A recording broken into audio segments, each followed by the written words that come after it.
fish trust, as well as some consumers' cooperatives and large factories as buyers. It was usual, we were told, for the prices for each weight of fish to be willingly raised for the seasons in which the catch is normally least. The colcos paid no subscription towards the expenses of the regional organization, or of the all-union central office. It was the buyer who paid a fixed contribution for these purposes in 1932, 7% on the price paid for the fish to the regional organization. Thus, the colcos was free to dispose of the whole of the contract price as its members might determine. What it habitually did was to allocate 35% of the proceeds of each catch to a fund for renewal or increase of capital equipment, and the remaining 65% to the members of the brigade making each particular catch. This lump sum was shared according to a fixed ratio, among 5 grades of men and boys, the lowest apprentice counting for 1, and each of the 4 higher grades getting 1/5 in excess of the grade below it, the highest, therefore, counting for 2. Of the commission of 7% on the price, payable by the purchaser direct to the secretary of the regional council, 4% was retained for this council's expenses, 2% was allotted downward to the local council, whilst the remaining L% was remitted upward to the Moscow Center. 1 On the remodeling of the Federation in 1932, the marketing arrangements were so far changed as to give the government the advantage of a systemist ally-union arrangement. Now the government annually enters into a simple contract to buy a specified uniform quota of the aggregate catch, from each colcos in membership, which is arranged by negotiation between the Commissariat of Supplies and the Presidium of the All-Union Federation, and embodied in a general contract ratified by the Executive Board, specifying not only the amount, but also the price, the dates of delivery and the method of payment. In addition, each colcos negotiates supplementary conditions about details with the local state factories at which each catch is delivered. The price paid by the government, which, it is claimed, the Fishermen's Board of 35 virtually fixes, with merely the concurrence of the government, is, roughly speaking, 20% or lower than could be obtained by the colcosi if they sold their catch in the open market by retail. But the colcosi get, for the government quota, the advantage not only of a fixed price all the year round without the trouble of obtaining transport, or the risk of waste, or the expense of retail selling, but also the privilege of obtaining the products of the state factories of equipment, etc., at wholesale prices. 2. If the Executive Board cannot agree with the government as to the price, this is settled by arbitration. All fish in excess of the quota may be disposed of as each colcos pleases. Supplies of fresh fish are eagerly sought by such independent buyers as the consumers' cooperative societies and the departments of self-supply of factories, mines, and railways, and fresh fish finds also a ready sale at any accessible open market. To these buyers the colcosi habitually charge a higher price than that obtained for the government quota, in order to compensate for the trouble and risk involved in such separate sales. The associated colcosi have, since 1932, abandoned to the government all methods of processing the fish, whether by way of refrigeration or other ways of preserving, or by preparation of caviar, or by canning, all of which can most economically be conducted on a large scale. The only tax levied by the government on the fishermen is one of 3% on the aggregate value of the total year's catch, in return for the use of the public waters and for the fish taken therefrom. The colcosi are all willingly cooperating with the Commissariat of Supplies in measures for protecting the fishing grounds from exhaustion, and now annually return to the water some 15 billions of undersized fish. The 1,500 fisher colcosi own over 65,000 fishing boats, mostly built by the members themselves, of which some 5,000 are equipped with petrol motors supplied by the government on easy terms. The men are now demanding more powerful motors, even up to 150 horsepower, to enable them to fish at greater distances from shore. Meanwhile they are assisted, in about 30 of the fishing grounds, by motor boat stations maintained by the government for service on payment by any brigade or colcos desiring them. The earnings of the colcos members are said to be steadily rising.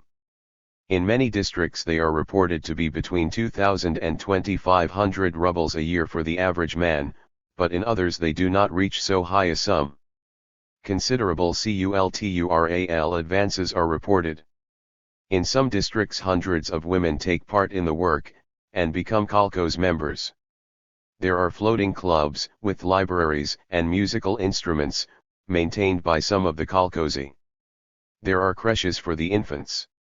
Nearly all the members join the local consumers' cooperative societies, whose recently rising demands for books and gramophones, wireless sets, and bicycles, indicate an increasing margin of unbespoken income.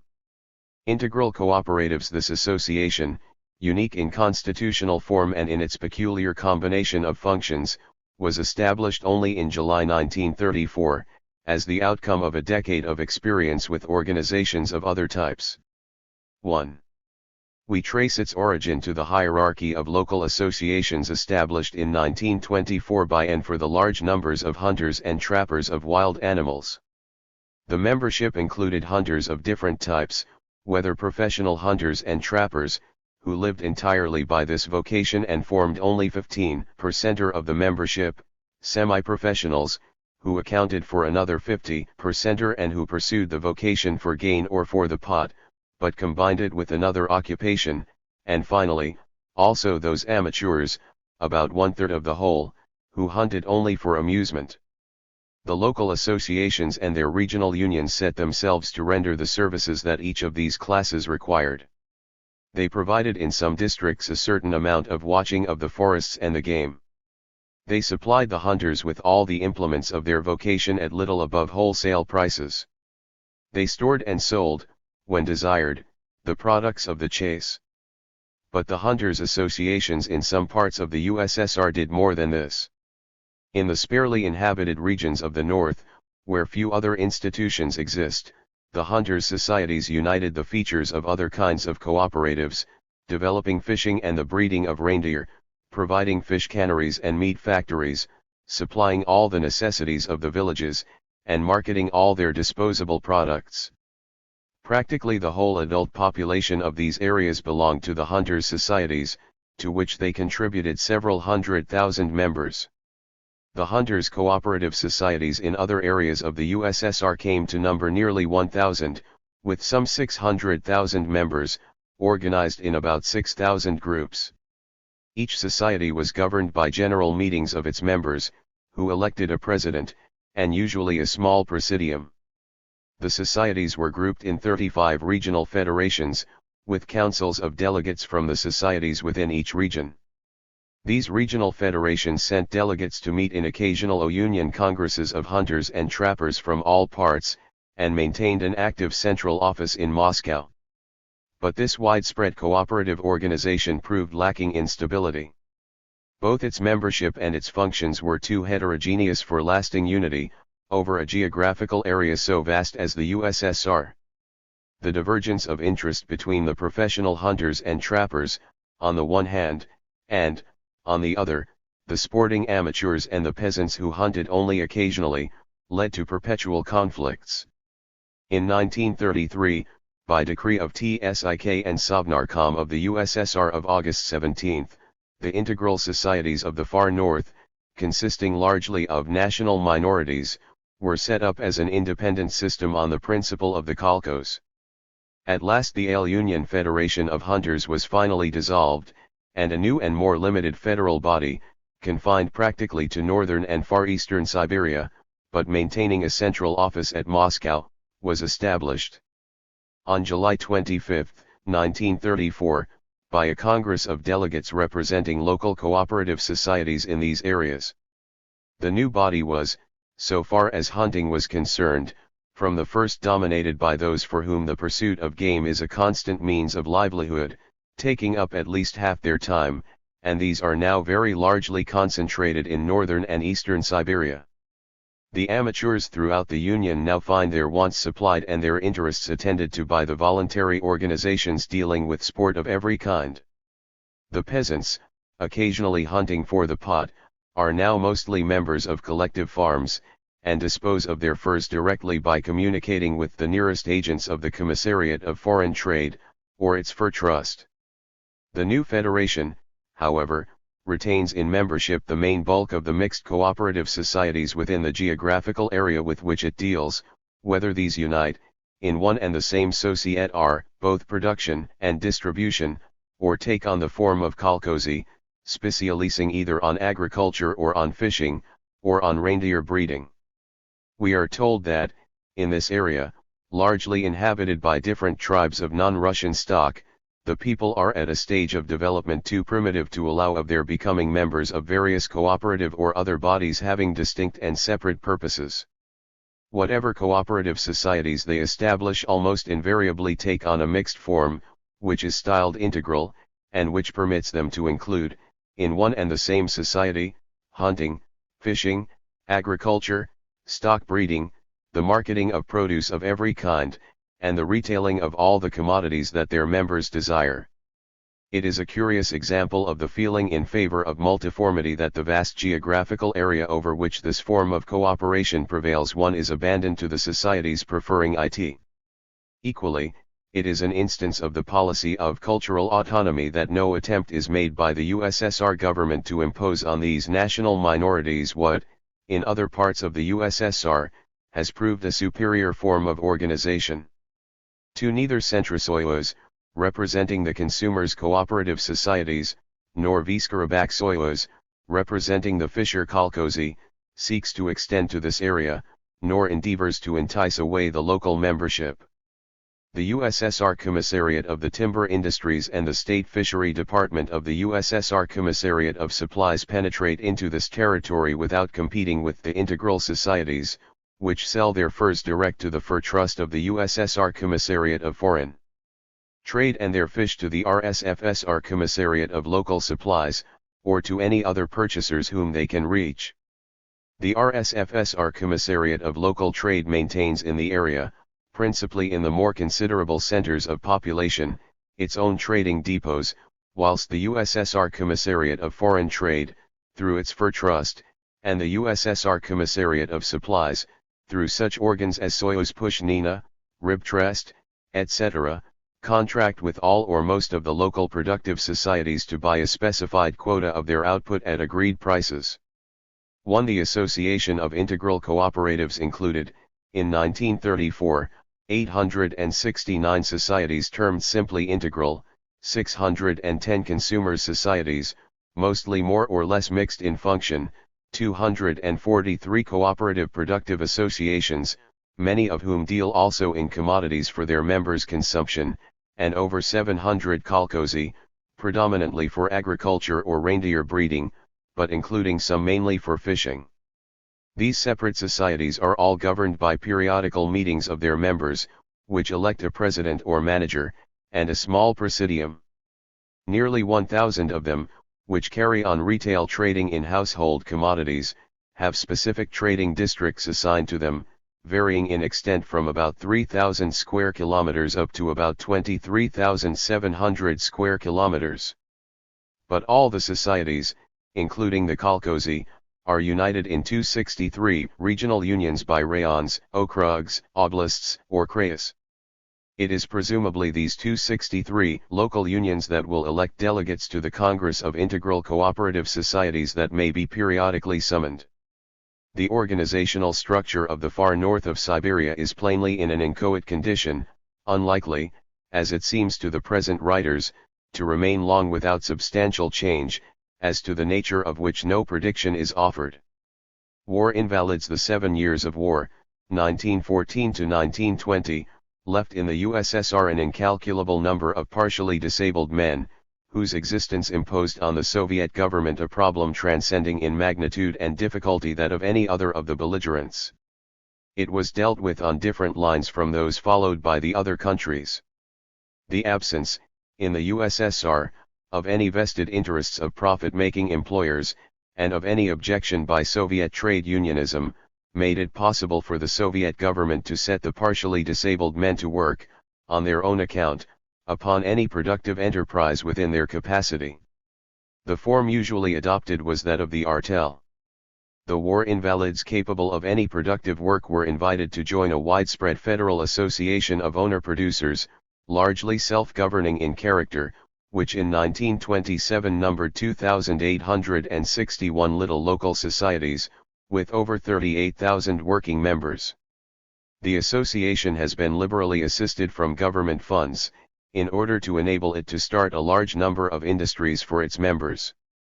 Usually on a small scale, by which the disabled men are enabled to earn a proportion of the maintenance allowed to them, the deficit being met from public funds.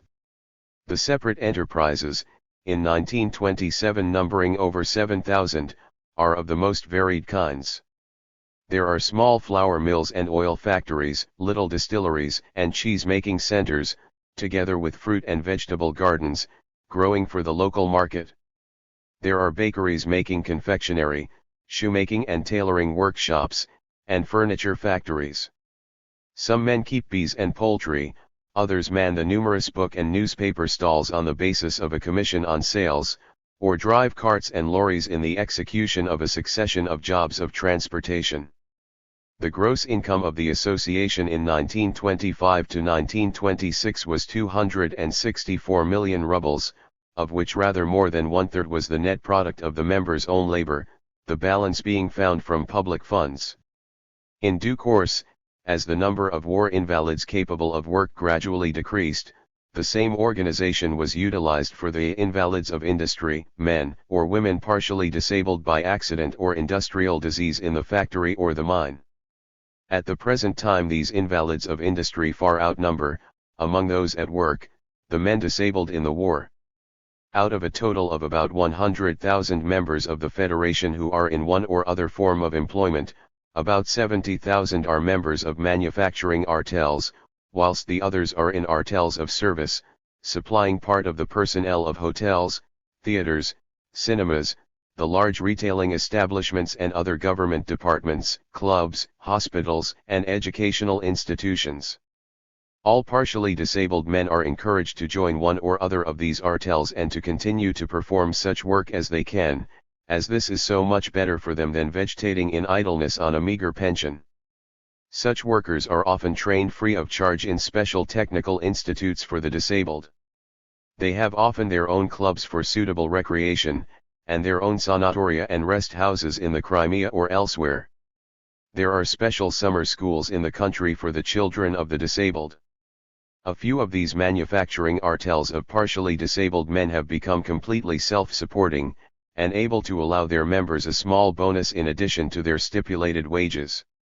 Members may work in these artels whilst receiving the pensions awarded to them in respect of war disabilities, or those in respect of disabilities due to industrial accidents or diseases, or merely for old age after long service. One JJJS argued that the addition that they make to the aggregate supply of commodities and services is clearly a national gain, whilst the pensioners themselves benefit both physically and mentally by continuing to perform such work as is within their powers. This double advantage, it is claimed, far outweighs the cost to the public funds of the possible overlapping pension and subsidy. There seems, in the USSR, no more reason for denying to any worker the wage that he earns, merely because he enjoys a pension awarded to him in respect of previous service, than merely because he owns a balance in the savings bank. Artistic and intellectual workers, it is difficult to keep account of the various other associations of owner-producers, of which there are possibly, in the wide expanse of the USSR, many hundreds. Incredible as it may seem to those who believe the USSR to be groaning in one all-pervading tyranny, these bodies form and dissolve and reform at the will of the members, with the least possible legal or official formalities. Equally difficult is it to discover which of them remain outside the federation of incops that has been already described. Thus, to cite only a few examples, the artists had, in 1931, an association of some 1,500 members, called Khudojnik.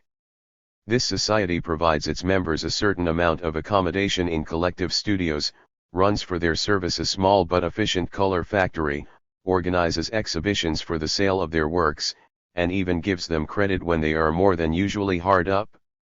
The photographers, whose art is highly developed in the USSR, have an artel of their own on similar lines. Those who are associated with the art side of the equipment of the theater have another. A special group of artistic workers in wood and lacquer, largely concentrated in the little town of Palek, who have for generations lived by carving and painting religious icons, have reorganized their industry in a cooperative society for the production of what is now in greater demand, namely, wooden boxes, trays and plagues, beautifully painted and lacquered, without religious associations. The authors seem to have had from time to time, in addition to their professional associations of authors and journalists as such, a whole series of cooperative publishing societies of one sort or another. There is a society of scientists at Leningrad which publishes works on physical and biological science, not in rivalry with the gigantic state publishing enterprise of the RSFSR, but in supplement of its work. There are similar publishing societies in one or more of the other constituent republics for works in their own languages.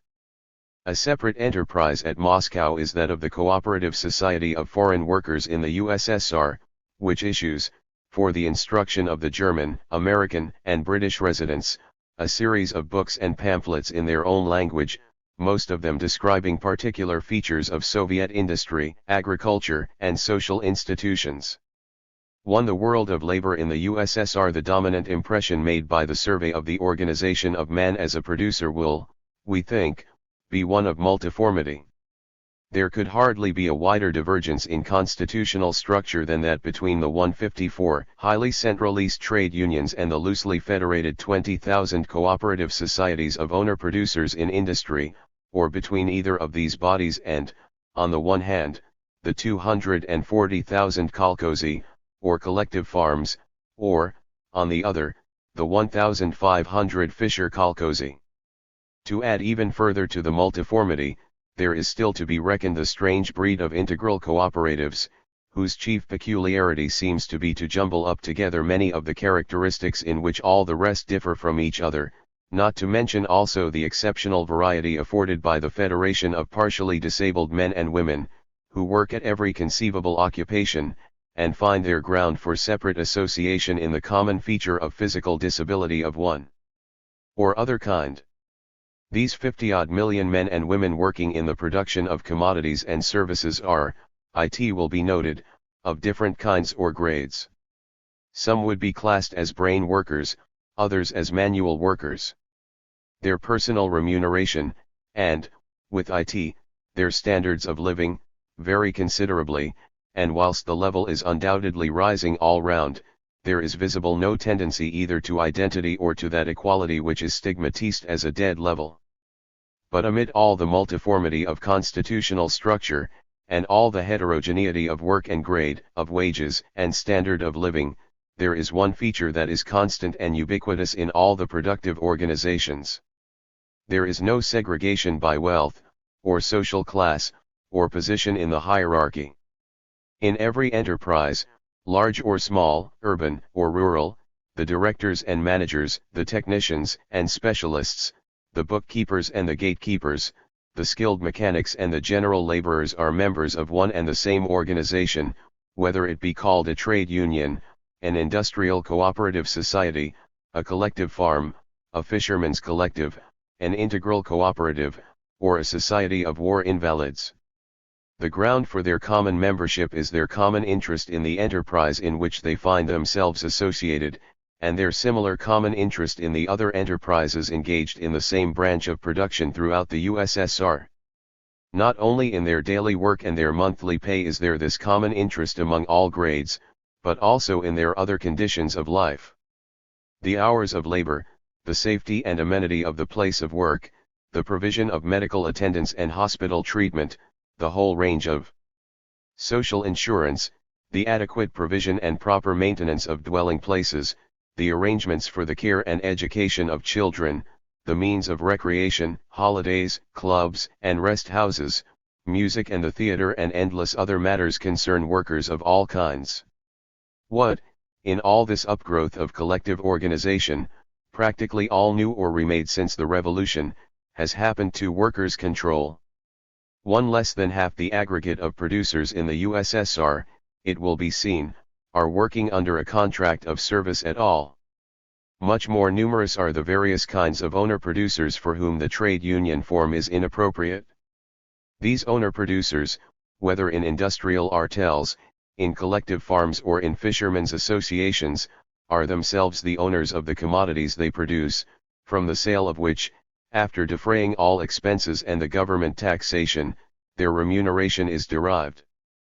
They themselves direct, by their own members' meetings, their individual and combined labor, together with the conditions under which they work, and the speed and regularity of their exertions. But they have no monopoly. They have themselves to decide, in meeting assembled, and in constant competition with other forms of production, and other kinds of commodities, how they will satisfy the demands of the consumers of their products, and the users of the services that they are prepared to render. Their subjection is to the consumers whom they directly serve. There is, of course, the further alternative to wage labor of independent production by individual men or women, or by the family group. It is not usually realized that this still furnishes some sort of maintenance to as many as 15 millions of adult men and women in the USSR. There are in the cities innumerable dressmakers and washerwomen, droshky drivers and shoe blacks, casual handymen of all kinds, freelance journalists and authors, unsalaried artists and scientists. In the vast rural districts between the Baltic and the Pacific, the independent peasants still number 6 million households, comprising perhaps 12 million adults, to say nothing of the independent fishermen, the hunters, the prospectors of minerals and whatnot, together with the nomads passing from one grazing ground to another. Those who regard work under a contract of service as necessarily of the nature of wage slavery may possibly imagine these 15 million wholly independent producers under Soviet communism as enjoying complete control over their own working lives. But, however attractive such complete control may be to some natures, and at some periods of their lives, and however remunerative may be such independent production, in exceptional cases, it is the common experience of mankind that it is not in such an isolated existence that the widest freedom is found. Work in combination with others nearly always makes a larger product, and therefore affords a greater width of opportunity, than isolated effort. The question is, in which form of associated work does the worker obtain the most control over his working life? It seems to us clear that, in the great industrial establishments that have for half a century been characteristic of Russian industry, the 18 millions of trade unionists, whilst not actually entrusted with the management of their several industries, do control, to a very large extent, in their constant consultation with the management, and with all the organs of government, the conditions of their employment, their hours of labor, the exercise of factory discipline, the safety and amenity of their places of work, and the sharing among themselves of the proportion of the product that they agree should be allocated to personal wages. In like manner, the trade unions not only control, and actually manage by their own committees, the disposition of that other part of the product which they agree should be allocated to the whole range of social insurances, education, medical attendance, holidays, and organized recreation of all kinds. Only, this workers' control is exercised, not by any worker as an individual, but jointly by the workers' committees, and, very largely, not for one establishment by itself, but for each industry as a whole, and, in some cases, where this seems most appropriate, for the whole body of producers in the USSR. The influence, upon every organ of government, of the 18 million trade unionists, is immeasurably great. It is, in fact, this which is acclaimed as the dictatorship of the proletariat. Compared with the amount of control exercised by those workers who are enrolled in trade unions, that enjoyed by the different kinds of owner-producers is at once much less and much greater. It is much less at long range, and over a wide area. It is much greater over the particular farm or fishery, factory or workshop, in which the associated owner-producers work. It is not the 30 million men and women members of the kolkhozy or the 3 million members of the inkops, or the 300,000 associated fishermen, who dominate the councils of the USSR Sovnarkom or the Central Committee of the Communist Party, or carry weight with the State Planning Commission, but much more the smaller number of the trade unionists, whether factory workers, miners, railwaymen, or laborers in the Sovkhozy. but the superiority in control that the worker in the great industry enjoys over the larger area carries with it a lesser control within each particular workshop. Here the worker who is actually a partner with his fellows in the ownership and management of the lithe enterprise that is run as an industrial cooperative society may well feel that he enjoys a larger liberty to indulge his own caprices than the worker who has to obey the factory bell. In the Soviet Union the worker has an effective freedom to choose which form of associated labor he prefers. For nothing stands out more clearly from our survey of the world of labor in the USSR than the inaccuracy of the assumption that Soviet communism involves either universal state ownership of the instruments of production, or the existence of but one possible employer of labor, or of only one method of gaining a livelihood. Chapter IV. Man as a consumer. We have seen how the inhabitants of the USSR are represented, in their capacity of citizens, in the Soviet hierarchy. We have noted also that they are separately represented in their capacity of producers in three different ways. If they are wage or salary earners, they are in the hierarchy of trade unionism.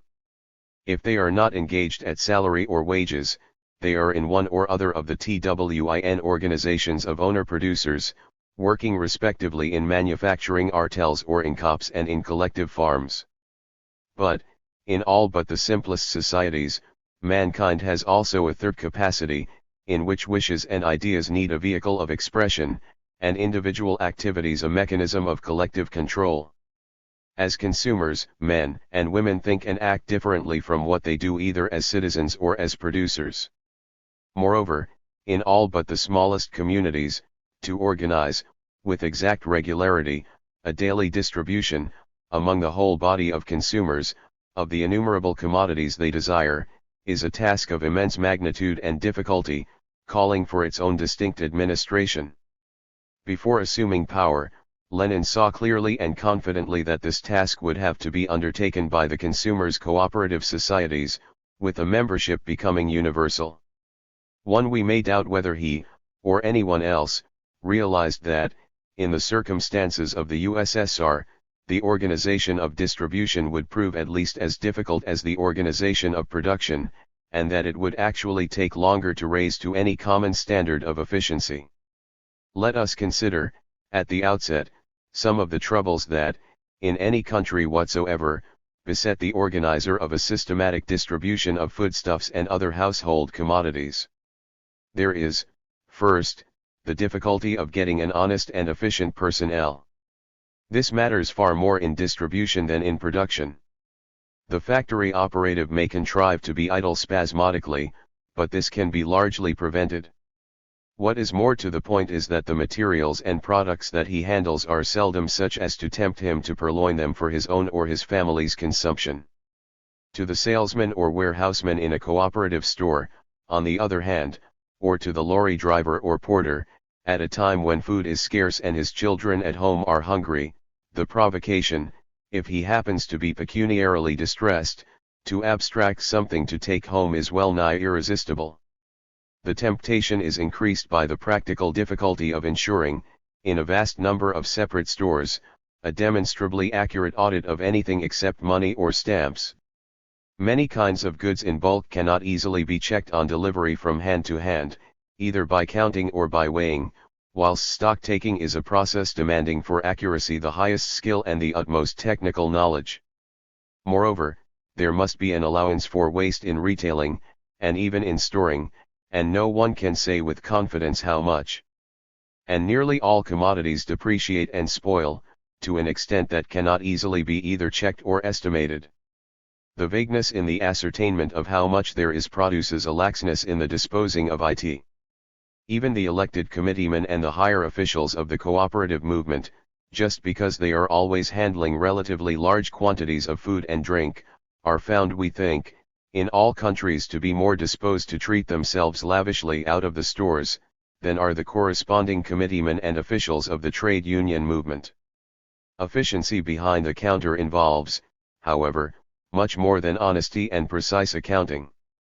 The productive efficiency of the handicraftsman or factory operative is practically not lessened by occasional bad manners, nor even by habitual incivility or boorishness. For all that matters, These wage earners can usually be stimulated to zeal and celerity, and continuity of effort throughout the whole working day, by systems of piecework remuneration. But the salesman behind the counter, like the cashier at the pay desk, is required, all day long, whatever may be his own feelings, to manifest, to one customer after another, unfailing civility of manners and actual zeal in trying to suit the customer's desires, without a trace of resentment of the customer's stupidity or capricious changes of mind. When we cut adrift from the profit-making motive, this efficiency of service in the store cannot easily be pecuniarily stimulated or rewarded.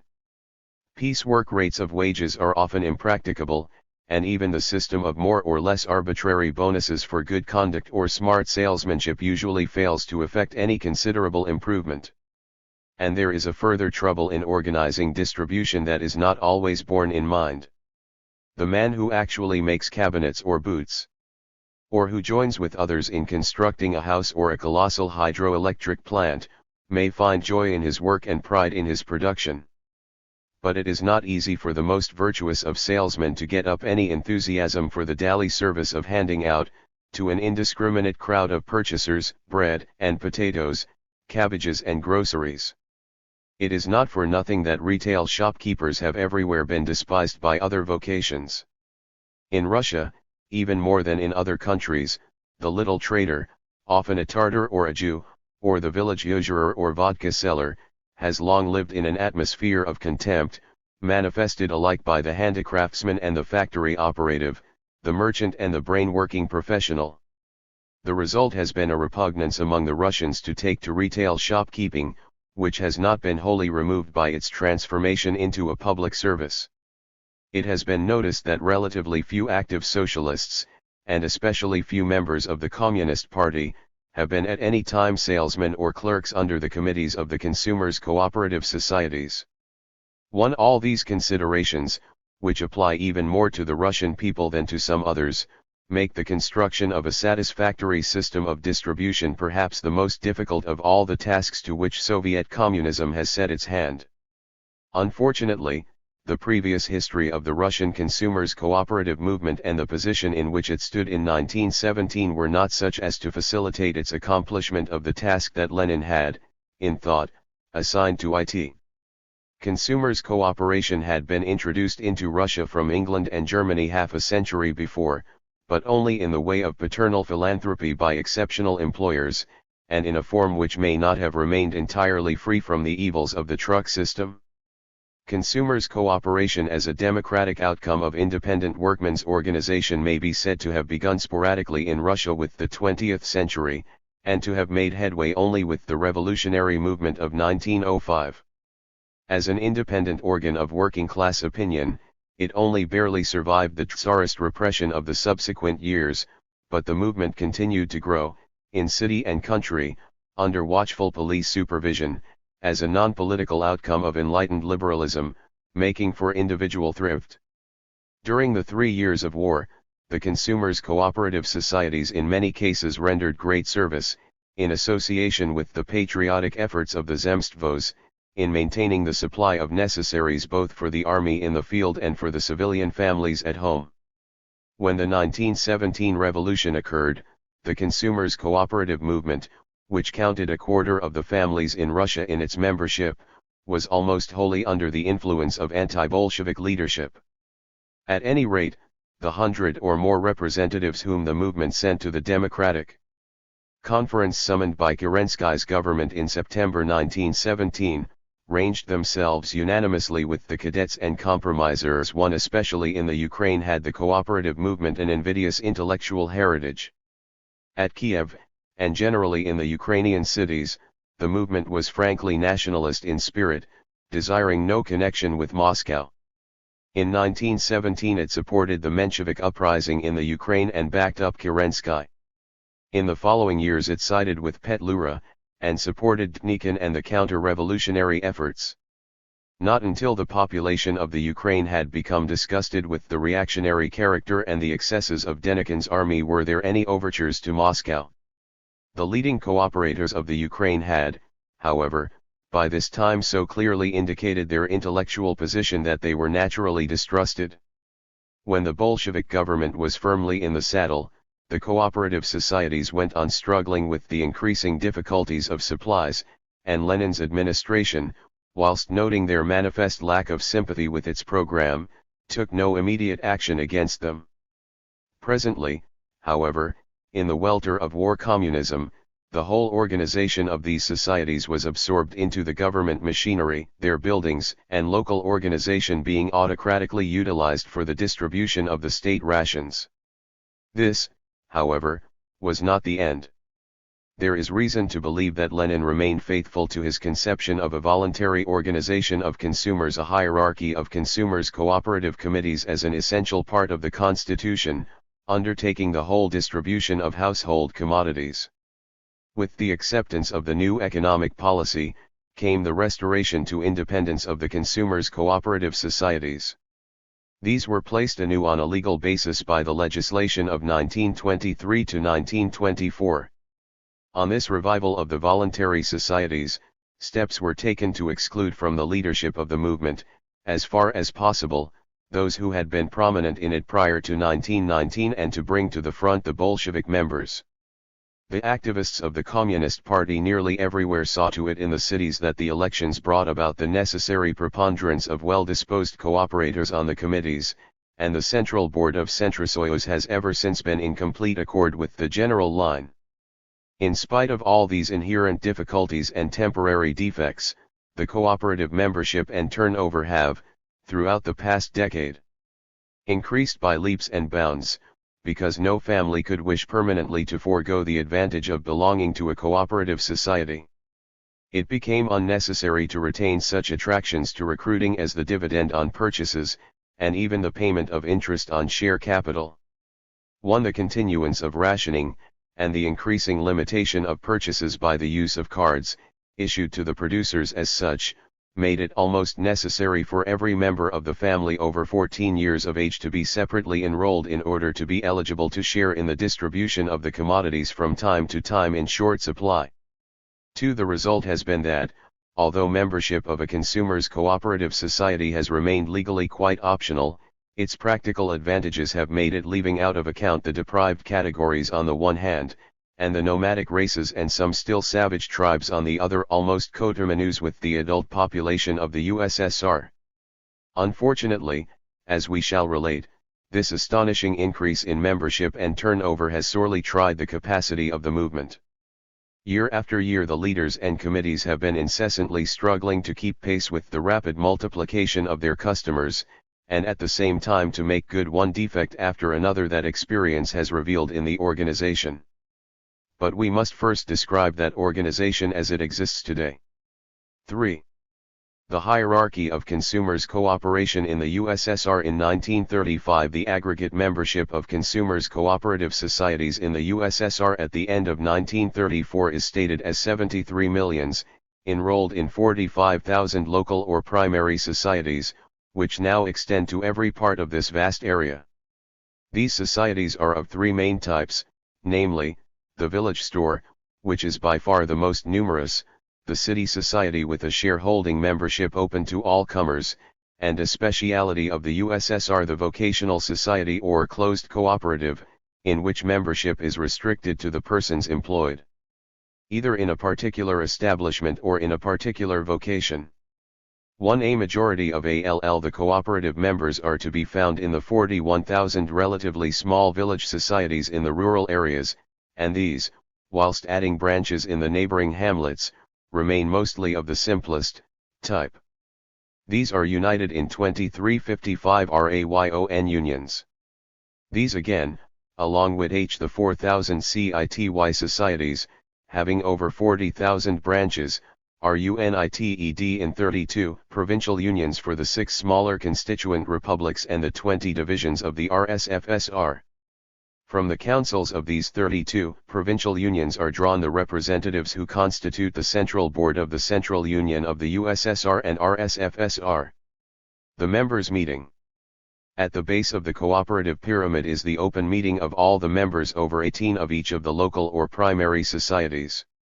These meetings, which are held as desired, usually every TWO or 3 months THROUGHOUT the year, are reported to be well attended, even to the extent of 50 or even 75% of the total membership, 2 women being almost as numerous as men. The officers and committeemen of the society are expected invariably to attend. They report the current business of the society, hear the members' complaints and give explanations. The meetings are reported to be usually very lively, many complaints and suggestions being made. Once a year the members have to elect the president and the members of the committee, and also the society's representatives to the rayon, together WITHAK*CONTROL committee or revision committee, which has the important duties, not only of stock-taking and audit, but also of general supervision of the society's work. Except in the smallest village societies, it is the duty of the group of members of the Communist Party within the society to prepare a slate, or list of candidates recommended, not excluding a due representation of outstanding non-party men and women, and then to be active in securing its adoption by the election meeting. But in many of the smaller villages, the members of the party are not numerous, and may, indeed, often be non-existent, and it is common for the committee to contain a large majority of non-party members, whilst the president is frequently a party man or woman. The Committee of Management. In all the rural societies the whole work of management is carried on by the directly elected committee or board, in consultation with the separately elected control committee or revision committee . The manager, as well as the secretary, is appointed by the Committee of Management, whilst the subordinate staff of salesmen, porters, drivers, etc., is selected by the manager subject to approval by the committee. It is the Committee of Management that appoints one or more representatives of the society to the meetings of the Rayon Union. Membership of the Rayon Union is not obligatory, but is almost universally found to be convenient, and the attitude of the Rayon Union Council to the local or primary society is one, of helpfulness rather than control. The Rayon Union with the Rayon Council, representing the consumers' cooperative societies that are members of the Rayon Union, is elected annually, together with the revision or control committee, by a conference of delegates from these societies, which is attended also by the RETIRING Rayon Council. This Rayon conference, at which, on an average, about a score of societies are represented by TWO or 3 times THAT number of delegates, is held either once a quarter or once every 6 months, to hear complaints and discuss the cooperative business of the rayon.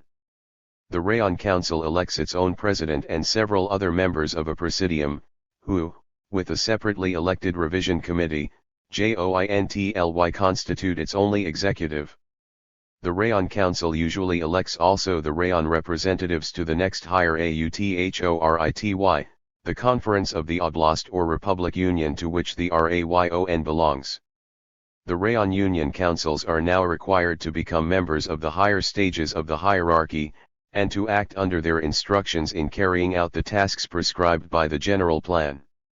They also assist in the development and strengthening of another cooperative network, in which, over a large part of the movement, cooperative societies of all types, consumers' societies, manufacturing associations of owner-producers and agricultural associations of owner-producers voluntarily come together in periodical local conferences to discuss the arrangements, such as those for the supply of commodities, that can be made for their common advantage. The Oblast or Republic Union with its council, each of the 6 smaller constituent republics gathers together in a Republic Union the Rayon Councils within its area, and, along with each of them, the local or primary cooperative societies of the cities. In the case of the Ukraine, this union represents a specially large body of cooperators, comprising over 400 rayons, in which are included some 12,000 local or primary societies, open or closed, for villages or cities or particular factories or industries, having nearly 12 million members. In addition to the 6 Republic Unions, there are similar unions for the 2 separate divisions of the RSFSR, comprising 8 for its autonomous republics, 10 for its national minorities in other autonomous areas, 6 for its oblasts and 2 for the large cities of Moscow and Leningrad. In all these are included, not only the numerous village societies, but also the consumers' cooperatives in the cities, whether open or closed, including some 350 of the largest closed societies confined to the workers in particular factories, establishments, industries, or vocations. Each of these societies elects its representatives to an oblast conference, which the Oblast Union Council also attends. This oblast conference is held once or twice a year. JT appoints annually the Oblast Union Council and also the Oblast's representatives to the All-Union Cooperative Congress. The Oblast Council meets every few weeks throughout the year, and appoints annually its president and presidium by whom the work is mainly conducted. The All-Union Congress of Consumers Cooperatives, with its Central Board for the USSR and the RSFSR, the whole system culminates in the Central Board of Centrosoyuz at Moscow, to which all the consumers' cooperative societies in the USSR are definitely affiliated. 2 or 3 times a year the representatives of the 32 oblast or republic unions, together with those separately elected for this purpose by the city societies, at the rate of 1 delegate for each 75,000 membership, meet in conference with the Central Board to discuss the whole course of its business. Periodically, too, the Central Board summons to a conference the presidents of all the oblast or republic unions.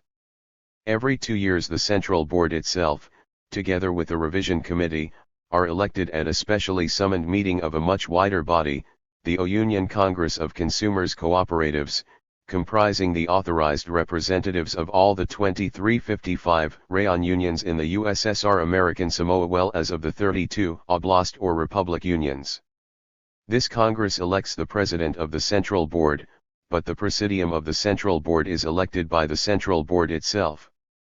The business of Centrosoyuz, combining as it does the functions of the English Cooperative Union with those of the English and Scottish Cooperative Wholesale Societies, and acting for a cooperative membership 10 times as numerous as that of the United Kingdom or Germany, dispersed over an area many more times as extensive, is almost unimaginably gigantic and complex. With its extraordinarily rapid growth in membership, amid the obstacles of a constant inadequacy of production, the consumers' cooperative movement in the USSR, taken as a whole, has lived in a perpetual struggle to overcome its difficulties, whilst its structure has been almost continually in a state of readjustment and reorganization which is never completed. At present the work of Centrosoyuz is organized as follows. The board itself, composed of 70 members, must meet at least once a quarter, and in practice it sits about every 10 days. Its prolonged sessions are usually attended by some 40 members, together with a number of executive heads of departments without votes. Once a year it elects from among its own members a vice president and 10 others to form, with the president, a presidium which acts as an executive committee. These members meet almost daily, and give their whole time to the board's service. The board now elects from its own members also a committee of control and execution which has its own official staff, and is charged with the duty of seeing that all the numerous decisions of the board are actually carried out. The large staff of officials is organized in 7 autonomous sections and some 40 distinct departments, all working under the close supervision of the Presidium of the Central Board and its Committee of Control and Execution, as well as under the eyes of the entirely independent Revision Committee which is elected by and directly responsible to the All-Union Congress. Each of the 7 sections specializes on a particular set of workers, as to whom it is deemed of particular importance that their supplies should be without interruption maintained at a high level, so as not to jeopardize the fulfillment of the general plan. These sections have their several bank credits, and their several stock accounts. They comprise the following: the transport section, which coordinates the work of the railway employees' closed cooperative societies, according to the control figures and instructions supplied by the Central Board. It draws up plans for improving the supply of commodities to the various railway workshops. 244 consumers' cooperation depots, locomotive centers, and particularly to the members of the shock brigades working therein. The water transport section, which coordinates all the closed cooperative societies which cater for the workers employed in the sea and river transport service, in order to protect their interests as consumers, making provision for cheap and good food for passengers and crews on board ships. The Fisheries section, which controls the activities of the closed societies of the fishery workers, and makes itself responsible for satisfactory supplies of food and articles of prime necessity for all workers connected with sea, lake, or river fisheries. The Timber section, which caters through a network of lumbermen's cooperatives for all workers connected with the timber trade.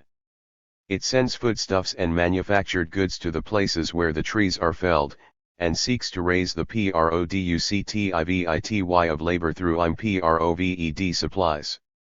The peat section, which supplies through the cooperative societies in the peat-producing districts, all the workers employed in this industry, in order to enable them to make the required output. The cattle breeding and state farm section, which organizes the work of the consumers' one cooperatives in the cattle breeding and grain state farms, and sees to the carrying out of the price policy. The Central Army Cooperative Administration, which sees to the network of closed cooperatives wherever the defense forces are stationed. Apart from this specialized sectional supervision of particular groups of closed cooperatives, the vast Centrosocialist has the following odd departments, styled associations, sections, groups, or sectors, and each of them enjoying a large measure of autonomy under its OWN manager, who is directly responsible to the Central Board and its Committee of Control and Execution. The following summary of this extraordinary organization is of interest as indicating not only the immense size and range of its operations, but also the characteristic way in which it has grown up by the addition of a new department to cope with each new emergent. 1. The mechanized bakeries. Perhaps the most outstanding single achievement of the consumers' cooperative organization in the USSR is the abolition of the primitive and insanitary cellars and hovels in which was baked the bread that forms so large a part of the diet of all the inhabitants. These small hand bakeries, which were universal in all the cities of Europe a century ago, and still persist, to a greater or less extent, in all countries except the USSR, have been replaced in nearly all the cities of European Russia by large, new, and completely mechanized plants. Those in Moscow and Leningrad are not only the largest in the world, but also the most magnificent in their equipment and arrangements, exciting the unstinted admiration of those who are acquainted with the best that other countries can show. They are also, what is not always the case in the USSR or elsewhere, both economically and financially successful, reducing the cost of production to such an extent as to permit not only of increases of wages and reductions of hours to all the workers employed, and successive reductions in the price to the consumer, but also the reimbursement of the whole capital outlay within less than 5 years. 1. The first partly mechanized bakery was hastily established under the stress of war by the St. Petersburg Municipal Council in 1915.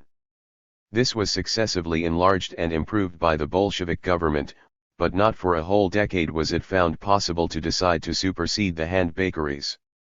Meanwhile they were in Moscow and Leningrad gradually concentrated by amalgamations and extensions into half their former number. In about a score of cases partial mechanization was effected, sometimes in new buildings. In March 1925 the Council of Labor and Defense adopted, in principle, the plan of complete supersession by newly erected and entirely mechanized establishments. Leading administrators, accompanied by engineers, were sent to the principal cities in Western Europe and the United States to inspect the latest achievements in bakery equipment, and to purchase all the necessary machinery, none of which was at that time produced in the USSR. During the years 1926 to 1929 the first 3 completely mechanized bakeries were constructed in Leningrad and Moscow. Meanwhile considerable improvements were invented by the Soviet engineer Marsakov, notably in the conveyor system, which enabled much more labor to be dispensed with than in even the most advanced American, Dutch or British bakeries. The whole of the machinery was then constructed in the Soviet machine-making establishments. By the end of 1932 there were at work in the principal cities of the USSR more than 300 more or less mechanized bakeries of large size, turning out daily over 15,000 tons of bread of several varieties. Moscow and Leningrad, with a combined population exceeding 6 millions, are now wholly supplied by a score of gigantic completely mechanized bakeries, which are palaces of scientific sanitation, in which the workers enjoy not only the 7 hours day and regular holidays on full pay but also all sorts of amenities. Not only the industry but also the conditions of labor have been revolutionized to such an extent as to render almost incredible the descriptions in the English parliamentary papers of a century ago, and what Maxim Gorky himself experienced half a century ago.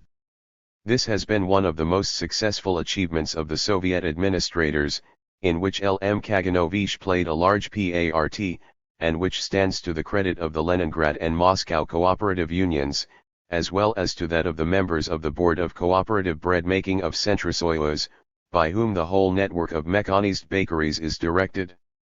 Cooperative education. Special mention must be made of the extensive network of educational organizations maintained by the consumers' cooperative movement. Whilst elementary education is left to the schools everywhere maintained by the Soviets, the cooperators apply themselves to providing the additional education required by an active cooperator, and still more by every committeeman and employee in the service of the movement. There are, accordingly, a whole array of vocational classes, and even schools, devoted to subjects which every cooperator ought to know. These were reported, in 1933, to have some 60,000 pupils. In every oblast there is at least one cooperative technician under the supervision of the cooperative union of the oblast. These cooperative uchnikums have now something like 10,000 students. At Moscow there is a cooperative academy, and at Leningrad a cooperative institute, both of them claiming university rank, and restricted, by entrance examinations, to students over 18 qualified to enter on advanced studies. Each oblast or rayon in the USSR has the privilege of nominating its quota of students to these cooperative universities, paying for them in fees covering all the instruction, and in stipends meeting the cost of maintenance of each student.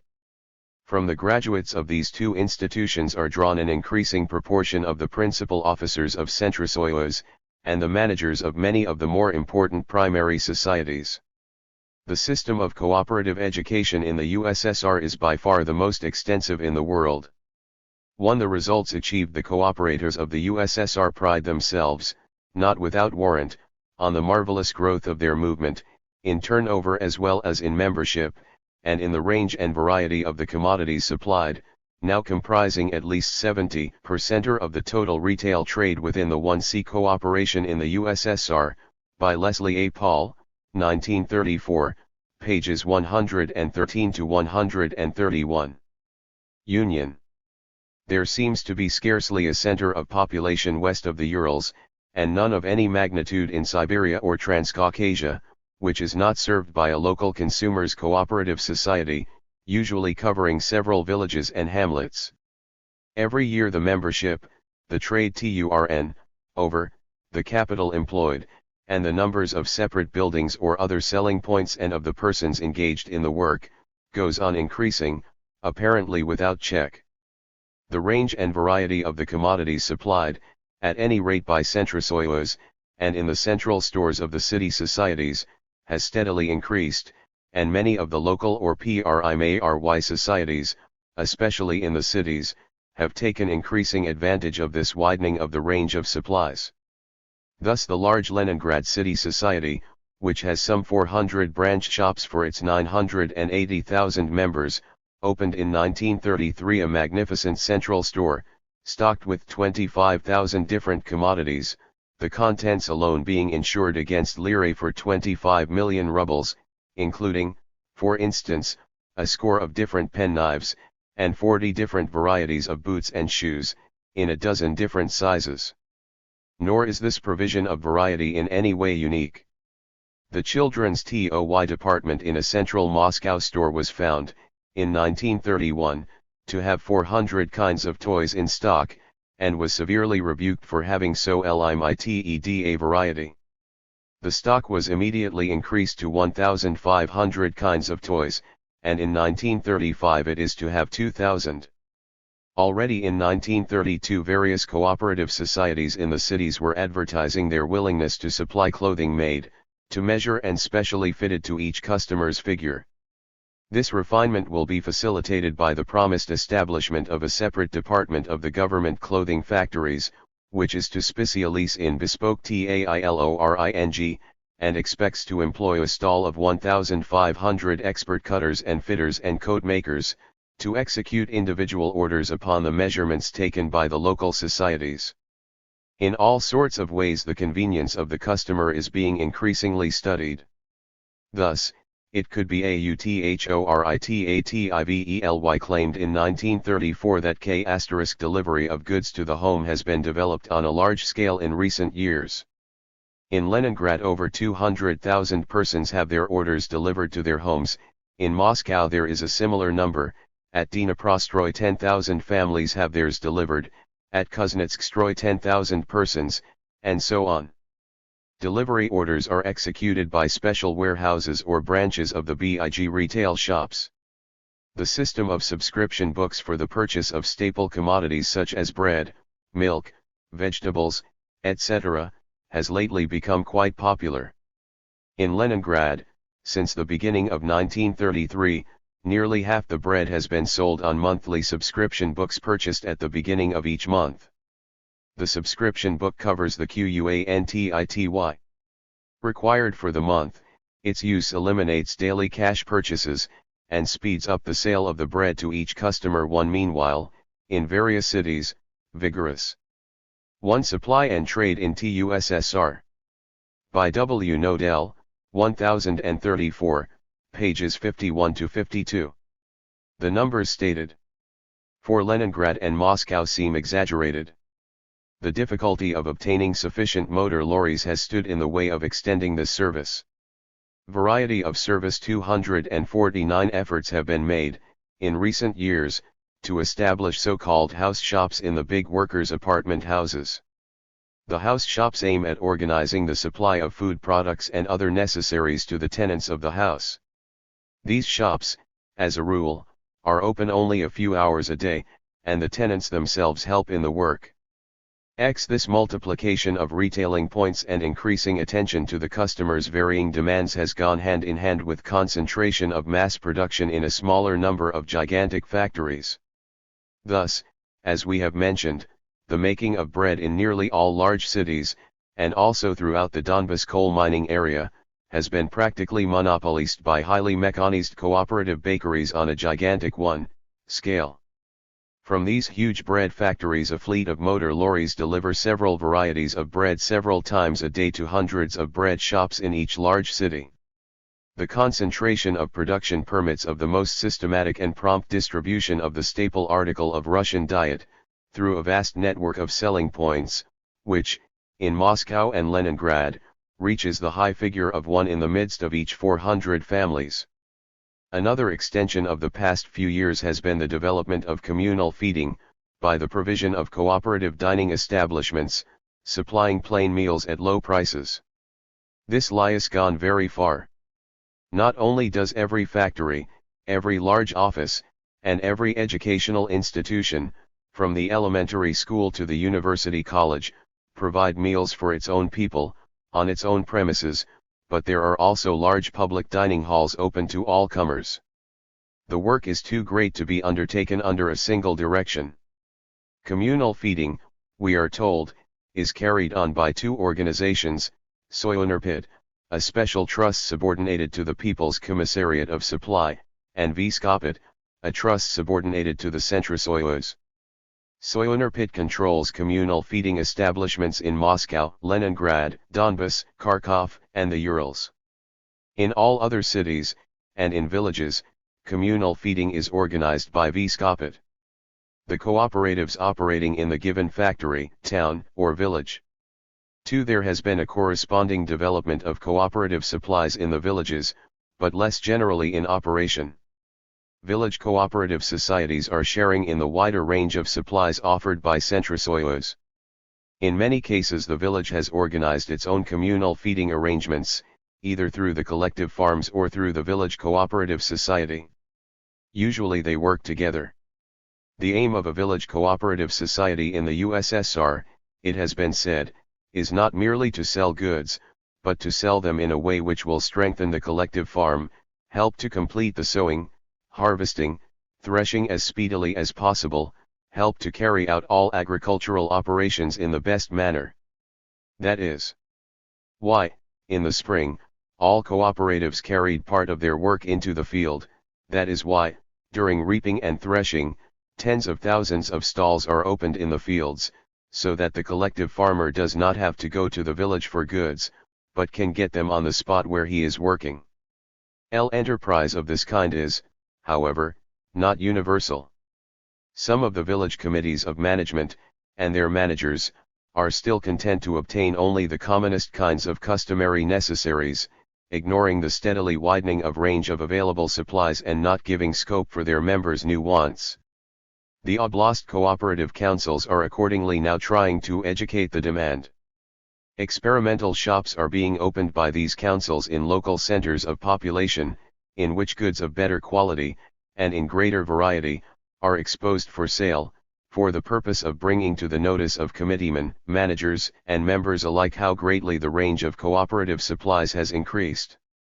The increasing prosperity of the peasantry, in tens of thousands of collective farms, is leading to novel demands for wireless sets, gramophones, books, bicycles, watches, fur coats, leather jackets, and especially leather boots and shoes, in kinds and qualities heretofore outside the experience of the manager of a village cooperative society.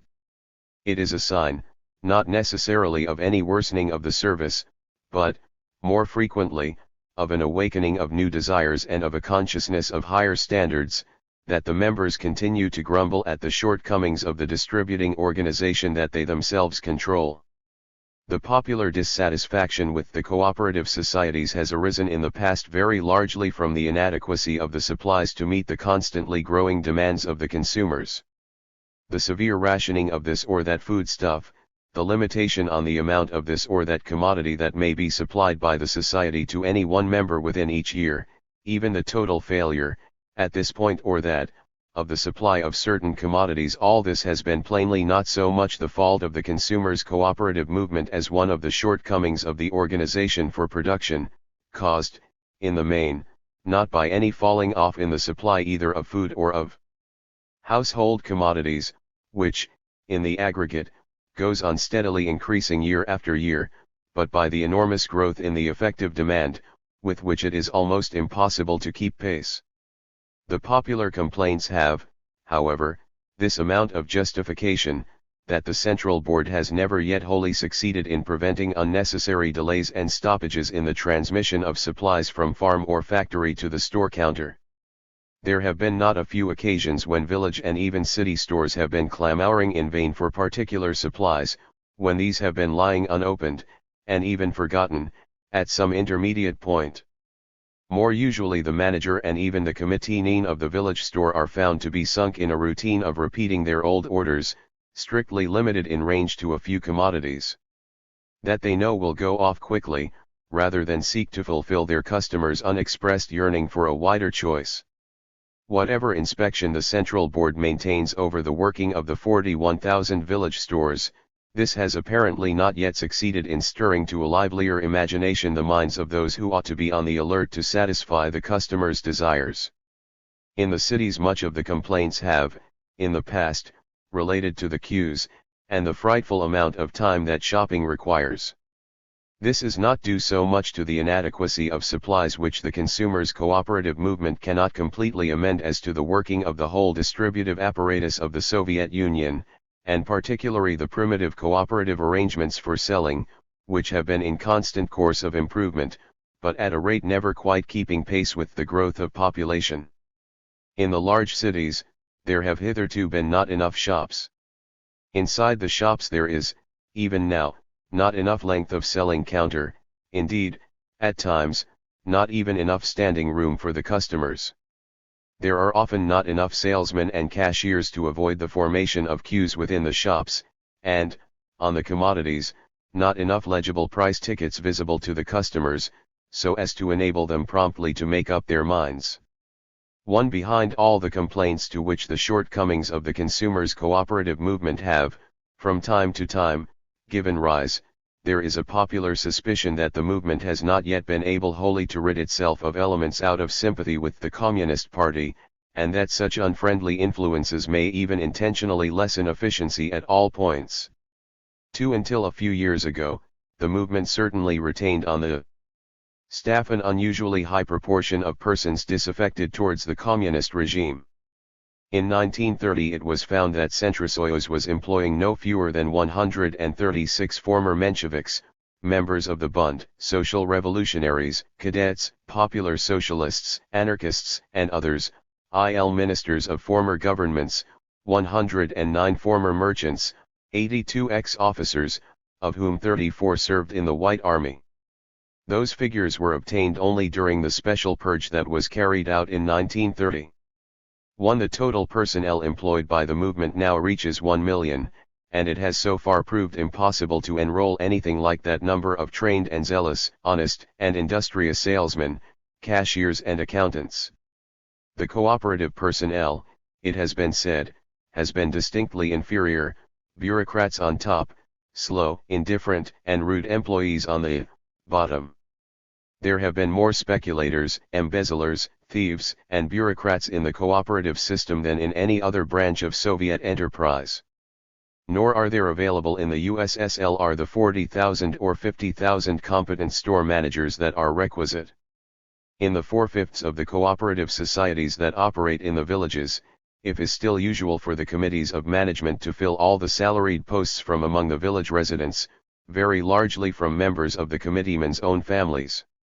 It is against much local opposition that the Central Board strives continually to improve the training, and even the manners, of the huge staff of the movement. For the higher positions of greater responsibility than salesmen, for whom, as we have mentioned, an elaborate scheme of cooperative education exists, reliance has still to be placed, to a great extent, upon men and women qualified only by their long experience in the movement, some of whom have only reluctantly accepted the Bolshevik regime, and are only very doubtfully in sympathy with the policy embodied in the successive 5-year plans. There is accordingly ample explanation of the inability of the consumers' cooperative movement to undertake, at present, the whole vast service of distribution of commodities. The rivals of the consumers' cooperative in retail distribution, the task of the consumers' cooperative movement in the USSR, has not been made easier by the fact that a whole series of encroachments upon what might have been considered its sphere have been made. In 1930 the USSR Commissariat of Trade was reorganized into a Commissariat of Supplies, with a view to the more systematic regulation of the whole internal trade within the USSR, whether wholesale or retail. Primarily, it seems, the duties of the People's Commissar of Supplies were to be concentrated on the distribution of foodstuffs from the farm or the factory right down to the consumer, who was to be increasingly served in the cities by a system of food factories, mechanized kitchens, and public dining halls. 6 great combines were at once established as independent financial entities, but under the direct superintendence of the People's Commissar, for bread, meat, fish, vegetable oils, conserves, and refrigerating stores. These combinations were to be joined by all undertakings large enough to be of all Union or even of Republic significance, whilst all smaller ones had to submit to the general direction and control of the combines in order to ensure that the whole area was properly served. The commissariats of trade already existing in the republics, and the oblast councils of the consumers' cooperatives, became, within the several spheres, the representatives and agents of the USSR People's Commissar of Supplies. It is not easy to ascertain to what extent this ambitious scheme of coordinating under a People's Commissar all the agencies engaged in trade came practically into operation. In September 1934 this commissariat was divided into 2. The People's Commissar of Supplies will now devote himself entirely to managing and increasing the supplies of all foodstuffs which require any kind of preservation or processing. When ready for retailing to the consumer, these supplies will pass under the direction of a new People's Commissar of Internal Trade, who will exercise a general control over all arrangements for retailing, by whatsoever organizations. he will be responsible for sanctioning the number of retail shops in each area, and for determining schedules of maximum prices. Under these two new USSR commissariats there has begun a great development of direct government retailing of all sorts of commodities in most of the large cities. During the 2 years 1931 and 1932 the government commercial system was extended almost 5 times. These commercial shops, which vary from great department stores down to the smallest kiosk or market counter, selling a limited range of foodstuffs, or a particular line of goods in demand, charge relatively high prices, considerably above those of the closed cooperatives, but often below those prevailing in the bazaar, or open market, which it is desired to bring down. In addition to these new government shops, there have been, from time to time, various other retail shops for which the USSR Sovnarkom is ultimately responsible, namely, those opened in Moscow, Leningrad, and some other cities, by various manufacturing trusts or combines, for the supply directly to the public of their own products. We may instance the shops selling textile fabrics opened by Texturg, a subsidiary of the Textile Combine, and those selling goloshis and other rubber goods, opened by the Rubber Trust. This undisguised encroachment on the sphere of the consumers' cooperative societies was much resented, and as it produced an obvious duplication of effort, its extension was not encouraged. Much of the retailing by the trusts has therefore been abandoned. Some of the trusts have, however, persisted, finding this independent access to the consumers of great use in enabling them to follow more closely the variations in their desires. A newer rival in the field of retailing, maintained by the USSR People's Commissar for Foreign Trade, is that of Torgsen, the name given to the extensive chain of shops in prominent positions, together with sales counters in hotels and tourist offices, now open to the number in the aggregate of over 1,000, in scores of cities and towns, for the sale of all sorts of commodities, exclusively for foreign valuta, gold and silver, or precious stones. This enterprise, begun in 1930 on a small scale in Moscow and Leningrad, and at first restricted to foreign customers, had for its object, not so much the making of profit for the state, as the collection of foreign valuta for use in paying for imports. It proved so successful, and seemed to meet such a keenly felt need, that the doors of the Torgsen shops were presently open to all comers, irrespective of nationality, provided only that they were able to pay for their purchases in gold, silver or precious stories, as well as foreign valuta, including drafts on Torgsen resulting from deposits made abroad, thus affording to foreign friends a convenient alternative to the dispatch of parcels containing presents. The consumers in Moscow, Leningrad, and Kiev are even promised, at an early date, probably in 1936, the opening of one-price stores, after the model of the Woolworth establishments in the American and Western European cities. These will be maintained by the Administration of Department Stores Department of the USSR Commissariat of Supplies. They will begin by retailing household necessities, haberdashery, knitted goods, perfumes, and cosmetics, in 1, 3 and 5 ruble departments. There will also be 50 kopeck counters for ribbons, pins, rubber bands, pencils and shoelaces. There will also be a cafeteria, where purchasers will purchase special slot coins to enable them to help themselves to iced coffee, hot rolls, and various pastries. We come now to retailing enterprises of particular local bodies. We may mention first the huge retail trade long done by the Commissariat for Supplies of the RSFSR in some of the larger cities of that republic. Though these shops and kiosks are organized according to oblast or city boundaries, and usually bear a local name, they do not usually belong to the local governing bodies but to the RSFSR People's Commissar of Supplies. In Moscow he has an enormous department store in the center of the city, which is extremely well equipped and liberally stocked with every conceivable commodity for household use.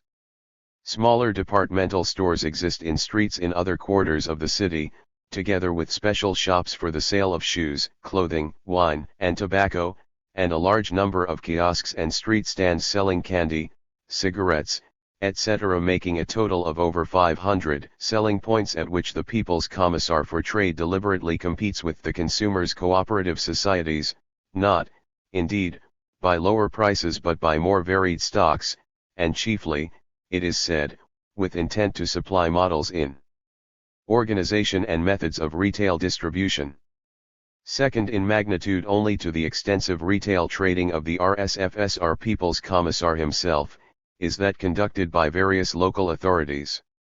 In the RSFSR, much the most important of these enterprises is that called Msterg, which was originally organized as a joint stock company to retail the products of Moscow producing trusts, in which the executive committee of the Moscow Oblast had, in 1928, 77 to 2% of the stock, whilst 10 to 3% was held by certain trusts in the Oblast, 11 to 2% by the Moscow Municipal Bank and 1/3% by the USSR People's Commissar of Finance, thus entirely owned by public authorities.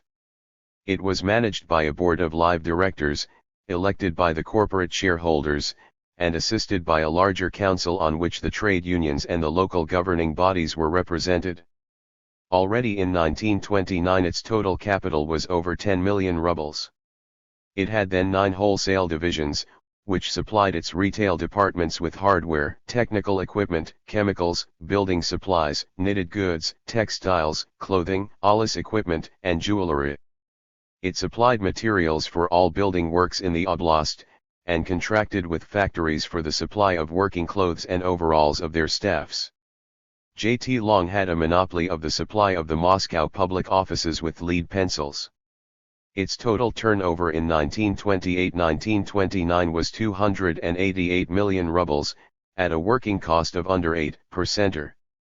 Already in 1929 it had 225 shops and stores, and over 5,000 employees.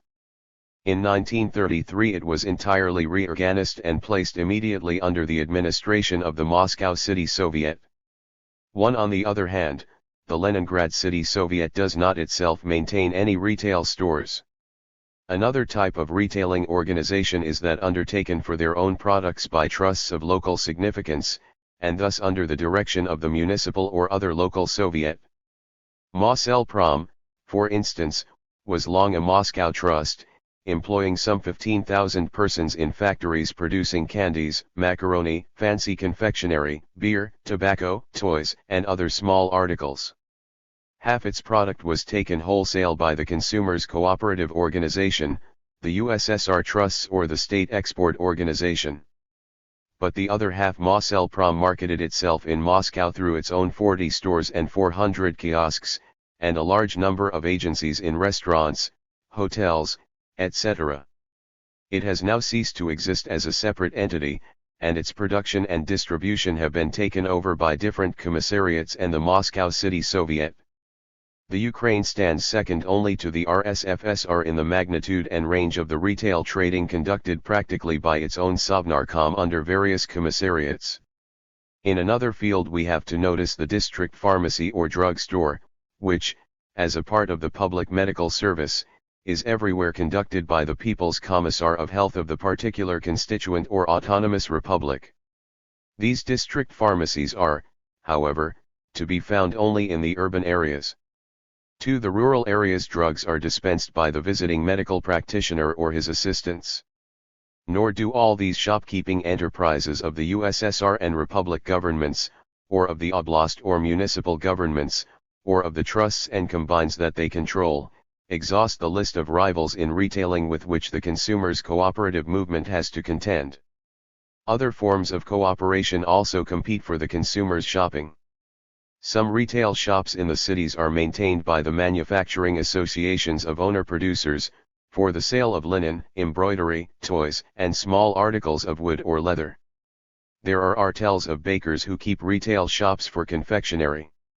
Much more important, however, is the competition, to which we shall recur in our subsequent chapter entitled In Place of Profit, of the collective farms in entering into contracts directly with particular factories, as well as of the individual peasants, in the direct supply of city customers with all sorts of foodstuffs, from stalls in public markets or even from baskets in the streets, down to the ubiquitous offering for sale to travelers of cooked food at every provincial railway station.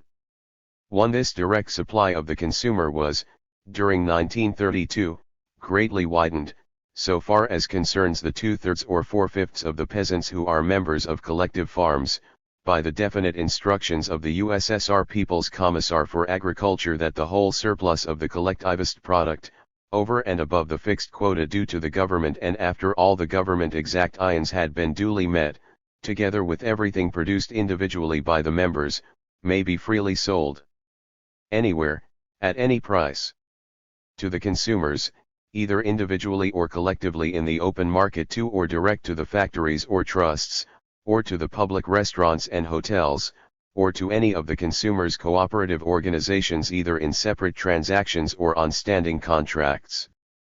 3. Nothing is forbidden to the sellers except purchase for resale at a profit, and sale to known speculators.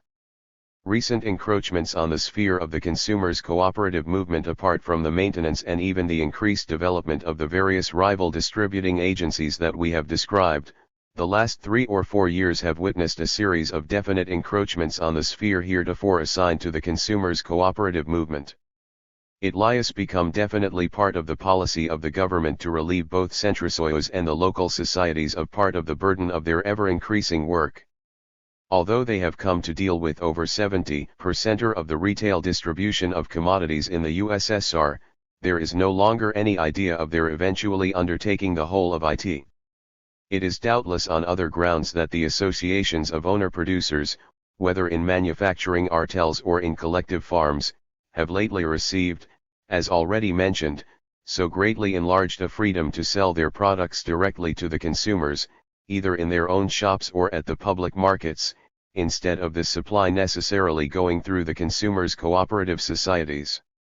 There were other grounds, too, for the steady expansion of retailing by the central or local government that we have described.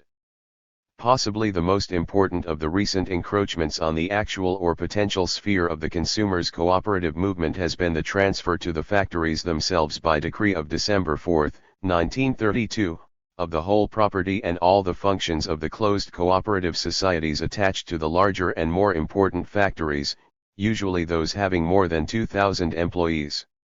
1. Under this decree, in which the Central Board of Centrosocios reluctantly acquiesced, some 350 of the larger consumers' cooperative societies, with something like 3 million members, have been transformed.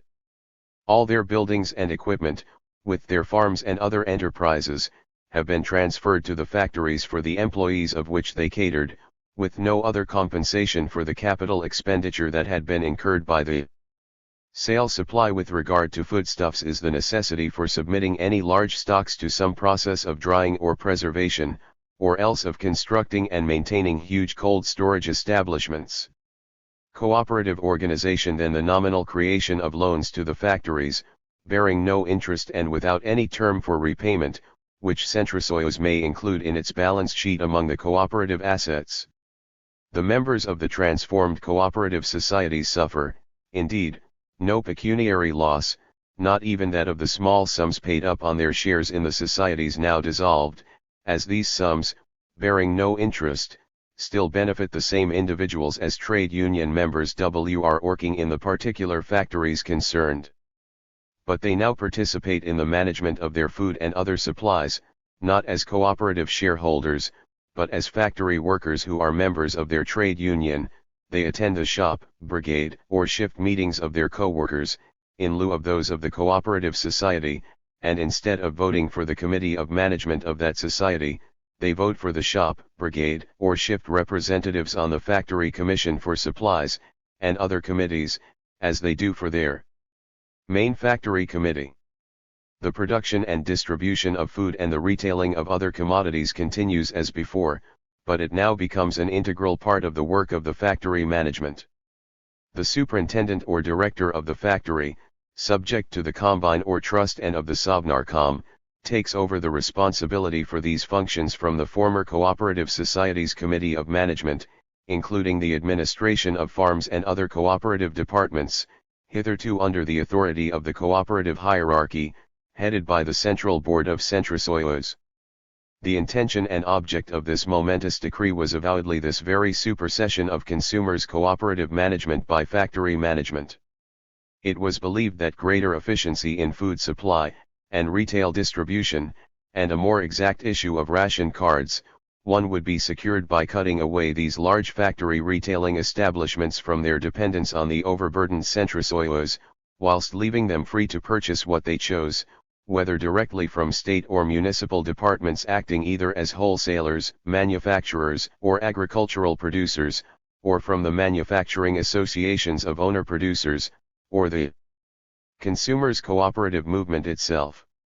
A special commission or subcommittee of the Factory Committee for Supplies is appointed to replace the Cooperative Committee of Management. To manage what has become the new Department of Factory Supplies, a deputy director, who will usually be the past president of the closed cooperative society, is appointed by the factory director, subject to the consent of this special commission of supplies. From the constitutional standpoint, in short, what has happened is a transfer of these 350-odd important enterprises from the consumers' cooperative hierarchy to the two hierarchies of the trade union and the Soviets, to the principle of self-supply. On the other hand, the consumers' cooperative societies have been repeatedly pressed, during the last 4 years, to extend their operations from distribution to agricultural production. Why should not every one of the 40 or 50,000 separate societies, instead of contenting itself with handling the commodities supplied to it by centrosuyos, endeavor to make its members independent of the vagaries of the transport system, independent of the shortcoming of the central organization, and, to a large extent, independent also of the sovkhozy and kolkhozy on which they could not always count? Hence each of the various societies of consumers was urged to take on the task of producing for its own members such things as vegetables and fruit, and the produce of piggeries and dairies, with which to eke out and vary the sometimes exiguous ration to which their cards as producers entitled them. We have here one more instance of that multiformity to which the USSR Constitution is so much addicted. Many of the larger consumers' societies, and a few of the smaller ones, accordingly took to self-supply in this sense, with the result not only of making a perceptible addition to the nation's supplies, but also of satisfying more of their members' desires. Some idea of the magnitude already attained in this independent production by the consumers' societies may be gathered from the following statistics. At the end of the year 1933, no fewer than 4,029 consumers' cooperative one societies had their own kupkosi or farms, representing former closed cooperative societies. The cooperative society's farms sowed 305,800 hectares with potatoes, and 163,100 hectares with other vegetables. They produced 1,682,200 tons of potatoes, and 703,200 tons of other vegetables. They possessed 663,500 pigs and 299,300 horned cattle, truly a considerable addition to the nation's food supply. It is not easy to forecast the future sphere of the consumers' cooperative movement in the USSR. With regard to the principal issue, there is, however, no doubt. The service of distribution will certainly remain under the control not of the producers of the particular commodities and services but of the consumers and users thereof. What cannot be foreseen is how this control will be shared among the various forms that may be taken by the consumers' organization. There is to be considered the necessary provision for the needs of the future generations of citizens, which cannot logically or safely be entrusted to the representatives of the actual consumers of today. There are some kinds of commodities and services, we may instance the manufacture of requisites for the defense forces and the postal service, of which the government itself is the only consumer or user. There are others, such as railway transportation and road maintenance, and nearly all kinds of municipal activities, for which there can scarcely be any practicable voluntary organization of individual consumers as such, as distinguished from municipal citizenship. Finally, there is the problem of supplying the needs of such agglomerations of consumers as the workers in particular factories or other establishments, or persons engaged in particular vocations, when the distribution of commodities and services can perhaps be most conveniently administered by these particular agglomerations of producers, as distinguished from geographically defined associations of consumers at large. As we have already described, the trade unions are, in the USSR, assuming not only the control but also the actual administration of vast services enjoyed by their members, such as social insurance.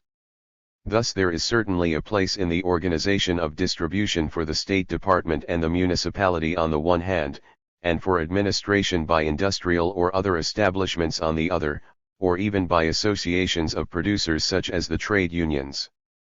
How exactly the relative spheres of each of these, and of the various consumers' cooperative societies, can best be demarcated, in different communities, at different stages of social development, remains, we think, for the future to decide.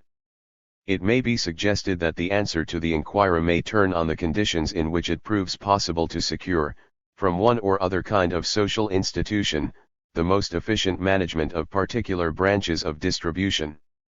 The consumer's cooperative society may well continue to be the best alternative to the profit-making shopkeeper for the supply of household commodities to all the residents in the rural village, and, indeed, to all but closely segregated or exceptionally specialized groups of residents in the cities.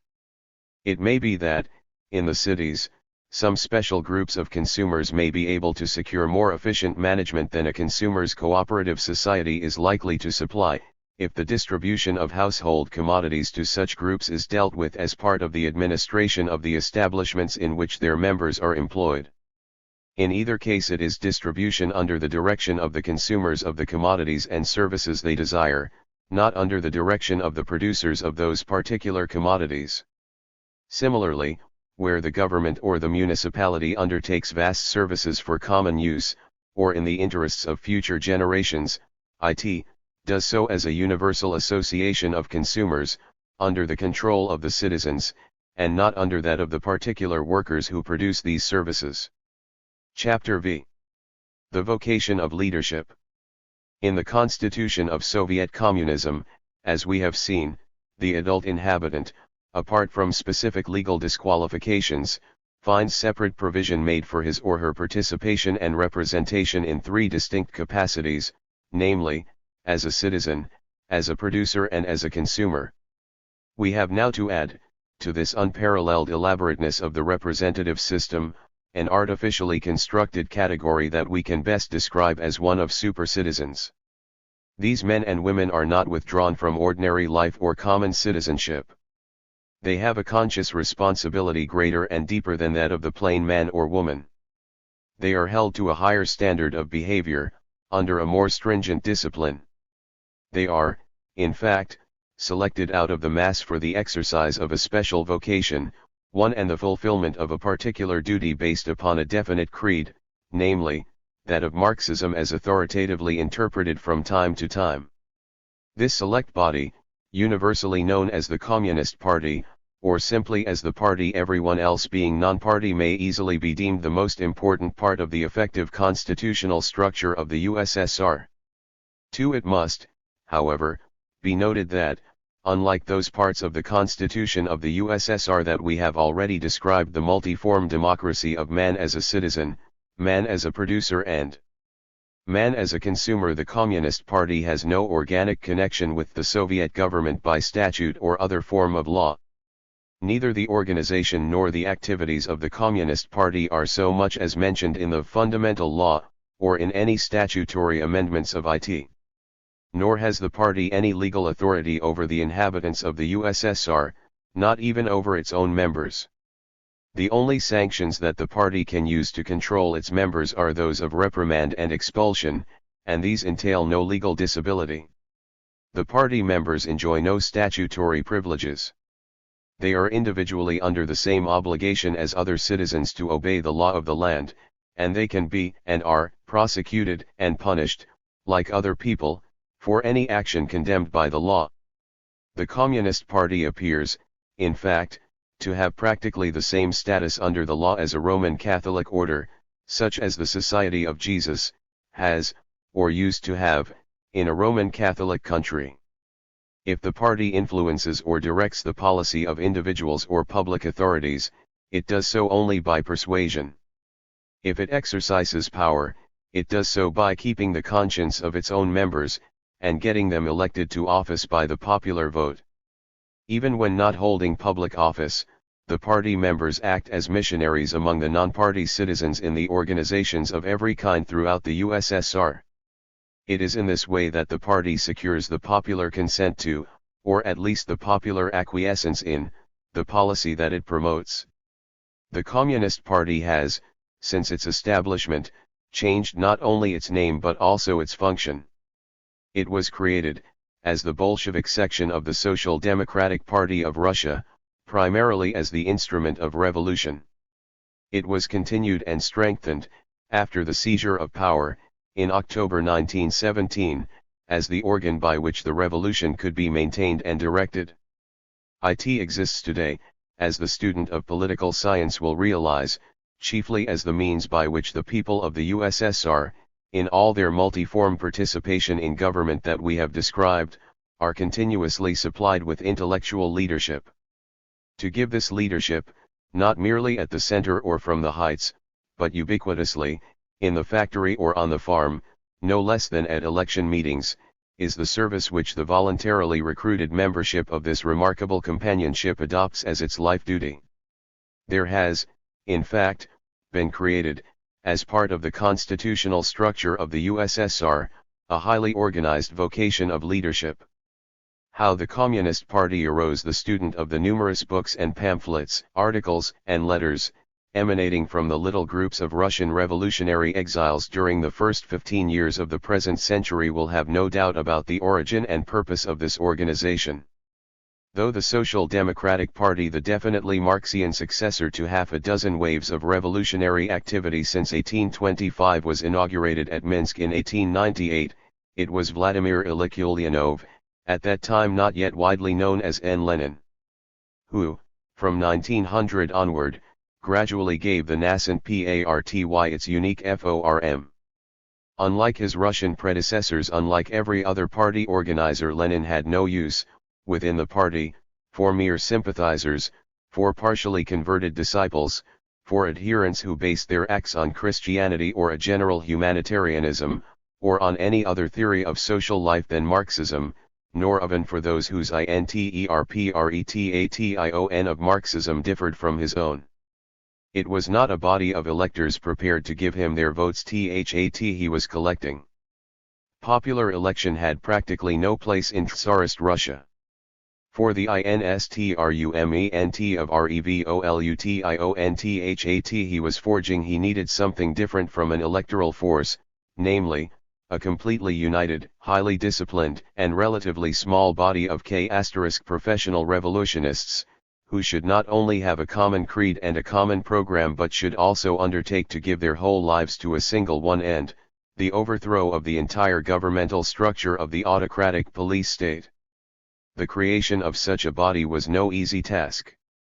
High interminable controversies between 1900 and 1910, we watch Lenin driving oil successively all whom he could not persuade to accept his model, all whom he considered compromisers or temporisers, opportunists or reformists, half-converted sympathizers who clung to one or other form of mysticism for which Karl Marx had found no place, the Mensheviks who accepted alliances with liberalism or had other bourgeois tendencies, and the social revolutionaries who, as he thought, dreamt individual acts of terrorism would eventually evolve a new society out of the peasant community of the mere with all these elements. It cannot rightly be said Lenin was intolerant.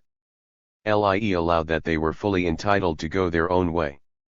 His attitude was one of patiently explaining to them the superior efficiency of his own line of action, and of insisting on taking his own course, with however small a fragment of disciples. It was, as he was always demonstrating, neither he nor they, nor any group whatsoever, would make the revolution, but the proletarian mass, which had to be inspired to the necessary action, and then guided and led in the social reconstruction must follow. For this supreme purpose what was needed was a membership, whether small or great. Was devoid not only of division but also of dubiety, so disciplined as to be able to take combined action without hesitation as soon as the word was given, and so united in their socialism as to be capable of patiently embodying it in practical administration when the time for reconstruction came. 1f The reader will think of this membership, provisionally, as a united confraternity, a widely spread companionship, or as a highly disciplined order, professing a distinct and dogmatic political creed, and charged with a particular vocation, rather than as a political party. He will approach nearer to an understanding of its present-day characteristics and of its sociology's one significance. During the Great War, the cleavage between Lenin's party and all the other revolutionary sections became ever more acute. Lenin, from the first, took up the attitude that the war was, on both sides, an imperialist quarrel, with which the socialists of every country had nothing to do, except in so far as, by opposing their several governments, they could, in every country, convert the war between dilettante groups of nations into a revolutionary upheaval of the workers against the landlords and capitalists, probably entailing civil war. All the other sections in Russia rejected this defeatist attitude, and supported the government, more or less consistently, in the defense of the country. The growing unpopularity of the war among all classes played into Lenin's hands. The narrowly restricted band of professional revolutionists that he had been slowly forming during the preceding decade had grown, by February 1917, to what then seemed the respectable number of about 30,000, dispersed, throughout the cities of the Tsarist Empire. That all these were in earnest about the matter was to some extent guaranteed by the constant danger of prosecution, imprisonment, and exile that the mere membership of a revolutionary party had involved. But the unobtrusive recruiting, and the secret admission by local groups scattered all over Russia, were incompatible, alike with any scrupulously careful selection of members and with the elaboration of party machinery. During the 8 months of the Provisional, grew rapidly to nearly 200,000. In 1918, after its accession to power, the highly disciplined party changed its name to the Russian Communist Party. In 1922, on the formation of the Soviet Union, the party became the Communist Party of the USSR. By the end of 1932 its numbers had, without any lessening of the obligations of membership and in spite of continuous cleansing and repeated purges, risen to more than 3,300,000. At the 17th Party Congress of January 1934 considerable changes were made in the party organization, and in the nomenclature of some of its organs, the terms cell, nucleus, and fraction being dropped. We have now to describe the party of today, which, after the last drastic purge of 1933, counts, in 1935, nearly 3 million members and probationers. The party membership. Admission to party membership is, and has always been, conferred as a privilege, to which no one has any prescriptive right, and in conformity with definite rules, to which no exception is allowed. Applicants for admission must, of course, profess wholehearted acceptance of the communist creed, as laid down by Marx and as interpreted by Lenin and Stalin. They must manifest this adhesion in their lives by being habitually politically active in their respective spheres, not only by displaying zeal in their daily work of production or service, but also by spontaneously undertaking extra duties of social influence. They must be warranted entirely free from Christian or any other religious or metaphysical ideology, regarded as inconsistent with wholehearted adhesion to Marxian communism. No member of the deprived categories, such as ministers of religion or monks, kulaks, or former landlords, capitalist employers or traders, can be admitted under any circumstances. Nor must applicants have a pretty bourgeois ideology, nor, indeed, any marked attachment to private property. A desire to live without work, or any considerable amount of personal possessions, would certainly be a bar to admission. Would-be members have to be formally recommended for admission to probationary membership by 2, 3, or 5 party members, who know them personally and who are held responsible for their recommendations, even to the extent of being summarily expelled from the party for any negligence or improper partiality.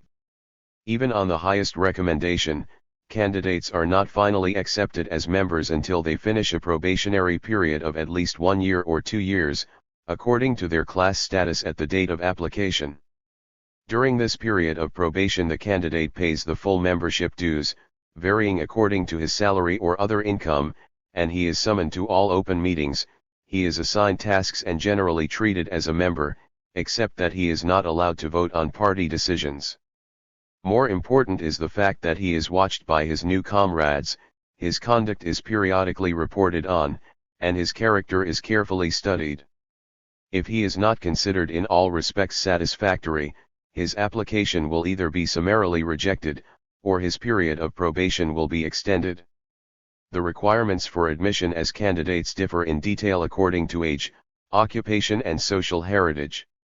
One admission is most easily gained either by young people between 18 and 20, of workmen or peasant parentage, who have been serving as komsomolets, or, with a similar parentage, by conscripts actually serving in the Light Army, or by outstanding manual working wage earners in productive industry. It is, in fact, from these three sources that the great majority of candidates now come. The preponderance in the party membership of actual manual workers is carefully maintained, although not without some difficulty. Whilst it is comparatively easy, even with ubiquitous work in recruiting, to keep the aggregate of admissions duly balanced, so many of those of workmen or peasant parentage, entering from the ranks of the komsomolets, the Red Army or the factory operatives, presently become salaried organizers or office workers, or obtain promotion in due course as administrators, lecturers, or technicians, that the proportion of party members at any one time actually working at the bench or the forge is always in danger of dropping below 50%. To ensure a substantial majority to such industrial manual workers was one of the motives that led, in 1921 to 1925, to the simultaneous admission of the Lenin contingent, in commemoration of the death of the great leader, when no fewer than 200,000 of the outstanding wage-earning men and women in the factories and mines, chosen very largely by their non-party fellow workers, were accepted as candidates within a few months. One in connection with the general cleansing of the party in 1933, which we shall presently describe, there was instituted a new class of associates, called sympathizers, being those who, although loyal and zealous, proved to be intellectually incapable of explaining or expounding Marxism, or the general line of the party, in such a way as to make it plain to the outside inquirer. Such persons are excluded from the roll of party members, and thus deprived of a decisive vote in party meetings. They are to be formed into sympathizers groups, who are to be attached to the primary party organs, the meetings of which these sympathizers are required to attend, and in which they may have a consultative vote. The rights of the order too, apart from a relatively high standard of personal behavior, there are three fundamental requirements that are strictly enforced. The first concerns unity of doctrine and practice. The party member must unhesitatingly adhere to the general line in communist theory and Soviet policy, as authoritatively laid down from time to time, and must be guilty neither of right deviation nor left deviation. There is, indeed, laid upon the party member an obligation of union and loyalty far beyond that imposed on the non-party masses. On new issues, and, in fact, in all matters not yet authoritatively decided on, there is, even for the party member, complete freedom of thought and full liberty of discussion and controversy, private or public, which may continue, as in the series of Trotsky debates in 11/25-1927, even for years. 3. Put once any issue is authoritatively decided by the party, in the All-Union Party Congress or its Central Committee, all argument and all public criticism, as well as all opposition, must cease, and the party decision must be loyally accepted and acted upon without obstruction or resistance, on pain of expulsion, and, if made necessary by action punishable by law, also of prosecution, deportation, or exile. The second requirement from the party member is that of implicit and complete obedience to the corporate party authority. He must take up and zealously perform any task or duty entrusted to him. The exercise of this duty he must go wherever he is ordered, pursue any occupation assigned to him, reside wherever required, and, in the service of the establishment of Soviet communism throughout the world, generally submit himself to whatever course of conduct is thought best by his superiors in the party hierarchy. In this respect the position of the party member seems to resemble that of the member of a typical religious order in the Roman Catholic Church. The third requirement of the party member is also analogous to that of the member of a religious order. He does not actually take a vow of poverty, but in applying for and in accepting piety membership he knowingly accepts the regulation bringing every party member under strictly defined limits of salary or other earnings, which are based on the principle that his income should be not substantially greater than that of the skilled and zealous manual worker. This regulation, which embodies the communist objection to the usual practice of allowing, and even desiring, the work of government to fall into the hands of a wealthy class, or at least of a class of administrators having a markedly different standard of life from that of the people they are governing, was first made by the Paris Commune of 1871. It was at once approved by Karl Marx, and was, a whole generation later, adopted by Lenin for his nascent party of revolutionists, who in Tsarist times, with very few exceptions, necessarily lived abstemious lives, whether as almost destitute exiles or as persecuted proletarians in underground Russia. It has, from the first, been the rule of the Bolshevik party, a rule which, though varying in details from time to time and even from place to place, is reported, even by hostile critics of the party, to have been continuously maintained and substantially internal party democracy. Is it possible to develop Bolshevik self-criticism and to strong party discipline, which must be conscious and not mechanical? But extensive discussion, especially discussion on an all-union scale, of questions of party policy, must be so organized that it cannot lead to attempts by an insignificant minority to impose its will upon the VA.st majority of the party, or to attempt to form factional groupings which break the unity of the party, to attempts at a split which may shake the strength and endurance of the dictatorship of the proletariat to the delight of the enemies of the working class. Therefore a wide discussion on an all-union scale can be regarded as necessary only if this necessity is recognized by at least several local party organizations whose jurisdiction extends to a region or a republic each, if there is not a sufficiently solid majority on the Central Committee itself on very important questions of party policy, if in spite of the existence of a solid majority on the Central Committee which advocates a definite standpoint, the Central Committee still deems it necessary to test the correctness of its policy by means of a discussion in the party. Enforced. 1. There is a corresponding provision relating to extraneous earnings, such as those from authorship or journalism, which are much affected by party members. Of all such earnings, in addition to the ordinary progressive income tax to which all residents in the USSR are liable, party members have to surrender to the party funds 20 or 30% of the total, and in extreme cases even 50% or to. It need not be said that this prescribed maximum of personal income by way of salary or extraneous earnings is exclusive of all functional expenses, which are provided to any extent that the task or duty appears to require.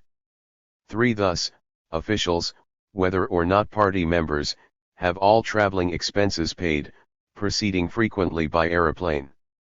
They have at their disposal a liberal supply of motor cars, which are not supposed to be used for pleasure.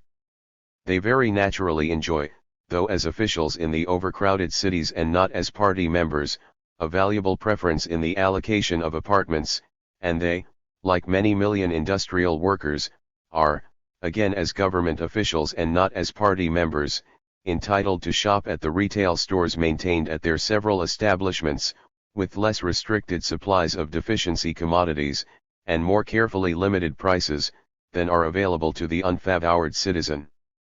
But, subject to all these necessary qualifications, it is a fact that the administrators of Soviet communism in the USSLT, even of the highest grades, including the People's Commissars in the Sovnarkom, and the heads of the great consumers' cooperative movement, unlike the leading administrators of every other great nation, are found occupying flats of 3 or 4 rooms, with their wives often going out to work for wages, and altogether living a life not substantially differing, in the total, of personal expenditure, from that which is open to the most highly skilled manual workers of their own country.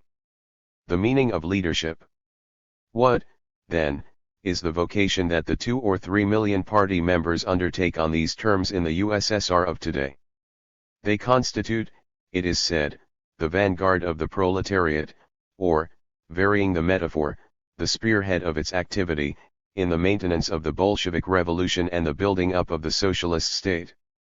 1. But what does this mean in practice? At all times more than half the party membership, as we have mentioned, continues at its manual labor in the factory or the mine, in the oil fields or at the hydroelectric plants, on the farms or in the railway or postal service, with the mercantile marine or the river transport vessels. The specific party duty of these million or more members is so to lead their manual working lives as to be perpetually influencing the minds of the 10 or 20 times as numerous non-party colleagues among whom they work. They must set themselves to be the most zealous, the most assiduous, the most efficient workers of their several establishments. They must neglect no opportunity of raising their own qualifications and increasing their technical skill. They must make themselves the leaders among the wage earners, employing every means of educating the non-party mass in communist doctrine and Soviet policy. In the meetings of the trade union and the consumers' cooperative society, as in the manufacturing artel and the collective farm, they must, in concert with their comrades in the concern, constantly take an active part, using their influence to guide the whole membership towards the most complete fulfillment of the function of the organization in the socialist state, along the lines from time to time authoritatively prescribed.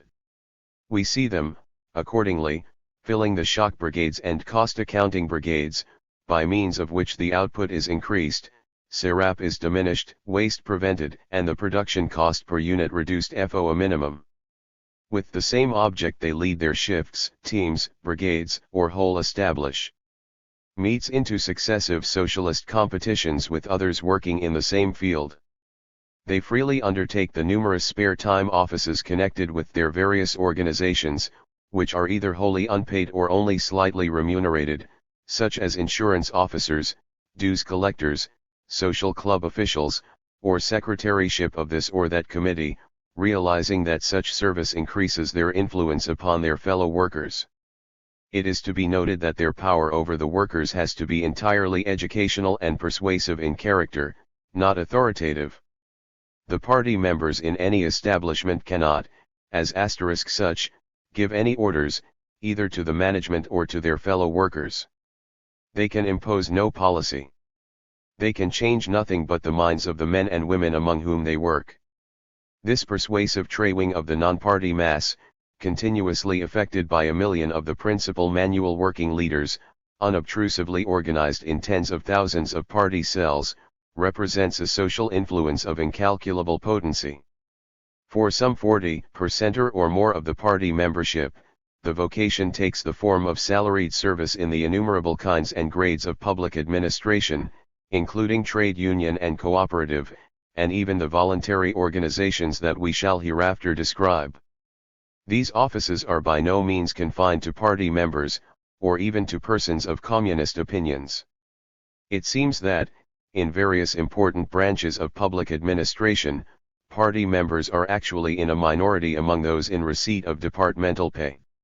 In the factory operatives and villagers taken by conscription for the Red Army, among the band of nearly 1 million salaried employees of the consumers 1,0% societies, in the staff of 500,000 teachers in the elementary and secondary school service, among the 80,000 members of the medical profession, and even in the tiny membership of the College of Advocate, in the host of subordinate civil servants, typists, and attendants, even in the Moscow Kremlin itself, there is reported to be, for various reasons, an overwhelming non-part majority.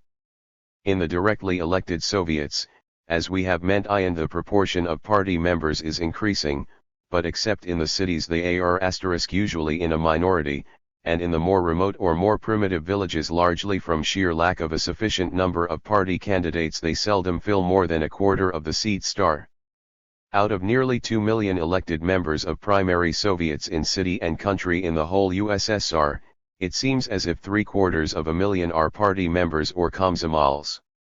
In 19 IU the party members constituted 18.9%, and the komsomols, 11.5% of all the village Soviets, whilst in the city Soviets their percentages were 42.0 and 11.9. The party group. On the other hand, it is to be noticed that the party members elected to any Soviet, are finding themselves members of any other body in which there are non-party colleagues, are definitely instructed, whenever there are as many as 3 of them together, invariably to form a private caucus among themselves, which is called a party group. This caucus is imperatively directed to hold regular private meetings, in order to consider every subject coming before the whole body, and always to decide, by a majority, what shall be the party line on each issue. Every party member is then peremptorily required, as an incident of his party obedience, to adopt as his own the decision thus arrived at. For the party members on any public body to split among themselves, and vote otherwise than as their own majority decides, is one of the most heinous of party offences, and one which is practically never committed. The party rules prescribe, as the specific tasks of the party group, the strengthening of every side of the influence of the party, the execution of its policy outside the party, and party control of the work of all the particular institutions and organizations concerned. For its current work the group may appoint a bureau and a secretary. With this universal organization of party groups, the party members obtain far greater weight in any public body than any other section, greater, even, than the usual superiority of these picked professionals to the bulk of the non-party members would otherwise secure to them. For this as well as for other reasons, party members will now usually be found in a majority in the various higher councils, and in the committees that the primary Soviets elect, and this preponderance steadily increases, tier after tier, up each hierarchy, whether Soviet, trade union, consumers' cooperative movement or manufacturing association of owner-producers. The highest governing bodies in all these hierarchies are found to be almost wholly composed of party members, though even in these there are usually a few non-party persons. This preponderance of party members in administration is even more marked in the higher executive offices to which appointments are made by the congresses, conferences, and councils. Thus, the People's Commissars, constituting the Sovnarkoms, alike of the USSR and of the constituent and autonomous republics of the Union, are invariably party members, together with their assistants or deputies. The various control commissions are invariably made up of party members.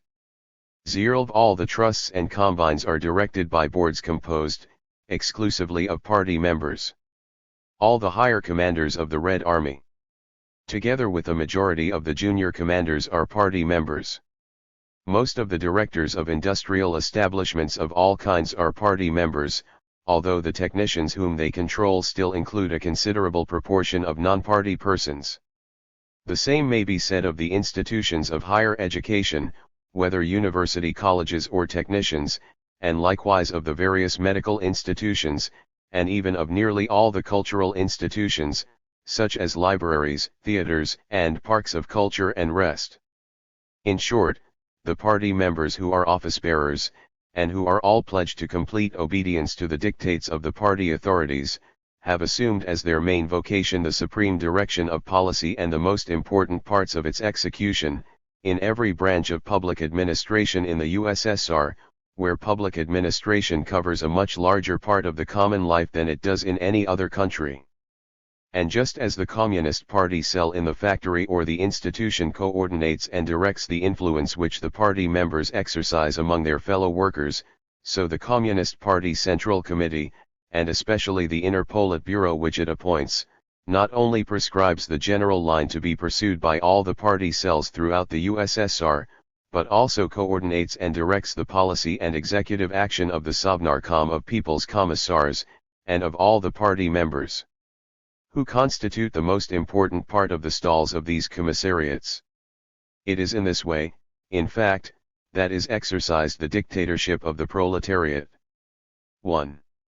The primary party organ. It is interesting to find the Communist Party in the USSR organized on substantially the same hierarchical or pyramidal pattern of democratic centralism as that we have described as common to the Soviets, the trade unions, the consumers' cooperative societies and the INCOPs or associations of owner-producers in industry. The base of the party organization is what used to be called the cell, or nucleus, but which the 1934 rules call the primary party organ. This is constituted among the members employed in any enterprise, whatever its object or character, or residing in any village where as many as 3 members of the party are found. Thus, every industrial establishment, whether factory or mine, electric plant or poultry incubating enterprise, newspaper office or state farm, has at least one primary party organ in each of its departments. Every other social institution, whether university, college or technician, hospital or maternity clinic, trade union office or cooperative store, custar artel or collective farm, has its primary organ. The same may be said of every depot or center of the railway and postal services, of every branch of the provincial and municipal administration and of every department of the central government. Every vessel in the growing mercantile marine and every Soviet agency in foreign countries is similarly equipped. Apart from all enterprises and specific organizations, there are primary party organs for units, areas such as villages in which there are few party members or none employed in agriculture for wages or salary, but in which members of the party reside as school or post office or railway employees, or as peasant agriculturists, especially in collective farms, or as independent handicraftsmen. In fact, as many as 1/2 of all the cells are to be found in such villages. In 1933, on the institution of politotally or policy sections to cope with the crisis in agriculture, the Central Committee sought to reorganize the cells in the rural districts. Very frequently, it was observed, the village party groups, consisting chiefly of communists employed in rural institutions such as the village Soviet, the post office, the militia, the schools, and so on, have little contact with the collective farms, and give little attention to their work. In the future, the communists working directly on collective farms will form a distinct nucleus, to be controlled by the policy sections, while those members of the party who are employed in village institutions which have no immediate connection with the collective farms will be organized separately and be subordinated to the district committee. Where the number of communists in the collective farm is too small to be formed into a nucleus, they will be grouped together with the komsomol's and sympathizers, and formed into a communist komsomol unit of the collective farm. For purposes of further coordination of the work of the policy sections and district committees, the chiefs of the policy sections will act as members of the district committee bureau. In normal times, the procedure of formation of new primary organs is simple enough. A meeting is called of all the known party members, a resolution constituting the cell is passed, a secretary and president are elected, and formal sanction for the new organ is sought and obtained from the next higher unit of party organization, the district committee. It is the duty of every party member to accept membership of the party organ in the body in which he works, or in the village in which he resides, and to attend its meetings. As soon as the membership of the cell exceeds a dozen or a score, a bureau or standing committee will be elected for a term of 6 months. In great industrial works and extensive establishments of other kinds, there may be as many as hundreds of party members, and in a few cases, of thousands, but in such cases separate organs are formed for the several departments, workshops, brigades, teams, or shifts, among which the work is divided. All the organs in a single large factory or other establishment nominate representatives to a factory or institute party committee, which is responsible for common action within the enterprise. In such cases, permission may be obtained for one member, occasionally more than one, to be appointed at a salary, paid from party funds, not exceeding the average of his past earnings, to give his whole time to the secretarial and organization work of the organ. The 3 million party members and candidates are, with few exceptions, distributed among these organs, the number of which in the USSR now exceeds 130,000, giving an average of about a score of members and candidates to each primary party organ. In the large factories, there may be hundreds of members in each organ. 2. The duties of the party organ are precisely formulated and universally understood. It has no formal authority in the enterprise within which it has established itself. Neither the organ nor its standing committee, nor the factory or institute party committee representing all the cells in the enterprise, nor any of their officers or members, can give any orders to the director or manager, or to the other workers, or to the trade union or cooperative officials or committees, or to the municipal soviet or officials. The organ cannot impose any policy or make any regulation for the enterprise. What the cell and its members have to do is to carry on a persistent education of the other workers, and, by persuasion and personal example, to be perpetually influencing the whole organization within which it lives, familiarizing everyone with the slogans and latest decisions of the Communist Party, in such a way as to attract, as new candidates for membership of the party, the most suitable men and women, and, above all, in such a way as to ensure that all the operations of the enterprise conform in all respects to the general line. For further elucidation of the working of the primary party organ in every kind of industrial establishment in the USSR, we give general descriptions by two competent and well-informed American observers, who naturally used the former name of cell. After the general line has been mapped out by the Party Congress and the Congress of Soviets, the government departments, combines, trusts and factories work out the detailed application of these policies. It is then the task of the party cells in the factories and villages to see that instructions are carried out. They must call attention to defects in production and administration, and make special efforts to overcome difficulties. They attempt to accomplish this, not by direct interference with the management, but by working through the party members who are in the factory management, the board of the trust or combine, the factory committees and the trade unions. Whenever necessary, the cell can appeal to the higher economic and trade union instances. The party cell, consisting primarily of workers in industry and agriculture, plays a leading role in increasing production, attaining higher labor productivity, improving labor discipline, and obtaining better labor conditions. Among other tasks, it is the duty of the party cell to counteract bureaucracy and to protect the interests of the workers against any infringement on the part of the administration. The dominating elements in the individual management are the party cell, the factory committee and the management. This combination is known as the asterisk triangle of factory control. The party cell holds meetings and decisions are reached in these meetings as to the position which the party members are to take on any question which has arisen or is likely to arise. Then in trade union or other factory meetings the party members vote unanimously for the previously agreed upon decision. Its power therefore is very great. The Fabcom, since it is elected in a meeting in which the guidance has been given by the party, is an organ which the party cell not only dominates, but which is actually an organ of the cell. In other words, the party cell is greatly superior in importance to the Fabcom. The party cell is represented always by its secretary, and in practice it is he rather than the chairman of the Fabcom who is able to be a counterweight to the factory management. If any conflict arises, it is usually between the management of the factory and the secretary of the party cell, who is naturally supported by the Fabcom. Conflicts between the party cell and the management are not as likely to happen as might be thought, however, for the director of the factory is almost certain to be a communist himself, and to have been appointed with the consent or even direction of the higher party authorities. The party cell, therefore, is by no means in a position to ride roughshod over the decisions of the management. Furthermore, the point of view of the party cell is not likely to be as antagonistic to that of the management, as would be true if the Fabcom were a counterweight independent of the party. All orthodox members of the party must support, heart and soul, the movement for rationalization of industry, and for increasing the productivity of labor.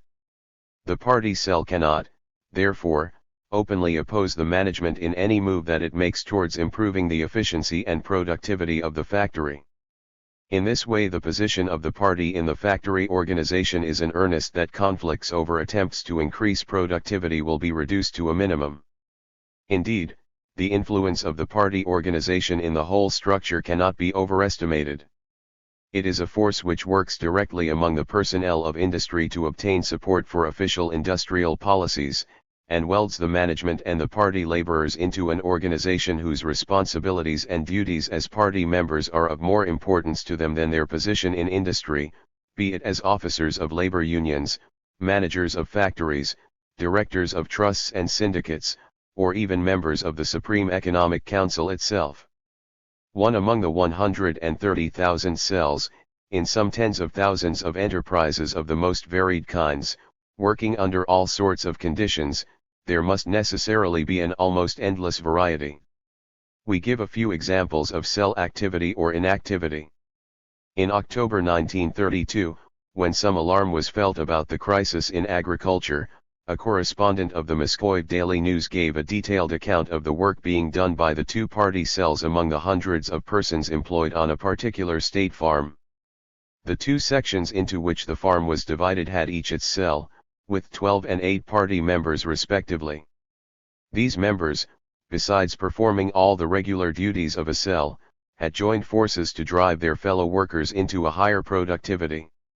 The 20 party members had formed themselves into 5 unofficial committees, 2 undertaking special responsibility for the care of the 2 herds of cattle, 2 seeing to the management of the tractors and the building of the necessary barns, whilst the 5th conducted the persistent education and agitation. The cattle committees had set up milk recording, with the result of demonstrating that the cows milked by party members yielded, on an average, 5 to 1 liters per cow, as against only 4 to 2 liters per cow in non-party hands. After getting the subject discussed at several meetings, 71 non-party milkwomen pledged themselves to increase cleanliness and regularity of feeding, with the intention of reaching an average daily yield of 6 to 5 liters.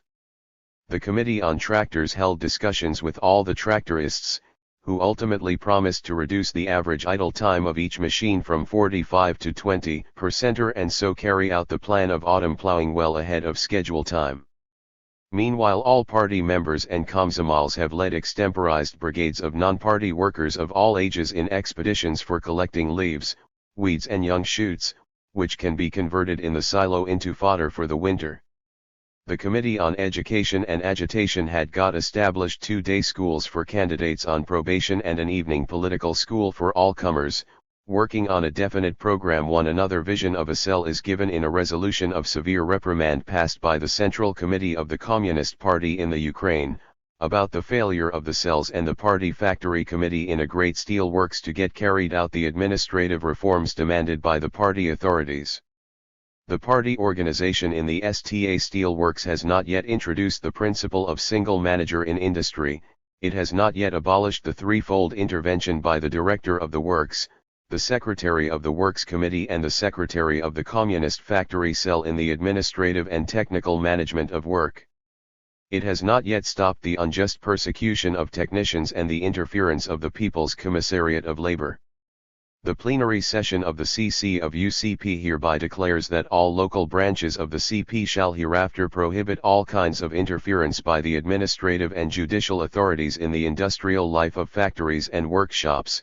They shall discontinue the intolerable triple interference in the management of works, and shall guarantee to the technical staff complete freedom in exercising their duties and free play to their initiative, for which they alone shall henceforth be responsible. 2. In offices and institutions of every kind, in the Custar Artel and in the Consumers Cooperative Society, in the Colcos and the Sovcos, what we have now to call the primary party organ has substantially the same functions as in the factory or the mine. Everywhere it is an organ of persistent political education of the masses among which its members work, and at the same time a persuasive instrument of extraordinary potency in securing in the main, silently and unobtrusively the putting in operation, by every kind of social or economic institution in the length and breadth of the USSR, of the policy as from time to time centrally determined. But, as the base of the hierarchy of committees and conferences of the Communist Party itself, the organ fulfills two other functions. It formulates and transmits the feelings and views of its own members, who, taken together, make up the entire party, to the central directing authorities thereof. And it affords opportunities for members to prove their qualifications for the responsible work of government, whilst at the same time providing an avenue for promotion in the necessarily extensive staff of salaried officials in all the various branches of public work which is increasingly recruited from among the party membership of proletarian or poor peasant extraction. The District Conference. All the primary organs within a geographical area, usually coincident with the Soviet administrative district called a rayon, annually elect in general meeting delegates to the party rayon conference. This elects a president and secretary, together with a presidium or standing executive committee. The party rayon conference chooses delegates to the party republic conferences. The periodically meeting party district or rayon conference, together with the district committee, has the duty of supervising and directing the work of all its constituent organs. It sanctions the establishment of new ones. It is expected that the work of each district committee will take up the whole time of 2 members in addition to the secretary, who receive salaries from party funds. 1. The Republic Congress. Each of the 6 smaller republics, excluding the RSFSR, has its own party congress, that of the Ukraine being of special importance and influence. In the Ukraine, the Republic Party Congress is formed by delegates elected are the region party conferences of that republic, and it elects, along with the inevitable Control Commission, a central committee of the Ukraine Communist Party, which supervises and directs all the party work. In the 5 smaller republics there may be party congresses called for the whole republic, but they are of considerably less importance. The USSR and RSFSR Party Congress. The Supreme Party Congress for the whole USSR, including the RSFSR, consists of delegates elected by all the region conferences throughout the whole area, together with delegates elected directly by the Republic Party Congress of each republic.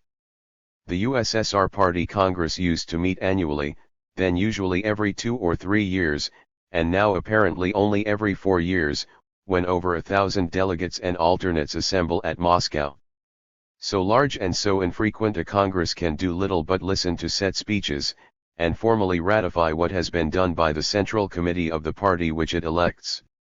It is, however, usefully supplemented by a less formal gathering, called an all-union party conference, not mentioned in the rules, but meeting prior to each Congress latterly 1 or 2 years before and attended only by the presidents or secretaries of the local party organizations.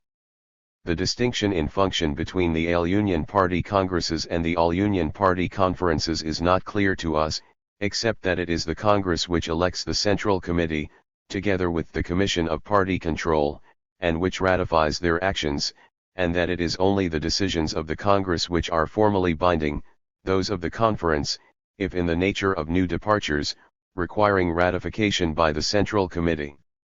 The alternating Congresses and Conferences are both numbered successively, thus the 7th Party Conference of 1918 preceded the 7th Party Congress of 1919, and so on, the interval gradually widening until the 17th Party Conference of 1932 preceded the 17th Party Congress of 1934 by nearly 2 years.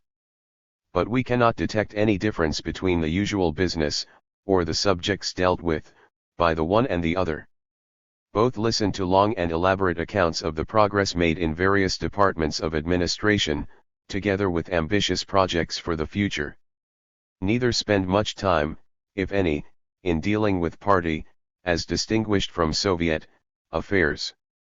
During the years 1924 to 1928 both were the scene of heated discussions on principles or theories of public policy between the spokesmen of opposing factions, which always ended in resolutions on matters of fact being passed by overwhelming majorities, or even unanimously. Both Congress and Conference serve, in reality, the same purpose of wide and resounding demonstrations of policy and progress, and both are made the means of impressing upon the local representatives the common policy of the party, against which only theoretical objections have usually been made. Moreover, Both are useful in bringing representatives from distant parts into touch with the supreme administrators at Moscow. It is to be noted that, whereas both these bodies originally met annually, and then biennially, each of them now meets only every 4 years, the Congress 2 years after the conference. 1. The Central Authority. The Central Committee, consisting in 1935 of 70 members, with 68 substitutes or alternates, is the real governing authority of the party.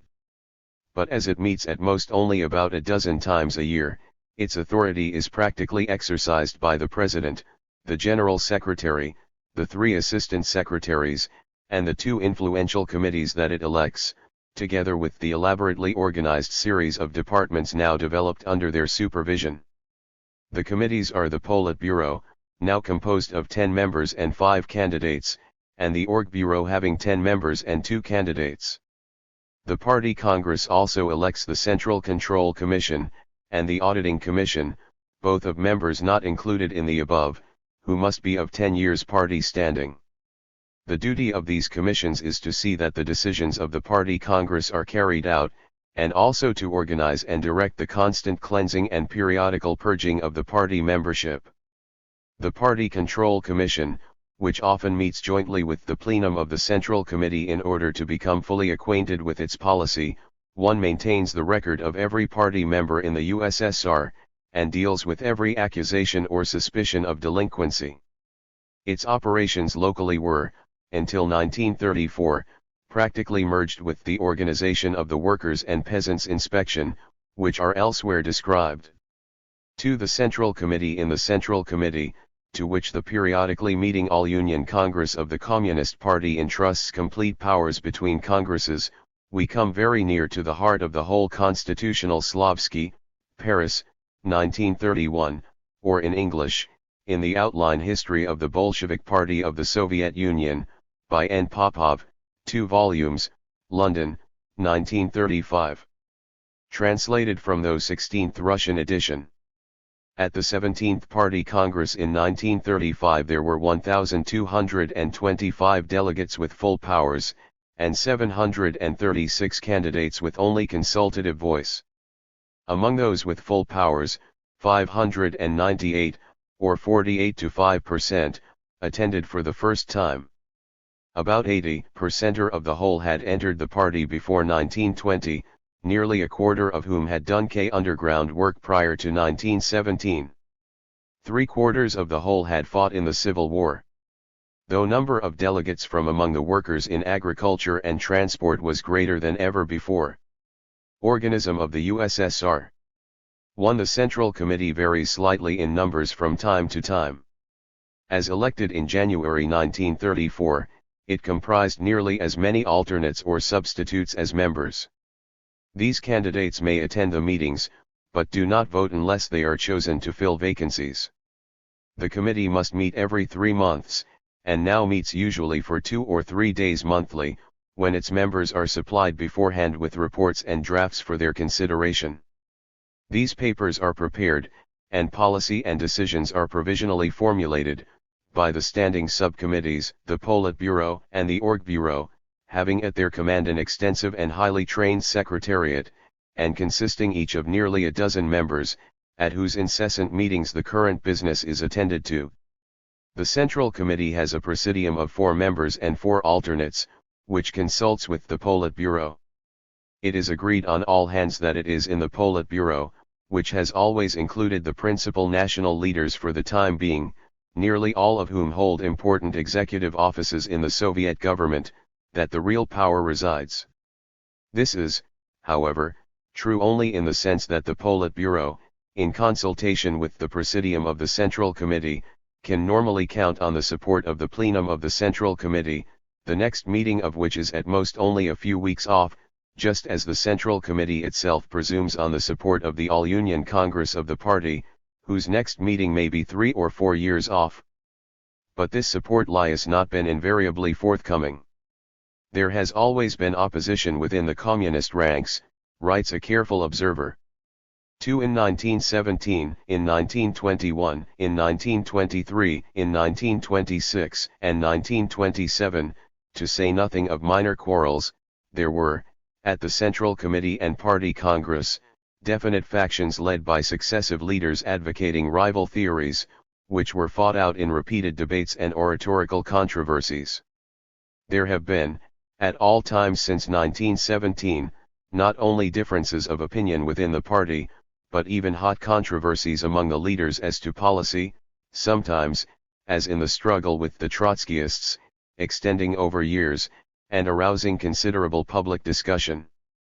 3. Thus, whilst the majority among the little group of leaders normally gets its way, it does not do so without having to take seriously into account whatever conflicting opinions may be entertained among the colossal party membership, as voiced by particular leaders on controversial points, and occasionally not without having to introduce into its policy the modifications necessary to secure unanimity.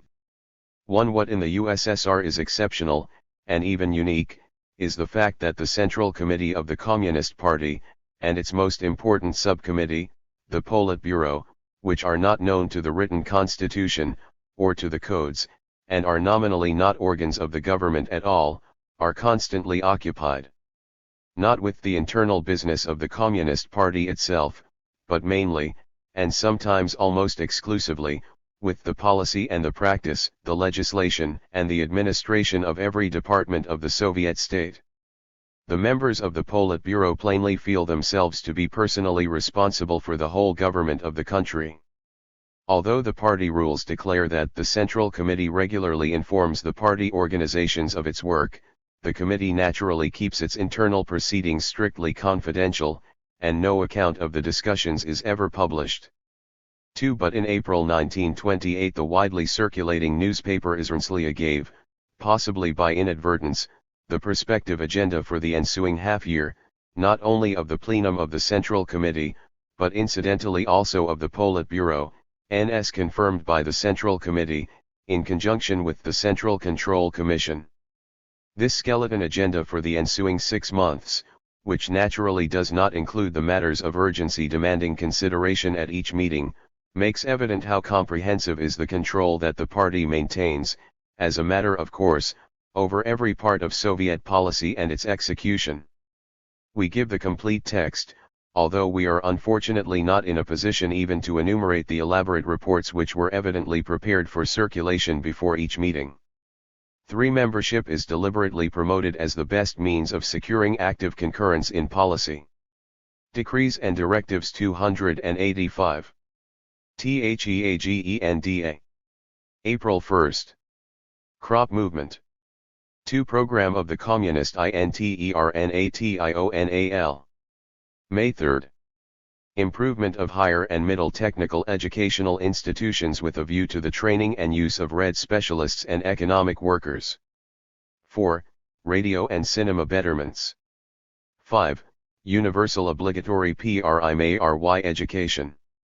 June 6. State and financial conditions of the railways. 7. Position and betterment of construction. 8. 7-hour workday. 9. JULY. Reorganization of the People's Commissariat for Trade of the USSR. 10. Rationalization of industry. August 11. National defense. 12. Collective and Soviet estates. 13. Sept. Control figures of people's economy for 1928 to 1929. 14. Industria and financial plan for 11/28-1929. 15. Execution of export and import and foreign exchange plans for 1927 to 1928, and plans for 1928 to 1929.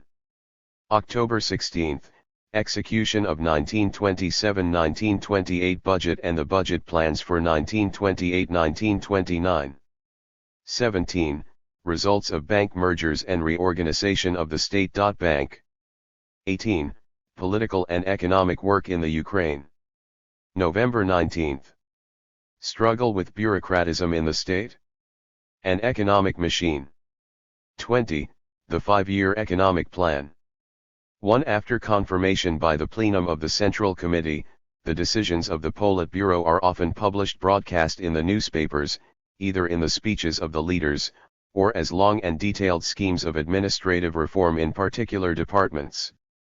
Or they may take the form of actual decrees avowedly binding upon every member of the Communist Party, whether in his public capacity as People's Commissar, member of a trust or combine, director or works manager, or in his private capacity as a citizen. Such decrees sometimes bear only the signature of Stalin, as General Secretary of the party.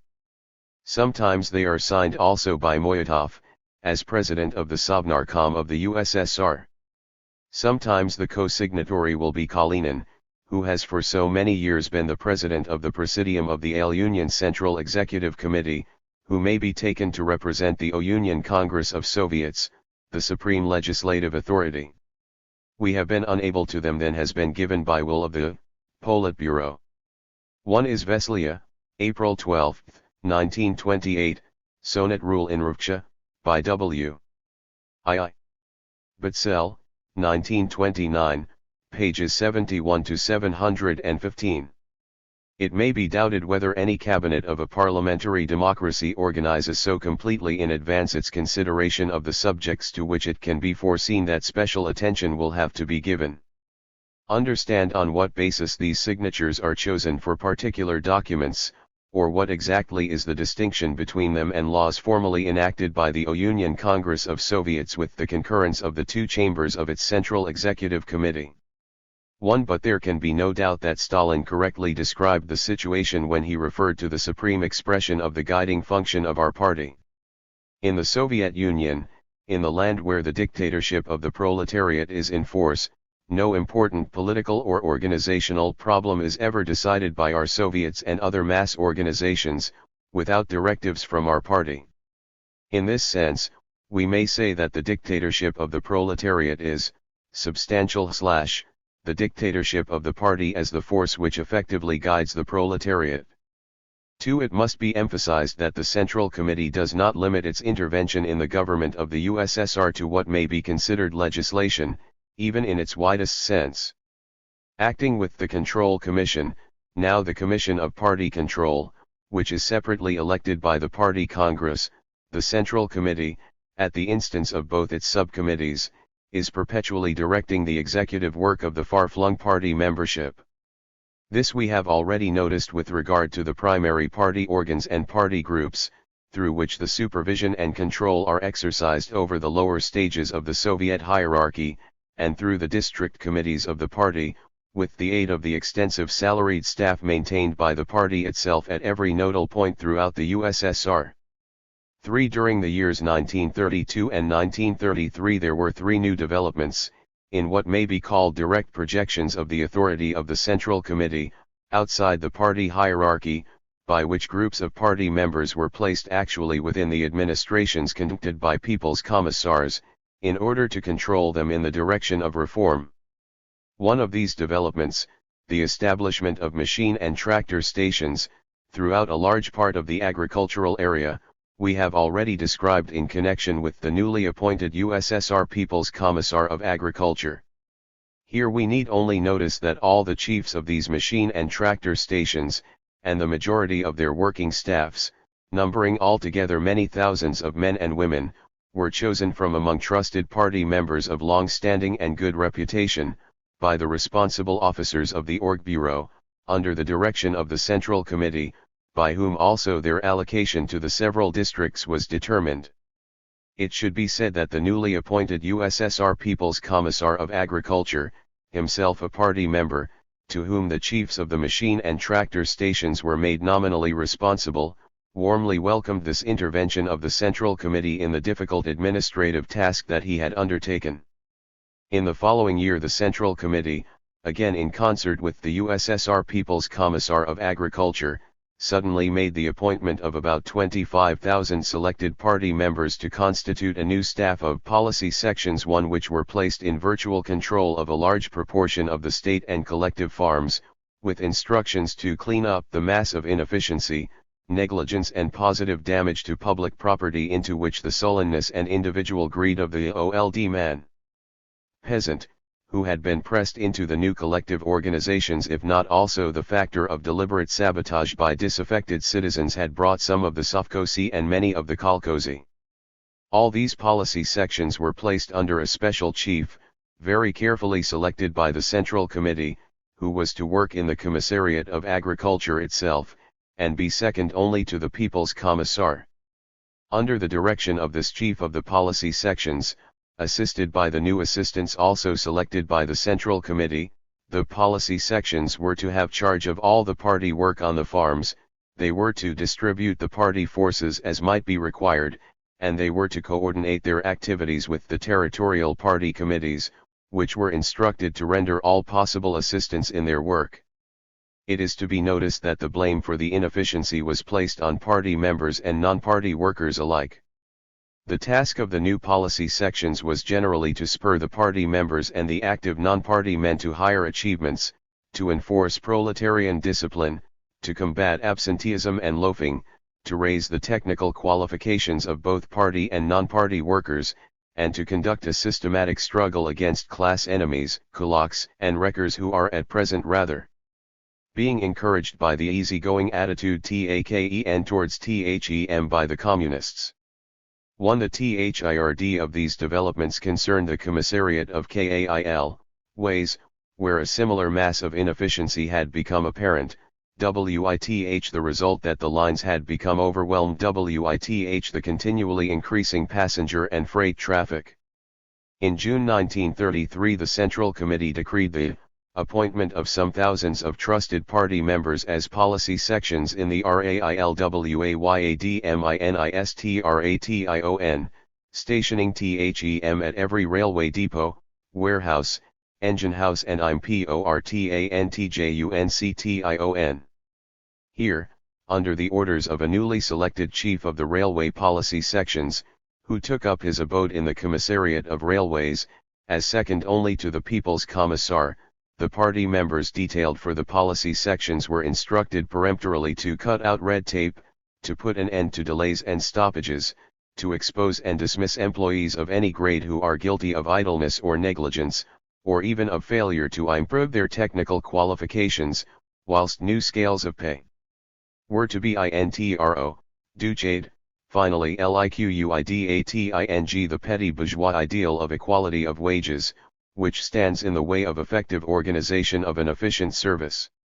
At the 17th Party Congress in 1934 the temporary projections of the party into the agricultural districts were regularized by being absorbed into the regional party organizations themselves. The policy sections attached thither to the machine and tractor stations, or to the Kolkhozy and Sovkhozy, cease to exist as such, and their memberships are added to those of the primary party organs and the regional party committees, which have to be reorganized into half a dozen separate branches corresponding with those of the central party organization. The policy sections were considered to have successfully accomplished the task assigned to them of changing the mentality of the Kolkhoz members and of ensuring the protection of public property.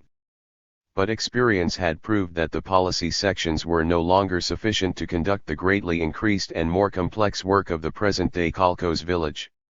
It was no longer a question of organizing sowing, harvesting, and grain collection, for which the policy sections were formed, and it was felt that the normal party and Soviet organizations were more competent to deal with all the political, economic, educational, social, and other work of the villages. 2. Can be the motives that induce large and ever-increasing numbers of men and women throughout 1930 to 1934 to the number of thousands every week voluntarily to join the Communist Party. Why should they seek membership of a body which requires of them a relatively high standard of personal behavior, a life of implicit obedience to the commands of superior authorities, perpetual submission to a discipline enforced by penalties which are often severe, and the abandonment of individual acquisitiveness of pecuniary wealth? First, we may place the impulse of a faith to be subsequently described which communists will not allow us to call a new religion, which has all the impelling force that religions have elsewhere possessed. Whatever may be thought of Soviet communism, it certainly seems to give to its adherents not only a sure and certain conviction of absolute truth, but also the consciousness of a special mission for the improvement of humanity, a mission intensely attractive, in the TWENTIETH century, to young and ardent spirits. Of its eventual success, in the complete transformation of human society throughout the world, they entertain no doubt. Difficulties do not daunt them. Hardships and suffering, even on the largest scale, do not slacken the recruiting. Secondly, there is the desire, much more widely spread than is commonly supposed, for fuller opportunity to exercise one's personality, the wish to wield influence in the literally world in which every individual lives, the ambition to rise to work of greater responsibility, in short, the craving, even of the ordinary man or woman, for power. It is noteworthy that, as will Boe subsequently described, the main object and purpose of public education in the USSR, from the nursery school up to the highest technical institute and university college, is to arouse in the pupils, even those of the poorest parents, this desire for individual expansion, and in every way to foster its development in as large a proportion of the population as possible. The accumulation of personal wealth barred, membership of the party offers, in the USSR, at any rate to all but the infinitesimal number of artistic or intellectual geniuses, the only opportunity of rising in the world.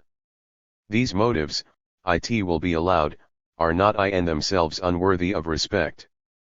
The statistics of the past 18 years before us, we cannot doubt their proven efficacy in securing the recruiting of millions of members. But does the incentive last? Can a party grown to such magnitude maintain throughout its colossal membership Lenin's standard of personal conduct, devotion to party duty, implicit obedience to the common will, and pecuniary self-abnegation?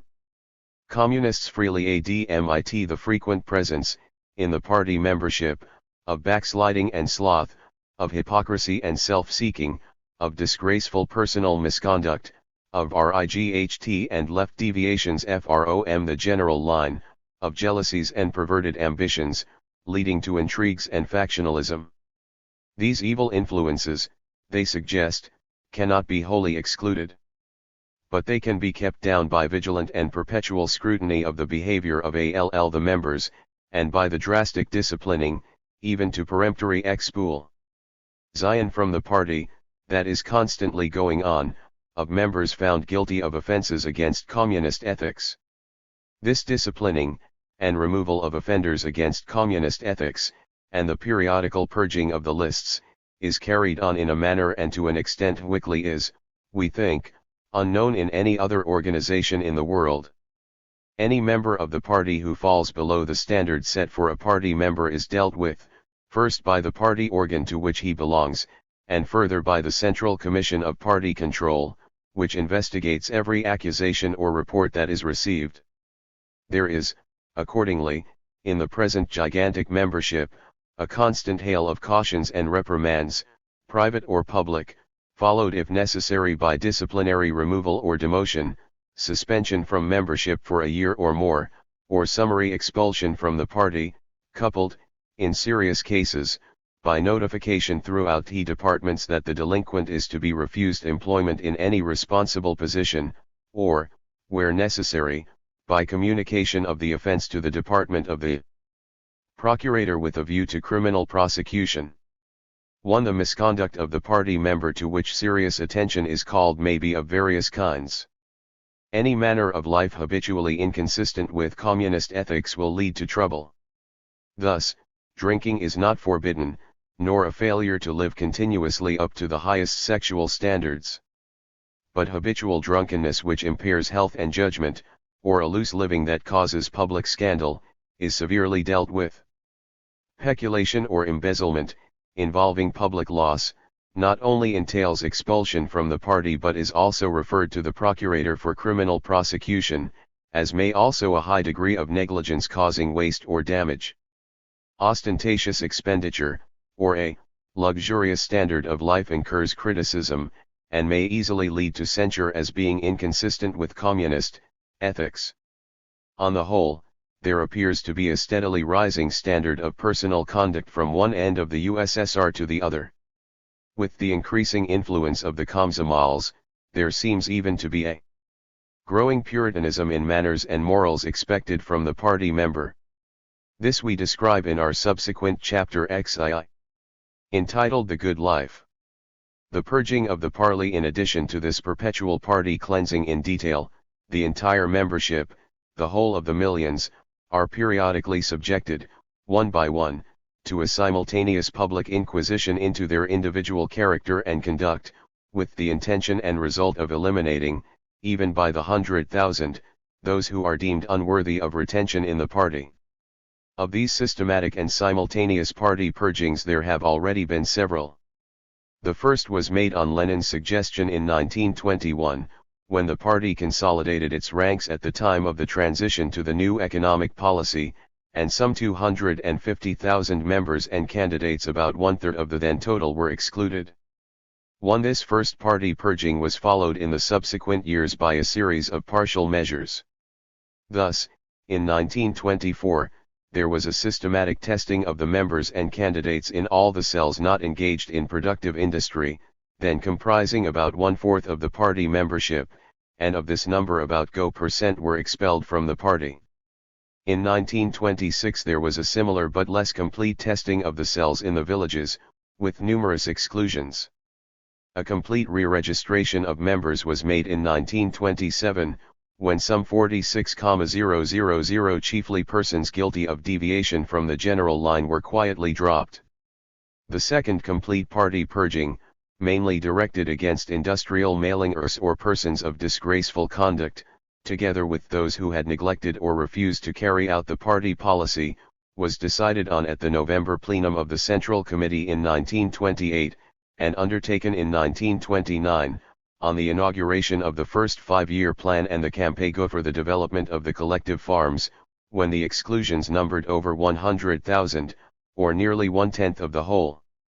The third purging of the party took place in the first year of the struggle for the second 5-year plan, when about 250,000, or one-eighth of the whole, were removed from the membership roll.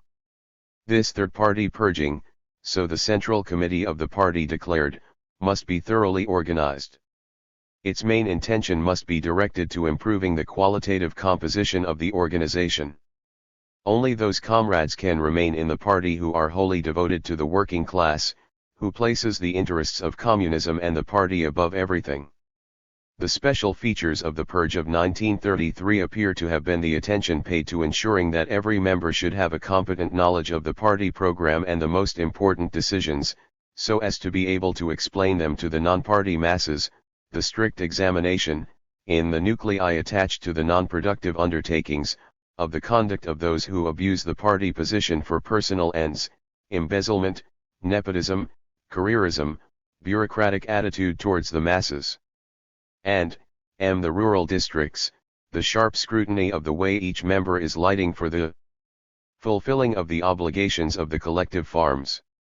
Against the Kulak and his agents, and how he is protecting the socialist common property, especially on the Sovkhozy and the Kolkhozy. But it was recognized by the party authorities, apparently for the first time, that not every one of the 3 million members and candidates could successfully demonstrate a complete understanding of Marxism, and many were relegated to a new category of subordinate connection with the party, under the designation of K-sympathizers. It not infrequently happens, reported Prerila, that a comrade, although he may be personally quite loyal to the Soviet power, as a party member may damage the movement in practice, even without willing it, if he is not yet in a position to lead the collective peasants or the non-party workers in the interests of the party. Here is the case, not of a party member, but of a comrade who sympathizes with the party. Such sympathizing comrades often hasten to join the organization, not understanding that there is a party. Again thunderous applauses shook the hall. The meeting was declared closed and almost everybody rushed to the platform to shake hands with the excited Bugakova. The first party member at Moskvashvili No. 3 had come through the Kistka. L. The party cleansing is taking place in the engineers and udarniks dining room in the Kalinin cutting tool plant. Darting a sharp, hurried glance at the microphone that is to carry all his words to thousands of listeners in throughout the Moscow province, Goroshev begins to speak. He holds himself calmly, even jokes a bit. But one is instantly aware that he has thought over carefully beforehand every word that he is saying now. He speaks slowly and weighs each word before it leaves his mouth. I was the son of a fitter who later quit his trade and sold fish for 20 years. After the October Revolution he opened up a hardware stand in the Danilov market. Goroshev is going to be honest and straightforward. He will tell frankly everything of the past. But why did you hide your social origin when you entered the party? Interrupts Saykat Muratov, a Turkoman, the chairman of the cleansing commission. Asterisk, why did you write in the application you filled out before entering the party that you were the son of a worker? Oh yes, a mistake crept in there, says Goroshev. I should have written worker trader. Everybody laughs. After a crossfire of questions, the audience learns that, for hiding his social origin during the 1929 cleansing, the cleansing commission had deemed it necessary to keep him in a lower position for 5 years. But Goroshev does not like lower positions. After wandering from factory to factory looking for the best job, he finally lands at the phrase, where he secures the important post of secretary of the factory trade union committee. How did Goroshev hold down this position? Several of the workers get up to speak. One tells of the incident when Morozov, technical director, rudely upbraided and discharged the lathe hand Chernov because he forgot to turn off the motor on his lathe one day.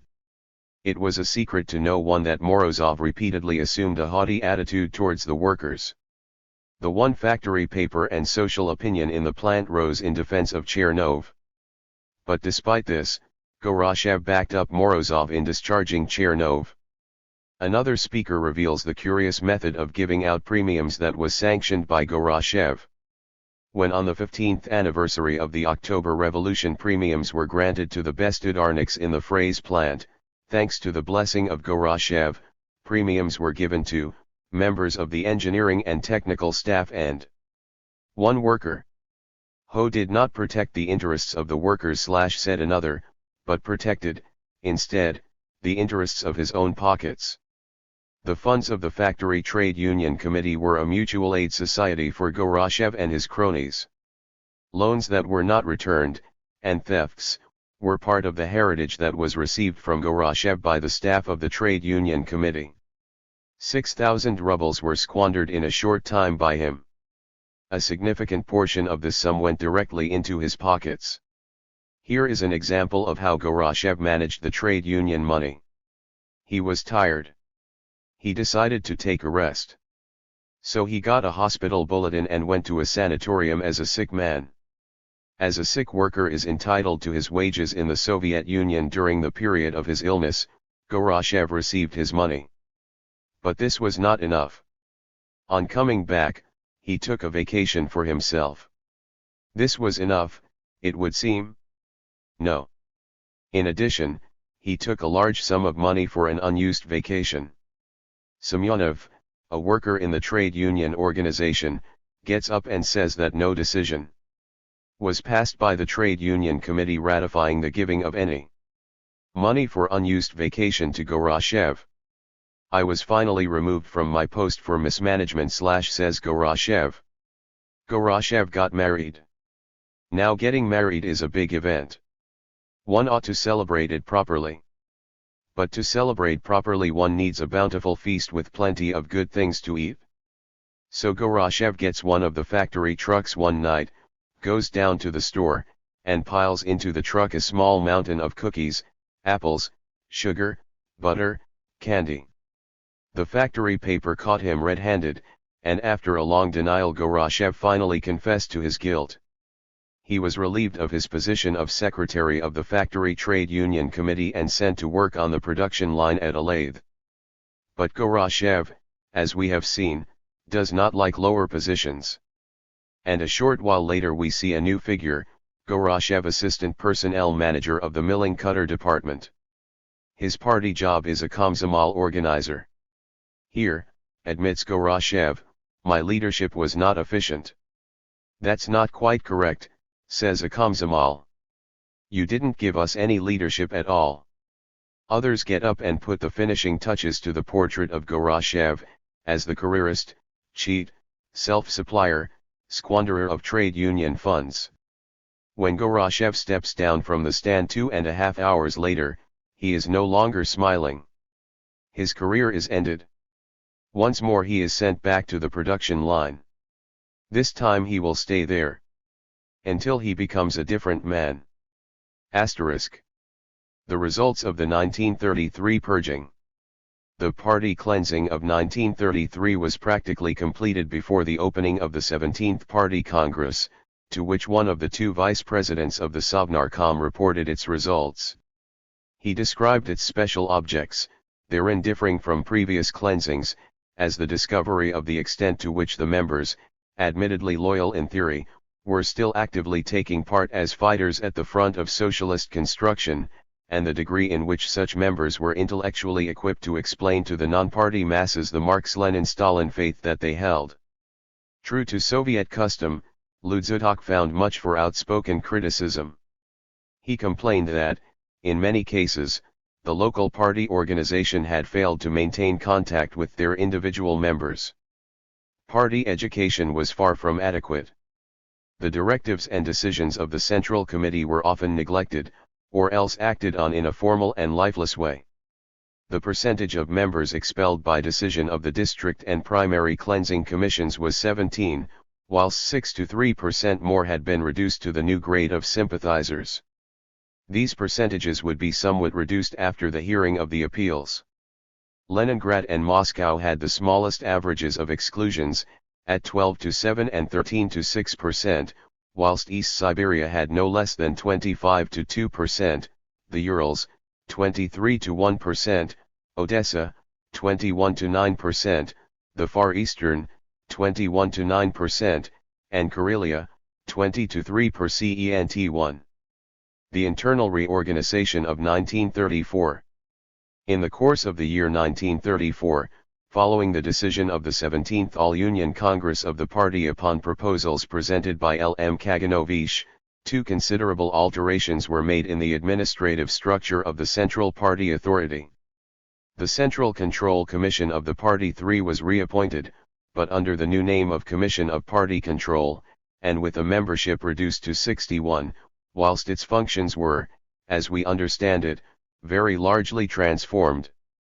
Whilst retaining its duty of continuous supervision of the whole party membership, and the investigation of all complaints and accusations against individual members, it sends to act in close conjunction with the Workers' and Peasants' Inspection, which has hitherto been represented by an officer of the standing of a People's Commissar in the several Sovnarkoms of the USSR, the constituent republics and the autonomous republics. All these were, in the course of the year, simply abolished, whilst the work of the specially commissioned juries of inspection and inquiry was transferred to the trade union organization, under the Ale Union Central Committee of Trade Unions. In place of the Workers' and Peasants' Inspection in the several Sovnarkoms, there was established, as we have already described, a new Commission of Soviet Control for the whole USSR, nominally appointed by and directly responsible to the Sovnarkom of the USSR as a whole. For the first appointment of this Central Commission of Soviet Control of the USSR Sovnarkom, the All-Union Congress of the Communist Party took upon itself to nominate the entire membership of 70, from tried and trusted party members. It is with this body, in substitution for the abolished Workers' and Peasants' Inspection, that the reorganized Central Commission of Party Control acting for the Communist Party will act in the closest concert. We understand that, whilst the information obtained will be at the disposal of both sides, the division of duties will be the following: any changes required in the constitutional organization, or in the personnel of the various offices, will be made, formally, by the appropriate authority in the Soviet hierarchy, from the USSR Sovnarkom down to the village Soviet. On the other hand, any disciplinary action against party members as such, and the issue to them of any necessary directives, will be matters for the Commission of Party Control, acting for the Communist Party. But the most important change, in the new arrangements is not so much in the manner in which any necessary action will be formally taken, as in the reorganization of what has gradually become an extensive array of central departments of the Communist Party itself. What we may describe as the internal office administration of the Communist Party has been completely transformed. The recent extensive developments of policy sections in the machine and tractor stations and collective farms, and at every railway or water transport center, in which possibly as many as 50,000 of the most zealous and active of the party members are now employed, have made necessary a sweeping rearrangement of departmental administration. Under the Central Committee of the Communist Party and its two main committees there are now to be no fewer than 9 separate departments, namely, the Agricultural Ital, the Industrial Ital, the Transport Ital, the Planning, Finance and Trade Ital, the Political Administrative Ital, the Ital of the leading centers, the Ital of Culture and Propaganda of Leninism, and 2 other sectors, the Administrative Sector, and a special sector not yet otherwise designated. In May 1935 the Ital of Culture and Propaganda of Leninism was subdivided into 5 branches, namely, the Ital of Party Propaganda and Agitation, the Ital of the Press and the Publishing Houses, the Ital of Schools and Universities, the Ital of Educational Work, dealing with libraries, clubs, sport organizations, radio, cinemas, theaters, and authorship, and the Ital of Scientific and Technical Inventions and Discoveries. All these departments are to be accommodated at the enlarged Moscow offices of the Communist Party. The party's departments in the provinces are being reorganized along similar lines. Under the party committees of the republics and lesser authorities, there will be, in each case, 6 separate departments, namely, the Agricultural Ital, the Transport and Industrial Ital, the Soviet Trade Ital, the Ital of Culture and Propaganda of Leninism, the Ital of the leading party organs, and a special sector.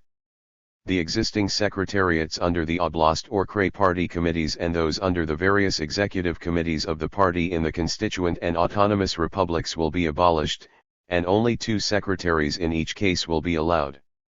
All questions which require discussion must be raised direct in the bureaus, and the working out of practical problems must be entrusted not to special commissions, but to the heads of departments, and to the responsible workers in the Soviet, trade union, cooperative, komsomols and other organizations.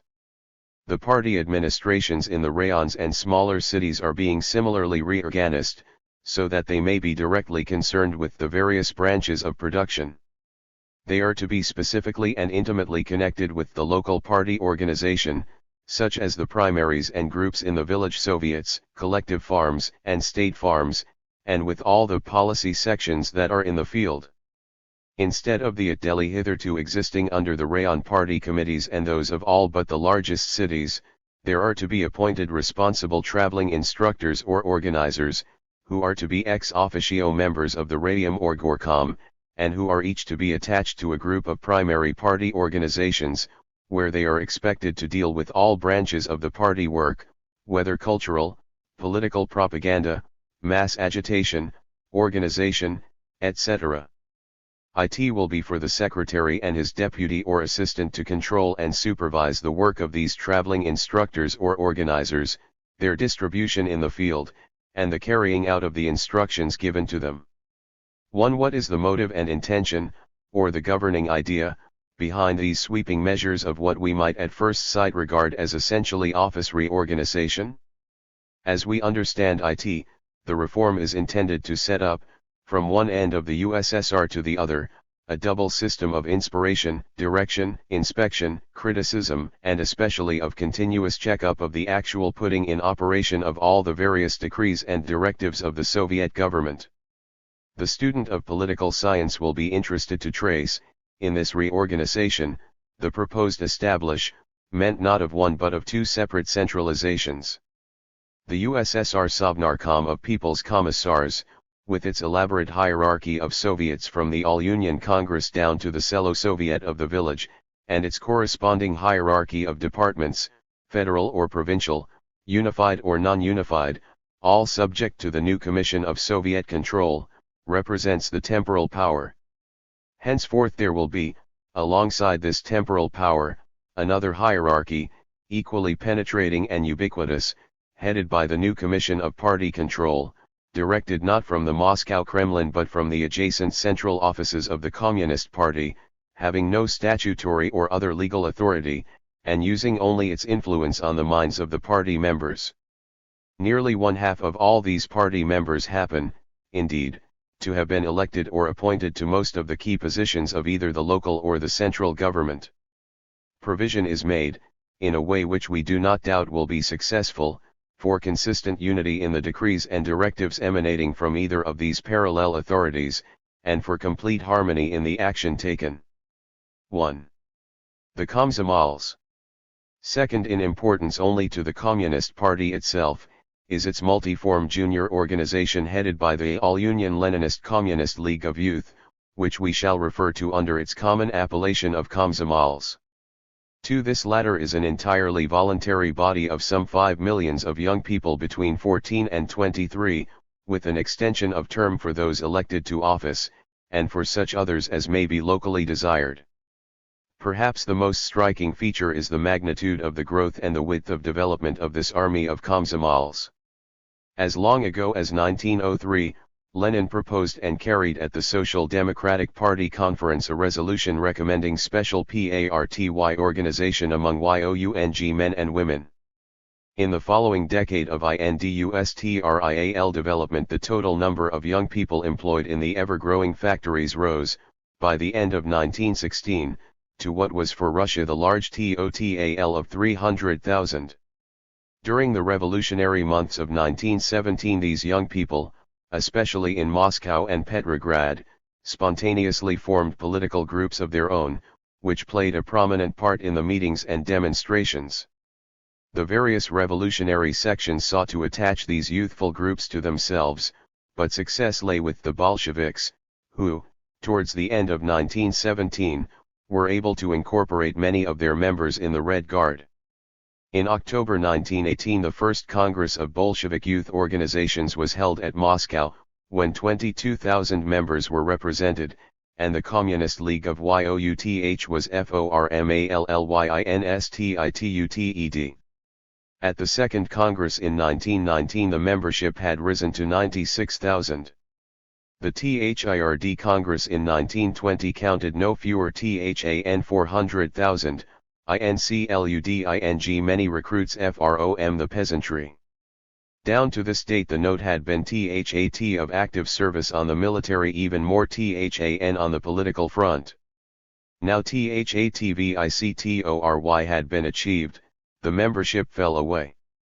Then came the command for study to fit themselves for membership of the party, as well as active participation in industrial and political work, and, as new duties, energetic assistance in the education of the younger children, on the one hand, and, on the other, the promotion of the young workmen's interests on the economic front.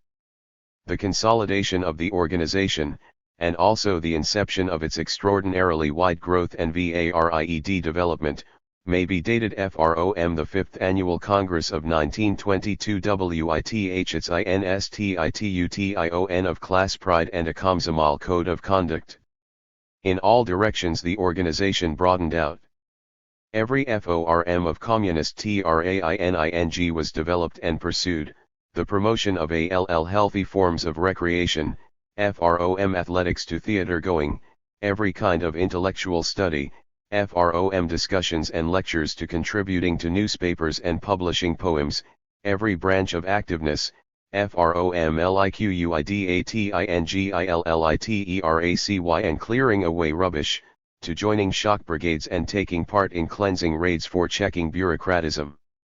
By 1924 the membership, including candidates, had reached 632,000, by 1926 1,612,372, by 1927 2,250,000.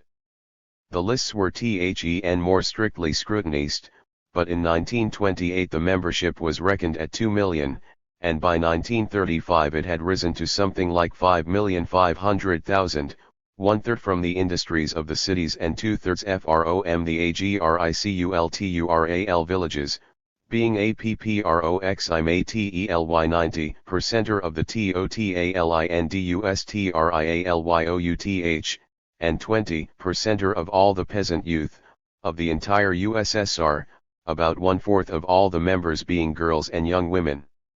The Komsomolets adopt the pattern of organization common THROUGHOUT the USSR. The whole membership is grouped in cells, formed not only among the employees of factories and other industrial establishments, or of offices and institutions of all kinds, but also among the students enrolled in the higher educational institutions, and among the young people of the agricultural villages. The number of these cells in the USSR is now over 100,000, a majority of them either in the kolkhozy or in the villages. These cells are grouped geographically in districts, for which they elect district committees and officers. These district committees are, in the RSFSR and the Ukraine, united by provinces, and elsewhere by the smaller 5 republics, each with its own committee and officers. These local committees send their officers every 2 years to an all-union conference at Moscow, specially for organizational purposes, and in the alternate years they elect delegates from the membership to a still more imposing all-union congress, which is much more than a glorified picnic. This congress listens to elaborate speeches, passes resolutions, and appoints a standing central committee by which the whole organization is practically governed. So close is the parallelism with the organization of the Communist Party that Komsomols who find themselves serving on mixed committees, or belonging to non-party organizations or institutions, invariably form themselves unobtrusively into a fraction or group, which decides a common policy, and is responsible to the offices are all filled gratuitously, the personnel frequently changing, thus affording useful training to a large proportion of the junior membership, the duties being performed outside school or working hours. But already in the district committees and secretaryships the duties are sufficiently onerous to require the full-time service of one or more salaried officers in each case, and these become more numerous in the higher ranges of the organization. These places are practically all filled from the ranks of the Komsomols themselves, but they tend to fall into the hands of the abler and more experienced of them. The reorganization of the League of Youth is to follow other lines than those of the party itself. It was decided by the Komsomol Central Executive Committee, and declared by A.V. Kozyrev, the Komsomol secretary, on behalf of Stalin himself, that their corporate activity is henceforth to be concentrated upon education of their own members, of the pioneers, and of such workers, peasants, and students as they can influence. Separate subcommittees are to direct the work among these several groups. The Komsomols are henceforth not to busy themselves so much with assisting production, and, above all, they are not to concern themselves about possible developments of the policy of the party itself. Hitherto no express confession of faith has been called for from the young applicant for membership. For youthful workmen or peasants of poor parentage, no recommendations are required, and not even any period of probation, whilst there is no assumption that the applicant will have had any political training or experience. The children of middle peasants, however, or of parents of any occupation reputed to be relatively wealthy, are not invited to join, nor are they, indeed, easily admitted, whilst those of kulaks are usually refused. Young people employed in Soviet institutions, and the children of such employees, and any others not of workman or peasant parentage, are required to present a recommendation from a member of the party of 2 years party standing, together with 2 recommendations from Komsomol members. Young people who are the children of shopkeepers or other definitely bourgeois classes find some difficulty in joining, but may be admitted on good party recommendations, and subject to 6 months probationary membership, during which they pay dues, attend meetings, and participate in all activities except voting, and are watched and reported on as to conduct, character, and civic activity. There is no attempt to maintain in the Komsomol membership a numerical preponderance of the industrial workmen. But the direction of the organization is kept in the hands of the workmen and the kolkhoz members, as well as secured to the Communist Party, by additional qualifications for holding office above the primary organ. Tims, the secretary of the district committee, must anyhow be, not only a Komsomol of at least a year's standing, but also a party member of a year's standing, and if he is a peasant, he must have 2 years standing as a Komsomol, whilst, if he is one of the intelligentsia, he must be not only of 3 years standing as a Komsomol but also of 2 years standing as a party member. For secretaryship of a provincial committee the required qualifications are still more stringent, and also similarly differentiated, so as to put barriers in the way of all but avowed and tried communists of working class parentage. The most important features of the Komsomol organization are its educational purpose and the extent to which it disciplines its members. There is plainly no seeking to attract recruits under false pretenses, or by any concealment of aims. The tasks and duties of members of the YCL as laid down by the 9th All-Union Congress, and embodied in the rules, expressly require that the Komsomolets must be worthy of the name of his great teacher, he must be the most energetic, honorable, daring fighter, supremely loyal to the revolution, an Aji example to all youth and all workers. He must work every day to enlist new members in the league. The best members of the YCL will be admitted to the ranks of the party. The Komsomolets fights persistently for the general line of the party. He is obliged to study systematically the teaching of Marx, Engels, Lenin, Stalin. He is a loyal assistant to the party in the struggle for the socialist reconstruction of the national economy, and the industrialization of the USSR. Every Komsomolets is obliged to equip himself with essential technical knowledge, to master a leading technique and to work systematically for the raising of his qualifications. The Komsomolets who works for Komsomol Discipline 307 wages must be a member of a trade union and must take an active part in its work. The Komsomolets in the village is an organizer of the socialist reconstruction of agriculture. He must work for the realization of the great task of liquidating kulakism. He must be an organizer and member of a kolkhoz, and must work with all his energy for the strengthening of the union of the working class with the peasantry. For heroic self-sacrificing struggle on the socialist construction front, the Komsomolets is awarded the Order of the Labor. Red Banner. The Komsomolets is an active worker on the Cultural Revolution front. He fights for the polytechnicization of the schools. He is an active physical culturist. He must be prepared at any moment to defend the Soviet Union with arms. He must study military matters and master one form of military discipline. The YCL is the patron of the Red Fleet and Red Air Force. Every Komsomolets must help the pioneers to take part in socialist construction. These high and varied obligations of Komsomol membership are persistently enforced. Self-criticism is as constant a feature in the Komsomol cells and district organizations as in every other form of Soviet activity.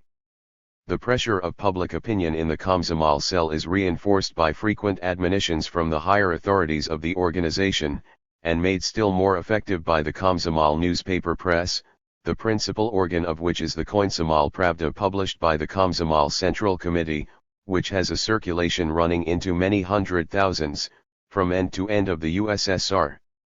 This Komsomol press, which includes literally hundreds of local and specialist journals, though edited and directed by salaried officers, is largely filled with unpaid contributions from the vast membership, in which the exuberant vitality and enthusiasm is as marked as the youthful fanaticism.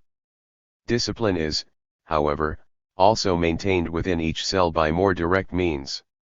Votes of censure on individual members, for breaches of rules or offenses against communist ethics, are frequent. Many things that are not actually prohibited are bad form among Komsomols. Voluntary withdrawals of slack or unwilling members are common. Those who fail to attend meetings or participate in the activities of the body, or neglect to pay the dues, are quickly dropped. Actual expulsions are reported to be even more numerous than from the Communist Party itself, and mainly for similar grounds.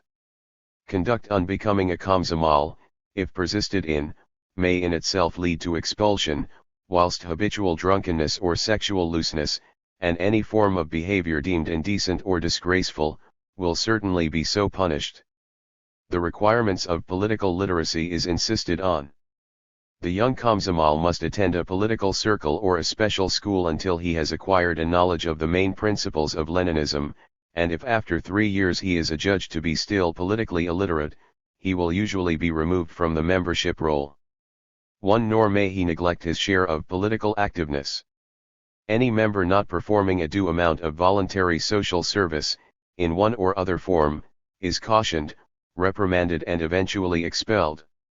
An effective expedient for continual guidance of the whole communist youth is found in the frequent conferences and congresses. One of the author's most vivid impressions was derived from attendance at a session of the 7th All-Union Conference of Komsomols, when 1,200 young men and women, of many different races, leaders of Komsomol cells from all over the USSR, were brought to Moscow for 8 days of strenuous attendance to be criticized and instructed by their own spokesman and by distinguished academic professors and party leaders. It was impossible not to be impressed with the enthusiasm and energy, the joy of new freedom and the eagerness for improvement of this exuberant youth. The official congratulations on their really considerable achievements were interspersed with warnings that discussion on theoretic issues must not interfere with practical productive work, especially in shock brigades, that they must not neglect the duty of answering the letters of the younger pioneers, and that the practice of passing resolutions in the exact terms of others that they had received was not calculated to secure respectful attention. It was not by such means that they had already been influential in raising the position of the Komsomols. Their advice as to educational curriculum had been an important factor in such legislative reforms as the raising of the school leaving age to 15, the development of factory schools with 3.5 hours theoretic instruction and 3.5 hours applied science and practical work for those joining the factory before 16, and the institution of the 7-hour workday. They might well demand that their factory earnings should not, as was occasionally the case, be kept back as arrears, and that even second-year apprentices should be entitled to transfer from time work to piece work. They should insist everywhere on the carrying out of the Central Committee's decision allotting to young persons 15% of all the places in the houses of rest and 50% of all those in the sanatoria. Their concentration on the full execution of the 5-year plan need never be pressed in such a way as to prejudice their own economic or hygienic interests as young workers. We could not help feeling the practice of the Soviet government of calling up to Moscow, for a general conference, the representatives from all over the vast area of the USSR representing a considerable annual expense was, in this, as in so many other branches of the public service, a most potent instrument alike of education and of administration. The following description of a successful Komsomol cell at work inside a kolkhoz is abbreviated FROM. The account given in a general report prepared by the Middle Volga Krai Committee of the Komsomols, in conjunction with the Komsomolskaya Pravda, on the measures taken locally to carry out the Central Committee of the party's decree of April 1, 1931. The cell began by working as a separate brigade in the fields, doing 15% or more than the other brigades. Then, on the instructions of the local party cell, the 25 Komsomols distributed themselves among all the brigades, for the purposes of giving a lead to all the various farm sections, with the result the whole productivity was raised to a marked degree. The YCL membership on the farm was increased threefold. The system of organizing work with 4 to 10 YCL members at the head of each brigade became more and more efficient. Dependent on the vigor with which the YCL cell promotes consciousness among the non-party mass of workers.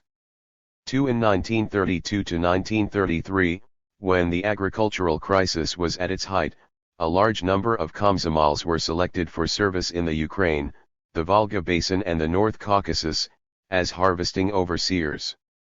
They were to protect the grain from pilfering peasants or marauding bands, to organize and lead gleaning detachments so that nothing should be lost, and generally to increase productivity. With regard to the sugar beet harvest, the YCL All-Union Conference called for socialist competition among all Komsomol units, as to which could organize and conduct the most efficient arrangement. A prize fund of 200,000 rubles was to be formed with the aid of the Sugar Trust for distribution among the successful organizations. 3. But for this agricultural work not all urban Komsomols proved themselves worthy. In May 1933 the newspapers reported the expulsion of 7 young men as deserters from the most important front of the class struggle. As young mechanics in the Stalin auto plant, they had volunteered for work on a state farm in North Caucasus. They were provided with railway tickets, and given a public send-off by the Moscow Komsomol Committee as heroes of the day. But before actually getting to the Sovkhos, They heard such a discouraging account of life on a farm, they tookfright and returned to Moscow.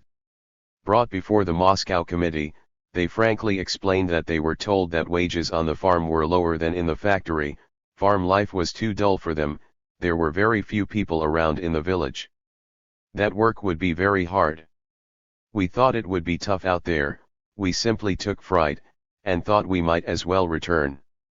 The Moscow Komsomol Committee decided that the whole group should be expelled as cowards and deserters, and factory organizers should be warned to be more careful in choosing volunteers for work. 1. The pioneers and the Edibrists. The organization of the younger population is undertaken by 2 junior bodies, the Children's Communist Organization of Young Pioneers in the name of Comrade Lenin, universally known as the Pioneers, and less definitely, by what are called the Little Edibrists, in honor of the month of 1917 in which the Bolsheviks achieved power. The Little Edibrists are children between 8 and 11, who act under the guidance of the Pioneers, whilst the Pioneers, between 10 and 16, are helped and directed by the Komsomols, aged 14 to 23, who are themselves, as we have seen, steered and controlled by the Communist Party itself, which may be joined at 18. To the Pioneers, the communist organization of children of an age below that of the Komsomols did not take form until 1923. It was preceded by various attempts of the nature of the Boy Scout movement, the first of no great duration, definitely militarist and under capitalist and conservative influences, and the second, more pacifist, under liberal influences, which, after various attempts at adjustment to the new conditions, was gradually liquidated under war communism. In 1921 to 1923 sporadic efforts were made to adapt the useful parts of the Boy Scout idea to the requirements of the Communist Party, and at the 5th Komsomol Congress in October 1922 the present pioneer organization was founded. By October 1923 it had still under 5,000 members, but the Soviet government and the Communist Party then joined the Komsomols in helping the new body, and it sprang rapidly into colossal magnitude, having by 1925 no fewer than 1 million members. The name of Lenin was then taken into the title. The scope of the organization was enlarged, and at the same time the pioneers were given the task of bringing their younger brothers and sisters, as young as 8 years old, into groups of little Octobrists. By 1926 the 2 junior organizations had over 2 million members, actually exceeding in combined membership the numbers of the Komsomols at that date, and the 2 younger bodies have since kept pace in an expansion which has now reached 6 millions.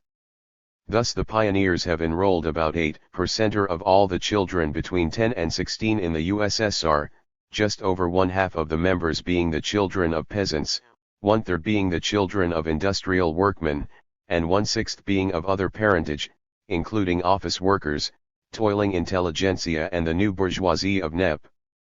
About 2/5 of the members are girls and 3/5 boys. The members are organized in brigades, of which there are probably 100,000, 2/3 in the villages and 1/3 in the cities and urban areas.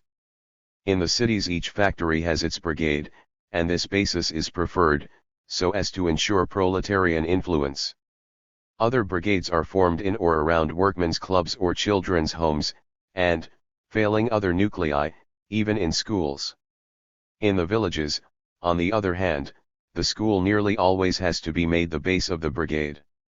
The desire is, wherever possible, to base the Pioneers' Brigade on a place in which material production is carried on. The object and intention of the pioneer organization is stated with studied moderation by Madame Krupskaya, the widow of Lenin, who has always taken great interest in the movement. The pioneer movement, she wrote, reaches the children at that age when the personality of the individual is still being formed, and it promotes the social instincts of the children, helping to develop in them civic habits and a social consciousness. It places before the children a wonderful goal, that goal which has been brought to the fore by the period through which they are living, and for which the workman class of the whole world is fighting. This goal is the liberation of the toilers and the organization of a new order in which there will be no division into classes, and no exploitation, and where all people will lead a full and happy life. The Guide for the Young Pioneer, the official manual which is placed in the hands of every applicant for membership, puts the matter candidly and explicitly. The right to wear the red star of membership and the red kerchief, and to give the pioneer's salute, is acquired only after making the solemn promise required of every full member.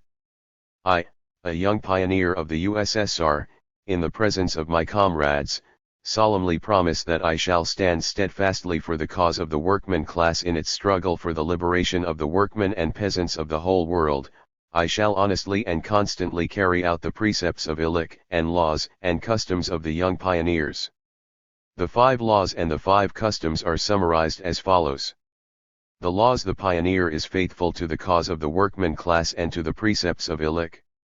The pioneer is the younger brother and helper of the young communist and the communist. The pioneer organizes other children and joins with them in their life. The pioneer is an example to all children. The pioneer is a comrade to other pioneers, and to the workmen and peasant children of the whole world. The pioneer strives for knowledge. Knowledge and understanding are the great forces in the struggle for the cause of the workman. Customs: the pioneer protects his own health and that of others. He is tolerant and cheerful. He rises early in the morning and does his setting up exercises. The pioneer economizes his own time and that of others. He does his task quickly and promptly. The pioneer is industrious and persevering, knows how to work collectively under all and any conditions, and finds a way out in all circumstances. The pioneer is saving of the people's property, is careful with his books and clothes, and the equipment of the workshop. The pioneer does not swear, smoke or drink. One admission to the little Octobrists or to the pioneers is easy. Any child within the limits of age, whatever its parentage, may be proposed and admitted to the grade of candidate, in which it must pass at least 2 months. The practice now is to accept, as members, candidates from any social class, even those of priests or of the new bourgeoisie, if they are, after probation, deemed likely to make good pioneers. As candidates they are required to learn the laws and customs of the organization, and show to their new comrades that they are observing them. Very often they are required to pass a formal examination on them. Only after such a period of testing is a candidate allowed to take the solemn promise, wear the badge and kerchief, and carry the membership card. The organization of the pioneers is, as far as Posse 51E, closely attached to production in the factory or in the farm. 10 members constitute a link, 4 or 5 of which make a brigade. There are general meetings of each link and also of the brigade, to elect officers and discuss schemes of work. Each brigade is attached to a Komsomol cell, one of the members of which, young, physically active, full of life and a proletarian, is nominated to act as brigade leader. This is one of the ways in which Komsomols discharge their duty of civic activity. Each brigade has its own Soviet, consisting of the 4 or 5 link leaders, the brigade leader and a representative of the Komsomol cell. Each district committee of the Komsomols has a committee, the section on pioneers, which directs and supervises the work of all the brigade leaders within its area, and the work of all the sections on pioneers is supervised by the corresponding Committee on Pioneers, which is appointed by the Central Committee of the whole organization in the USSR, chosen at its biennial All-on-Ion Komsomol Congress at Moscow. The Little Octobrists have a parallel but simpler organization. 5 members form a link, which is given a pioneer as leader. 5 links form a group, to which is assigned a Komsomol as special group leader, appointed by the Komsomol cell to which the pioneer unit is attached. Each Octobrist group forms an integral part of the pioneer brigade. It should be added that the members of each link choose from among their own number an assistant leader to work with the pioneer leader of the link and the Komsomol leader of the group. It will be seen that from the bottom to the top of this organization of youth, from 8 to 23 years of age, careful provision is made for unity of action, a graded leadership, continuous supervision by the seniors and control by the party itself, through a special assistant secretary. But at the same time there is a constant stress upon initiative and independent activity by the links, cells, groups, and brigades. Every member is expected and persistently urged to be an activist, to be always doing something, and in particular to be constantly participating in the work undertaken by his unit. Games of all kinds, especially if of athletic nature, are not objected to, but each link or cell is expected to be actually performing some work useful in the building up of the socialist state. There is no end to the jobs that pioneers find to do, or that Komsomols are pressed to undertake. They may clear away litter, sweep a street or help in a building operation. They may help to put down private as well as public drunkenness, and to liquidate illiteracy in their own or someone else's family. In the summer, where parties camp out in the woods, they will find it as good fun to help to get in the harvest as to play at Indians. The elder boys and girls may form shock brigades in farm or factories, and thus usefully raise productivity. They swell the processions at demonstrations, and audiences at meetings, ready to help in any way required. And everywhere they march about behind their own skeleton bands, with much community singing and mutual speech making. 1. Most foreign observers are enthusiastic about this growing army of 10 or 12 million young people. It is not always remembered that they are the self-chosen elite of a much larger mass. Moreover, even among this elite there are numerous backsliders, who are constantly being weeded out. Those who persist and thrive under the discipline of organized association with their equals in age, manifest, as it seems, some significant shortcomings or defects, at any rate in manners. They may be thought uppish with their elders, and fanatically intolerant.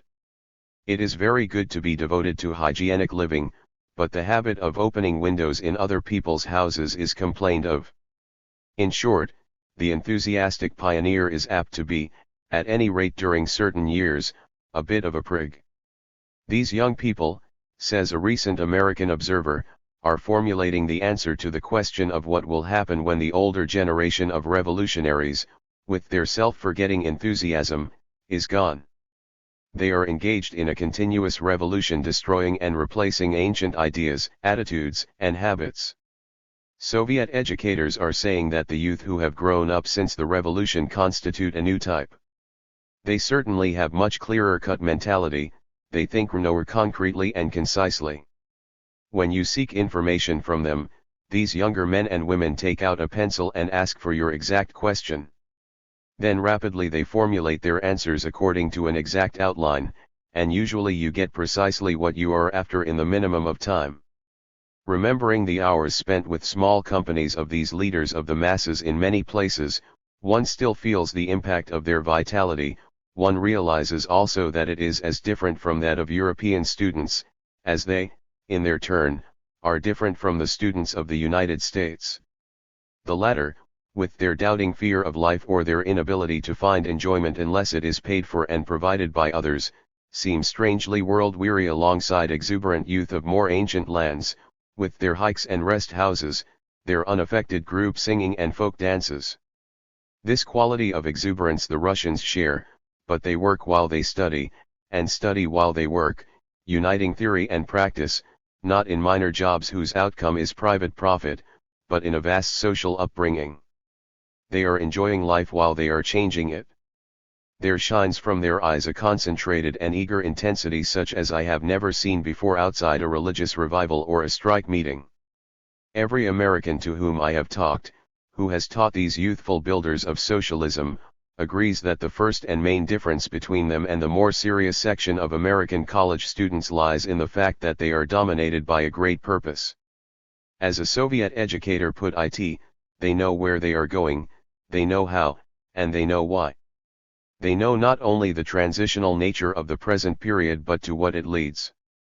They regard the present conquest of the material means of life through new forms of organization as the necessary preliminary to the opening up of a new freedom for the continuous development of all human capacities.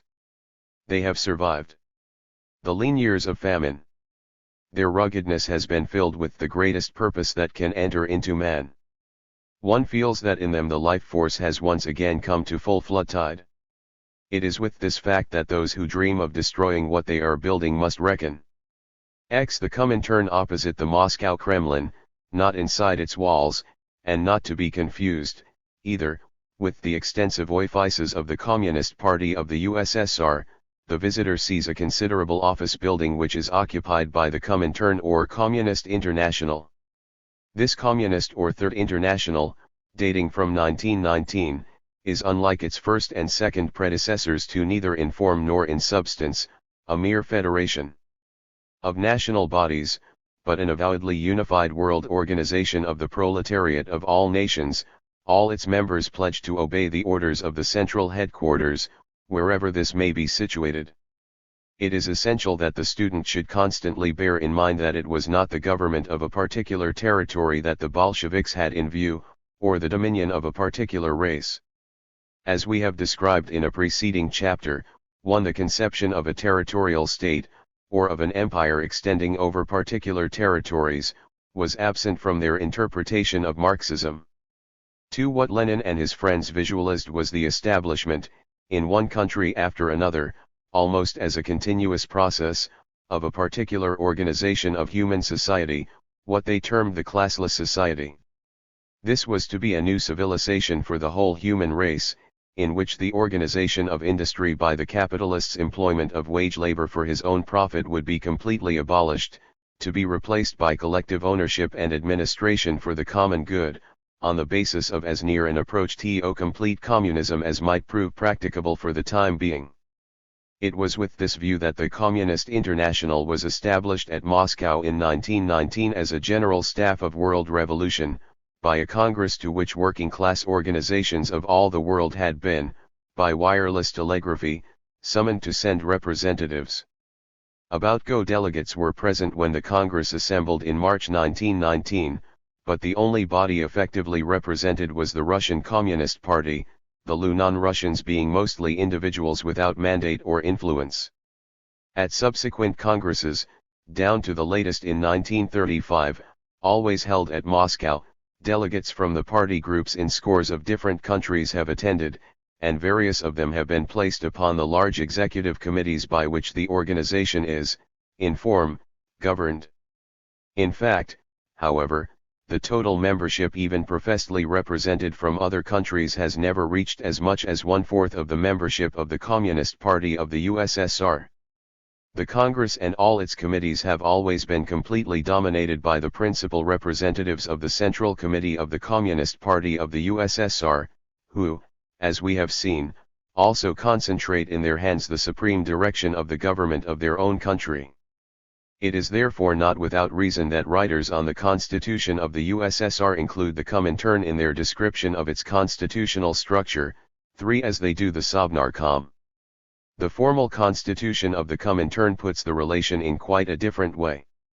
The supreme authority rests, not with the Soviet Union, but with the World Congress of the Comintern, meeting every 2, 4, or 7 years, and composed of delegates of all the various affiliated communist parties throughout the world. The delegates of the Communist Party of the USSR have proportionately no greater representation, and nominally no more authority, than those from any other country. All alike are peremptorily required, under penalty of expulsion, to obey the orders from time to time issued by the Executive Committee which the Congress elects. The 21 points that Lenin expounded to the Second Congress of the Communist International, as the indispensable conditions on which alone membership could be allowed, are on this subject even more than usually incisive. All decisions of the Congresses of the Communist International, as well as the decisions of its Executive Committee, are binding upon all the parties belonging to the Communist International. The program of every party belonging to the Communist International must be sanctioned by the regular Congress of the Communist International, or by its Executive Committee. Members, who have to pay regular small dues, are admitted by the several affiliated sections of the Comintern, which are required to describe themselves as communist parties.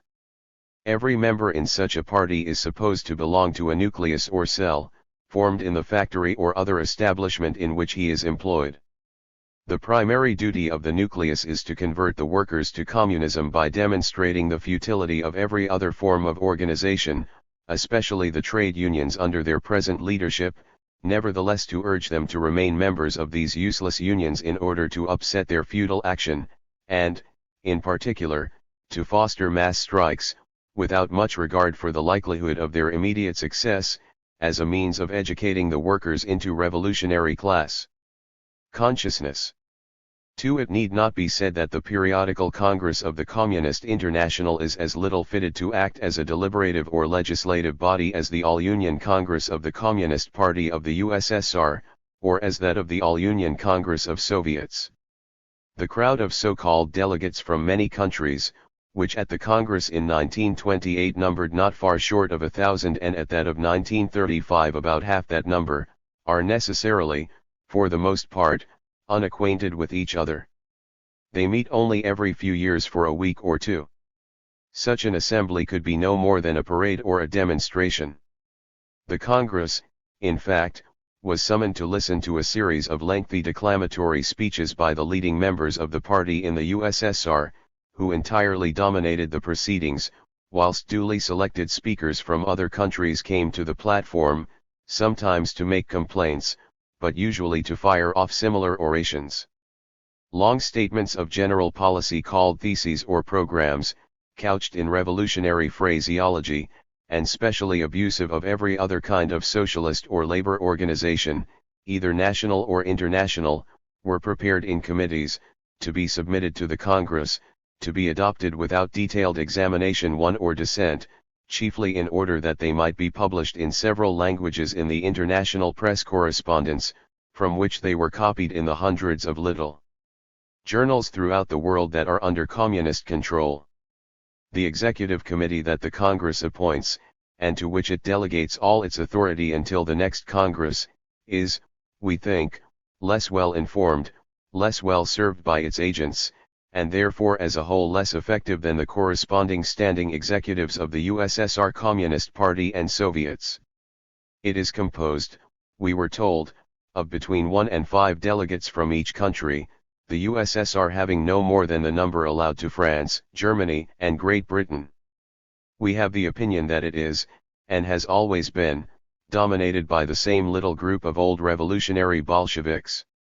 One of them has always been its president. 2. It meets as a plenum only every 6 months, when half the membership constitutes a quorum, so that the current administration, and even the frequent decisions as to policy, are in practice committed to the standing presidium of which Stalin himself is a member. This inner executive, which should meet at least once a fortnight, and which appoints the political secretariat, is even more completely dominated by the representatives of the Kremlin than the plenum of the Executive Committee or the Comintern Congress itself. 3. The so-called representatives, on the Executive Committee and on its presidium, of the foreign sections of the Communist International are for the most part, and have hitherto always been, persons of little public standing among the wage earners of their own countries. Most of them find it impossible to attend the 6 monthly meetings in Moscow, at which they are represented by substitutes resident in that city, who may speak but not vote. We shall deal in a subsequent chapter 2 with the relations between the Comintern and the Soviet Foreign Office. Here we need only express the opinion that the importance of the Comintern, whether in its international aspect, or as a part of the working constitution of the USSR, is no longer what it was. Its proceedings do not fit in so well with the policy of world peace as they may have done with the policy of world revolution. In a subsequent chapter we shall discuss how far the fundamental aim of a world revolution has been abandoned or substantially modified by the proceedings of the Seventh Congress, held, after many postponements, at Moscow in August 1935. Meanwhile, the subventions that Moscow used to supply, under various designations, to many of the sections in other countries, appear to have dwindled down to almost insignificant amounts, chiefly for legal defense of manual workers prosecuted for their communist opinions. The nature of the Communist Party. We have done our best to set out precisely the constitution and functions of the Communist Party. Merely as a social institution, it is the published materials for an A shunt of the Communist International are, in half a dozen languages, abundant, so far as concerns manifestos, programs, theses, and directives to the communist parties of all countries. But the internal administration of the Comintern, and the actual proceedings of its Control Commission, Executive Committee, and Presidium remain entirely secret. The best single source for published documents is international press correspondence, issued by the party almost weekly, in English as well as in other languages, primarily as free copy for the hundreds of little communist journals throughout the world, but supplied also to individual subscribers. The proceedings of most of the Comintern congresses have been published as separate volumes in English and other languages. Butzell and S. N. Harper contain the most useful descriptions of the Comintern in volume form known to us, but for early history see also the Second and Third Internationals and the Vienna Union, and the Two Internationals, by K. Palmatude, 1920, together with the histories cited above.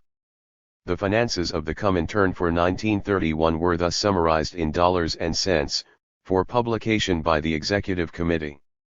Specimen of the greatest interest to the student. Is it a new type in the world, and what are its characteristics? As we indicated at the opening of this chapter, the Communist Party in the USSR, in its structure and in some of its leading features, has a distinct resemblance to the religious orders established in past ages in connection with Buddhism, Christianity, and other world religions. It is literally outside of the legal constitution of the secular state, and professedly independent of it. It repudiates any national boundaries, and claims a sphere that is worldwide, and independent of nationality, race, or color. It is self-selective in its recruitment, in that it augments its membership exclusively by co-option. It is pyramidal in form, broadly democratic at the base, but directing its self-management from the top downwards. Its test for membership is fundamentally that of acceptance of an ideology of the nature of a creed, from which is evolved an exceptional code of conduct, not imposed on the ordinary citizen, which all its members must obey, the ultimate sanction being expulsion from membership. It has even added, in its new category of sympathizers, something analogous to the lay brothers of the religious orders. It has in substance, though not in name, a holy writ, the authority and veracity of which must not be questioned, but which is subject at all times to authoritative interpretation. By means of this interpretation the organization, through an elaborate hierarchy, directs the ideology and conduct of a membership of colossal magnitude. This membership has a distinct vocation to which it is pledged, accompanied by what are equivalent to vows of obedience and poverty, and by authoritative customs constituting a penumbra around the ordinary citizen's creed and code of conduct, a penumbra which may or may not be enforced by the legislature and judiciary of the country in which the organization exists. Of the intensity of faith of the party, and the strength of the devotion of its members, often leading to the greatest self-sacrifice and even martyrdom, no candid student can have any doubts. Finally, it tends to erect one man as its head, who is nominally no more than an ordinary member, and may not hold the highest or any office at all in the state, but who reaches the apex of the pyramid by popular acclamation, based on election, at first direct and afterwards indirect, but who, once chosen, is professedly the chief director, and who becomes, in time practically irremovable by the membership. There are, however, other features in the Communist Party which definitely mark it off from any of the religious orders that have ever existed in the world, and which make it an entirely new and original type of social institution. In particular, there is one great unlikeness of the Communist Party which accounts for the indignation always manifested, by communists on the one hand and by Christians on the other, whenever it is suggested that this new organization is of the nature of a religious order. Its purpose and its ideology are not only different from those of the religious orders past or present, but also fundamentally antagonistic to every one of them. The Communist Party flatly rejects not only Christianity and Islam, but also every form of deism or theism. It will have nothing to do with the supernatural. It admits nothing to be true which cannot be demonstrated by the scientific method of observation, experiment, ratiocination, and verification. Unlike any religion in the world's history, Soviet communism, as we shall describe in a subsequent chapter, one is wholeheartedly based on science, the newest and most up-to-date science, meaning man's ever-expanding knowledge of the universe, which it eagerly adopts and confidently applies to every task or problem, and to the advancement of which it gives all honor and devotes considerable public funds. In fact, in the nature of its mentality, as in the direction of its activities, the Communist Party reminds us less of a religious order than of the organization of the learned professions of Western Europe, such as those of the lawyers and doctors, engineers, and public accountants. Like these and many other professional bodies, the Communist Party concerns itself exclusively with the affairs of this world. It resembles these bodies also in constituting an exclusive corporation, selecting, training, disciplining and expelling its own members, according to a code of conduct of its own invention. Where it differs from these organized professions is in standing outside the constitution of its country, and, whilst its members are individually subject to the law of the land like other citizens, in the corporate body itself being entirely free from outside control. Moreover, unlike the vocations of the lawyers and doctors, that which the Communist Party assumes, namely, public leadership, puts the ordinary citizen under no obligation to invoke the services of its members, even where these are most needed.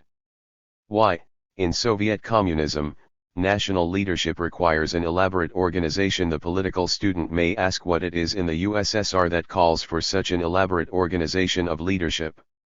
No other country, whether governed by an autocrat or by a committee of parliament, has felt it necessary to provide, in this way, deliberately and avowedly, for the continuous intellectual guidance, not merely of its people as a whole, but of all the people. Thoughtful communists point out, as part of the explanation, that the Soviet government differs from every other government in the world, in that it has a fanatically held and all-overriding purpose of social and economic change. Most governments have had no purpose of change of any sort. Their object is primarily the maintenance of order, which means the existing order together with defense, or the repelling of any attack from within or without. The Soviet government, on the other hand, avowedly exists for the deliberate purpose of changing the existing order, not eventually, at some distant date, but actually, and within the present generation, and that not in mere generalities but in the most intimate circumstances of the people's lives. In the USSR, if the mass of the population is to be lifted out of barbarism to an advanced civilization, it is held that the whole people must be freed from the subjection and control inevitably associated with the private ownership of the means of production. No less necessary is it that the aggregate wealth production of the whole community should be greatly and continuously increased, that, to this end, the primitive processes of agriculture, as of manufacturing industry, must be transformed by the universal application of mechanical, physical, and chemical science, and that manual labor must be, as far as possible, superseded by power-driven machinery, without the toll elsewhere levied on production by functionless owners of either land or capital, or other parasitic consumers. How gigantic is the task thus undertaken by the Soviet government can be realized only by those who take the trouble to estimate what 9/10 of the population between the Baltic and the Pacific were like in 1913, or what were the economic and social conditions of the country as a whole after the Civil War of 1918-1920 and the famine of 1921. Now, it is a feature of this task, a task such as no government has ever before dreamt of undertaking, that it cannot be completely accomplished without the active cooperation of practically every family in the land. Just as in a modern war it is not only the armies whose energies must be coordinated to the common end, but nearly the whole working population, so the great struggle with nature for an immediate increase in economic productivity, without the so-called automatic adjustment of supply and demand on which capitalism so disastrously relies, cannot afford the luxury, either of non-participants, or of disunity among the executants. In wartime complete national coordination is sought by autocratic commands, to which obedience is secured by drastic penalties. The task of transforming the social and economic life of all the people is, however, different and more difficult than that of repelling an invading army, and it cannot be achieved by peremptory commands and prohibitions. It involves changing the content of the minds of the whole people. It demands universal education and persistent propaganda, patient argument and personal example, brought to bear on every individual, at every age, in every place. Such a transformation of society is, it is clear, not a change that is within the capacity of a mere dictatorship, even if this is exercised by the greatest of men. It is, in fact, not a case of creating a leader or the leader. It demands the active participation of millions of instructors. The lives to be influenced, the minds to be changed, the personal habits to be taught, can be dealt with, for the most part, only by direct personal contact in the hours of work as in the hours of leisure.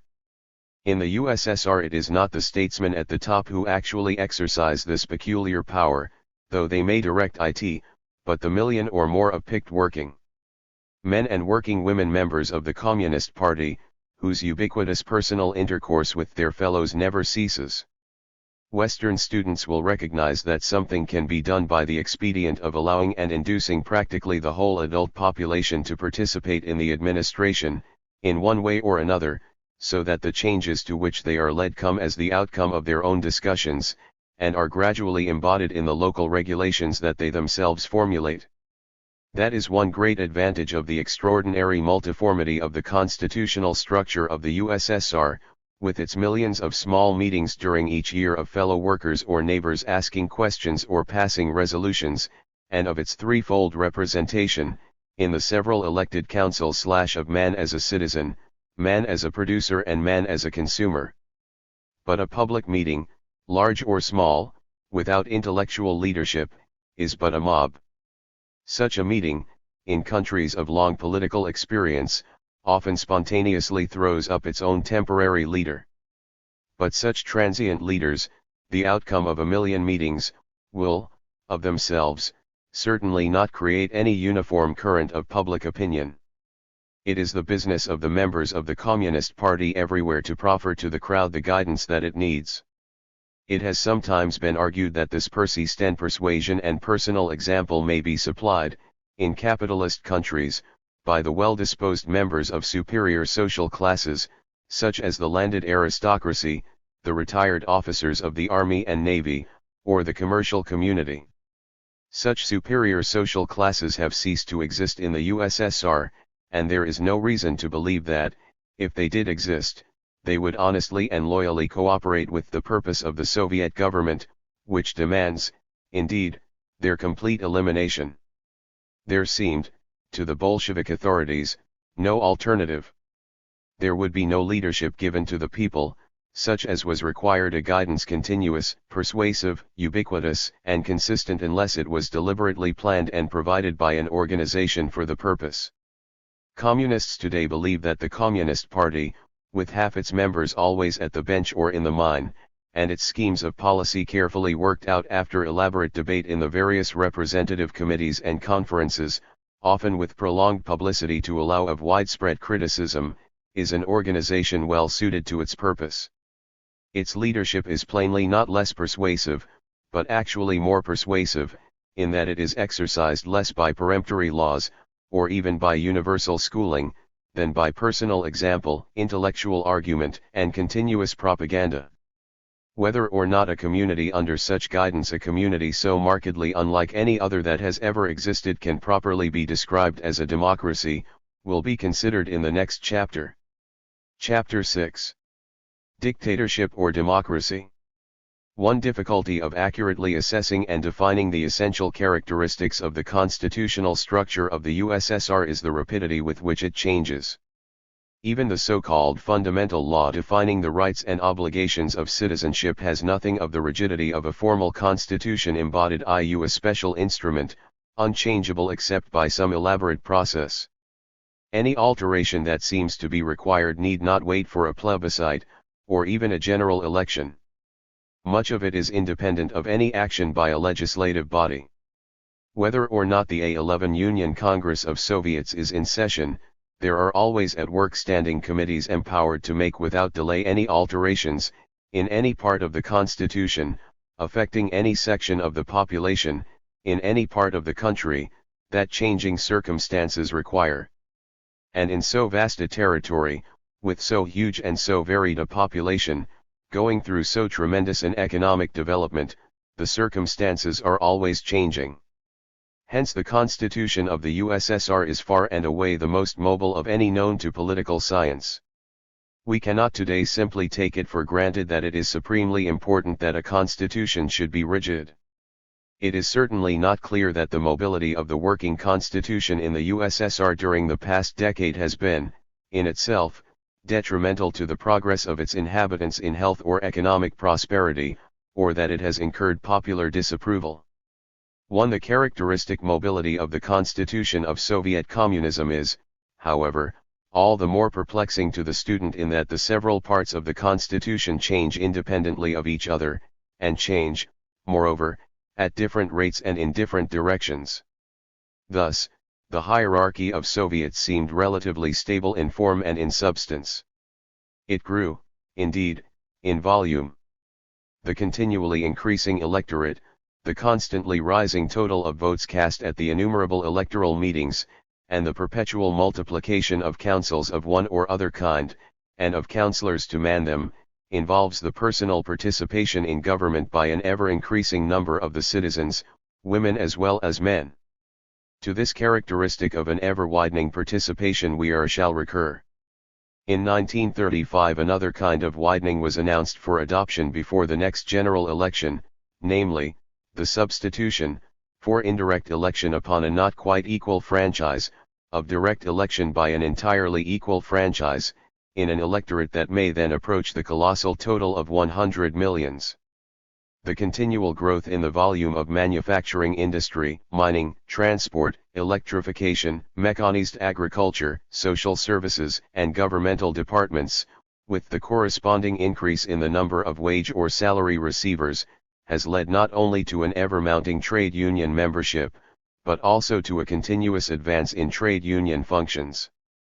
The great work done by trade union committees in the administration of accident prevention, labor recruiting, factory schools and technical classes, social clubs, recreation and holiday arrangements, and all forms of social insurance, was emphasized in 19*33 by the abolition of the office of People's Commissar of Labor, directly controlled by the Sovnarkom, and the transfer of the direction of the actual administration of the huge ministerial departments concerned with every branch of social insurance to the All-Union Trade Union Council. An analogous growth is to be noted during the past few years in the less completely organized hierarchies of the manufacturing artels and of the widespread kolkhozy of the shore fishermen. During the same years an enormous extension has been made in the collectivization of agriculture, on the one hand into sovkhozy, or state farms, and on the other into kolkhozy, or collective farms, principally of the artel type. Among the collective farms only the base of the pyramid has yet been laid, and the development of tiers of congresses of delegates for Rayon, Oblast, Republic, and all-union deliberations has been postponed. In the consumers' cooperative movement, the rate and kind of change is difficult to assess with precision. Whilst continuing to increase its colossal membership, and even its aggregate volume of transactions, it has been losing ground in various directions, partly to those manufacturing trusts which do their own retailing, partly to the commercial shops set up by the government itself, partly to the republic and municipal Soviets which multiply their retail selling points, and partly, as elsewhere described, to the trade union hierarchy so far as concerns not only the retailing of household commodities but also the production of foodstuffs for the workers in the larger establishments. Moreover, a marked feature of the last few years, to be described in a subsequent chapter, one has been the growth and encouragement of wholesale trading between these different forms of organization, in order that each of them may be in a better position to supply its individual customers. This has resulted in a vast network of free contracts, based on competition in an open market, among collective farms and trade unions and industrial artels and consumers' cooperative societies, each of them functioning alternately as an association of producers and an association of consumers.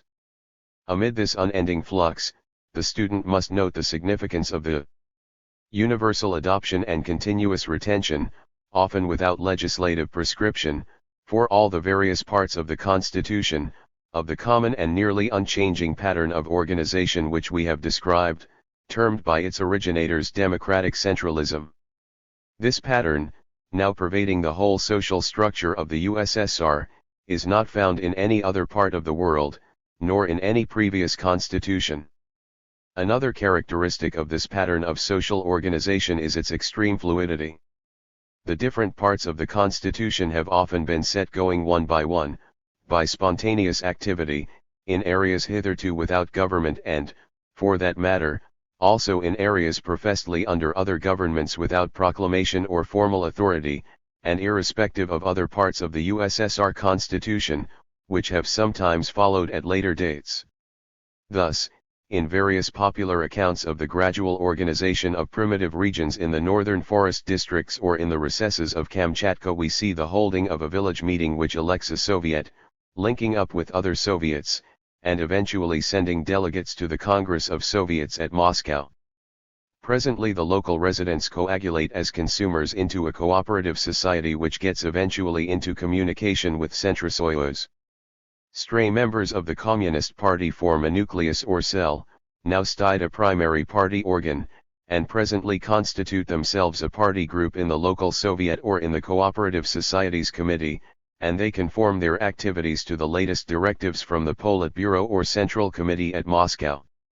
When mining or transport or manufacturing industry creates a class of wage earners, these join their several trade unions, irrespective of municipal frontiers or racial differences, and they then begin to send delegates to the hierarchy of indirectly elected trade union councils, conferences, and congresses, of which the highest periodically assembles at Moscow.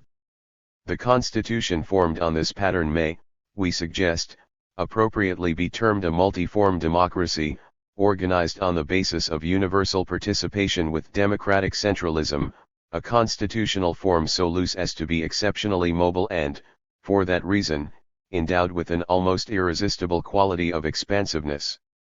In describing, in separate chapters, the organization in the USSR of man as a citizen, man as a producer, man as a consumer and man in the vocation of leadership, we may have seemed sometimes to imply that all these separate parts of the constitution of Soviet communism are of equal status, each exercising supreme authority in its own sphere.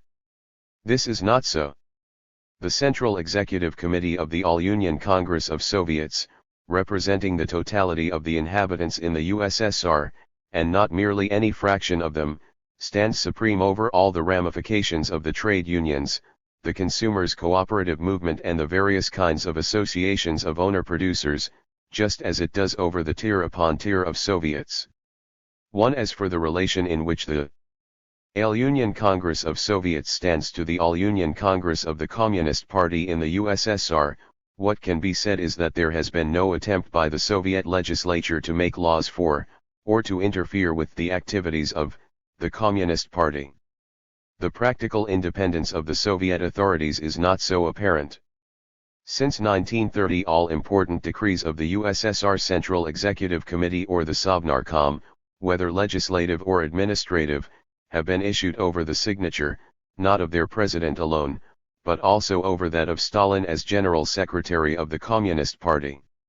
It is, moreover, significant that these decisive acts are, in all important cases, initiated within the Politburo of the Communist Party, and they receive in due course the endorsement either of the Central Committee or of the All-Union Congress of the Communist Party. Indeed, as we explained in the preceding chapter, the Communist Party is perpetually issuing directives, great or small, to its members exercising authority or influence within all the other organizations of the state. In the present connection it must be recalled that this remarkable companionship is not, in theory, an organization within the USSR. It professes to be an organization of the vanguard of the proletariat throughout the world, knowing neither racial nor geographical limits.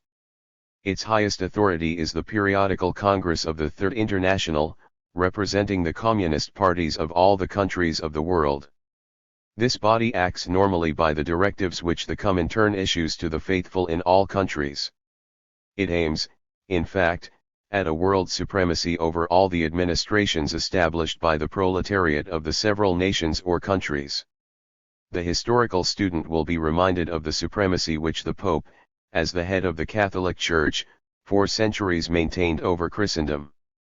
Whether, on the occasion of some great crisis, there will arise any effective rivalry, or any disturbing friction, between the secular government of the USSR and the ideological companionship or order which today dominates the situation, may be left as a fascinating problem for the sociologist of the future. Decrees are normally discussed, decided, and actually signed, not only by Kalinin or Molotov or other authorities representative of the Soviet, but also by the leading official representing the trade unions or the consumers' cooperative movement respectively. We have to add, as a further elaboration of the Constitution of the USSR, some reference to the circumambient atmosphere of voluntary organization which it is perpetually creating and developing as a part of itself. Some people have asserted that government activity kills voluntarism. In the USSR, on the contrary, every government activity seems to create a vastly greater voluntary activity, which the people themselves organize up to a high point, always along the lines and in support of the government's own purpose and plan, always and everywhere led and directed by members of the Communist Party. We despair of conveying in a few pages any adequate idea of the magnitude, the variety, or the range of action of these voluntary organizations linked up or intertwined with one or other government department.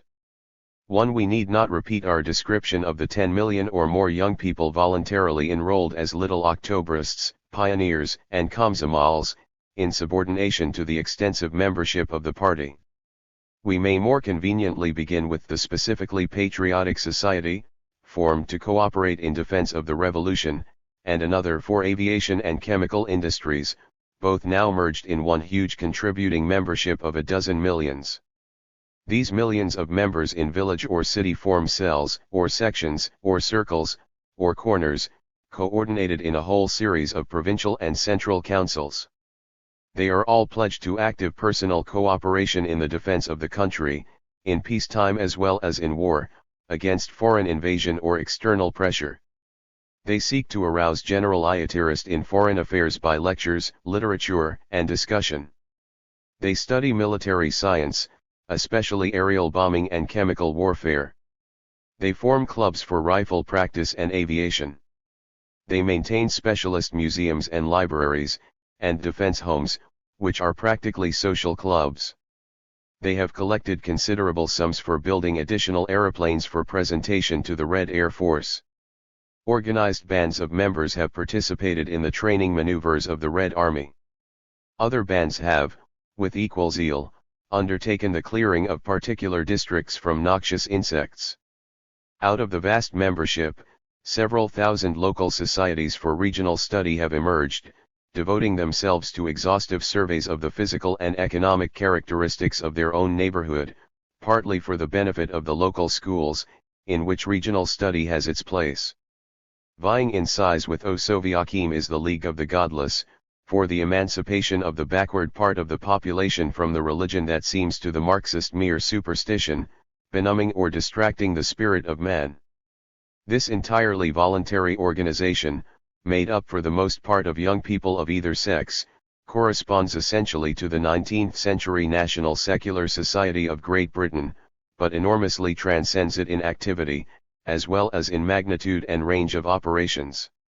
Its millions of members, organized in cells or branches from one end of the USSR to the other, campaign actively against the various churches and their religious practices, circulating atheistic literature, pouring scorn on any but a scientific interpretation of nature, clearing the icons out of the homes, and weaning the boys and girls alike from church-going and from the celebration of religious festivals. We should fail to appreciate either the magnitude or the dogmatic intolerance of the crusade against supernaturalism in the USSR, conducted by these militant atheists, if we compared it with anything less than the campaign against atheism and heathendom carried on in all their fields of action by all the missionary societies and religious orders of all the Christian churches put together. Another society of colossal magnitude, claiming indeed many millions of members, is the International Society for Assistance to Revolutionaries in Other Countries. This has for its object, not only to bring the broad masses into contact with the world revolution, but also to invite them to come to the assistance of those who are fighting for it.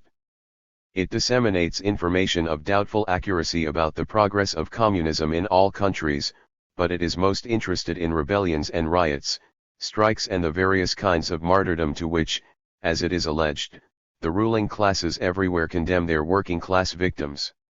The tens of thousands of branches of MOPR collect funds for the assistance of sufferers all over the world, from those in the prisons of Hungary or Poland to Sacco and Vanzetti and the Scottsboro Negroes.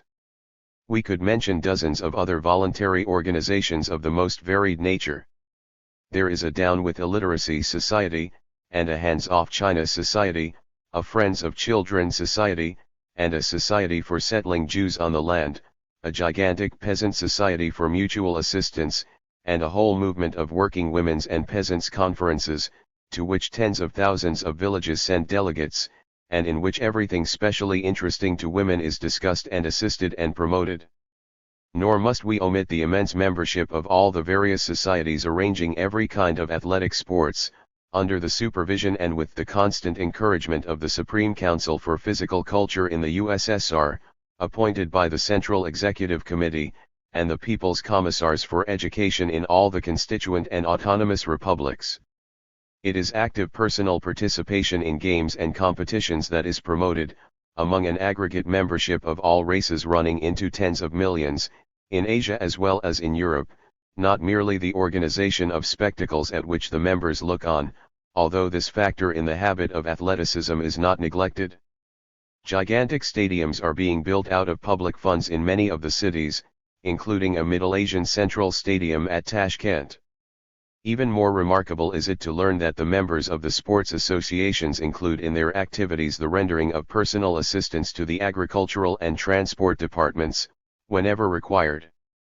Uzbek, Tajik, and Turkmen athletes, we read, have helped considerably in the repairing of locomotives, in cotton planting and in harvesting, in the re-election of the Soviets and in the quick response to the new internal loan. Whilst unable to exclude from our statement of the Constitution some account of these auxiliary voluntary activities, we hesitate to make any estimate of their net worth. They take up time and energy. They may even distract attention from more urgent problems. But their colossal magnitude and ubiquitous activities make the voluntary organizations a very important part of the social structure. There can be no doubt about their enormous educational effect upon the half-awakened masses which still make up so large a part of the population of the USSR, especially upon the deaf villages of the interior, and upon what Marx and Lenin termed the idiocy of village life. The sharing in public affairs which the vast membership of these voluntary organizations secures, and the independent action which each cell or section, group, or corner, learns to take in cooperation with the various departments of the Soviet administration, constitute an essential part of that widespread participation in government which seems to us one of the most characteristic notes of Soviet communism. It is, more than anything else, this almost universal personal participation, through an amazing variety of channels, that justifies the designation of it as a multiform democracy. Can the Constitution of the USSR, as analyzed in the preceding chapters, be correctly described as a dictatorship? Here we must deal one by one with the various meanings given to this word. In the popular British use of the term, a dictatorship means government by the will of a single person, and this, as it happens, corresponds with the authoritative dictionary meaning, in strict accord with the undoubted historical derivation. It is clear that, in form, there is nothing in the Constitution of the USSR at all resembling the Roman office of dictator, or, indeed, any kind of government by the will of a single person. On the contrary, the universal pattern shows even an exaggerated devotion to collegiate decision. In the judicial system, from the highest court to the lowest, there is nowhere an arbitrator, a magistrate, or a judge sitting alone, but always a bench of three, two of whom at least must agree in any decision or judgment or sentence. In municipal administration there is no arbitrary mayor or burgomaster or city manager, not even a high-salaried official wielding the authority of a British town clerk, but always a presidium and one or more standing committees, the members of each of which have to be continuously consulted by its president, or else a specially chosen commission, all the members of which have equal rights.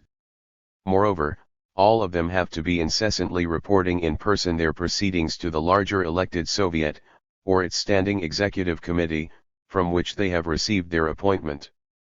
From one end of the hierarchy to the other, the members of every council or committee, including its president, can always be recalled without notice, by a resolution passed by the body to which they owe their office. At any moment, therefore, anyone taking executive action may find himself summarily superseded by his collectively chosen successor. And if we pass from the Soviet hierarchy, with all its tiers of councils, and its innumerable proliferations of committees, and commissions, and people's commissars, and other executive officers which collectively exercise the supreme authority in the state, to the semi-autonomous hierarchies finally subject to this supreme authority, whether they are composed of trade unions or of consumers' cooperatives, or of manufacturing artels or collective farms, or of cooperative hunters or fishermen, we find, as we have shown, always the same pattern of organization. Nowhere, in all this vast range of usually autonomous, but finally subordinate authorities, do we discover anything involving or implying government by the will of a single person. On the contrary, there is everywhere elaborate provision, not only for collegiate decision, but also, whether by popular election or by appointment for a given term, or by the universal right to recall, for collective control of each individual executant.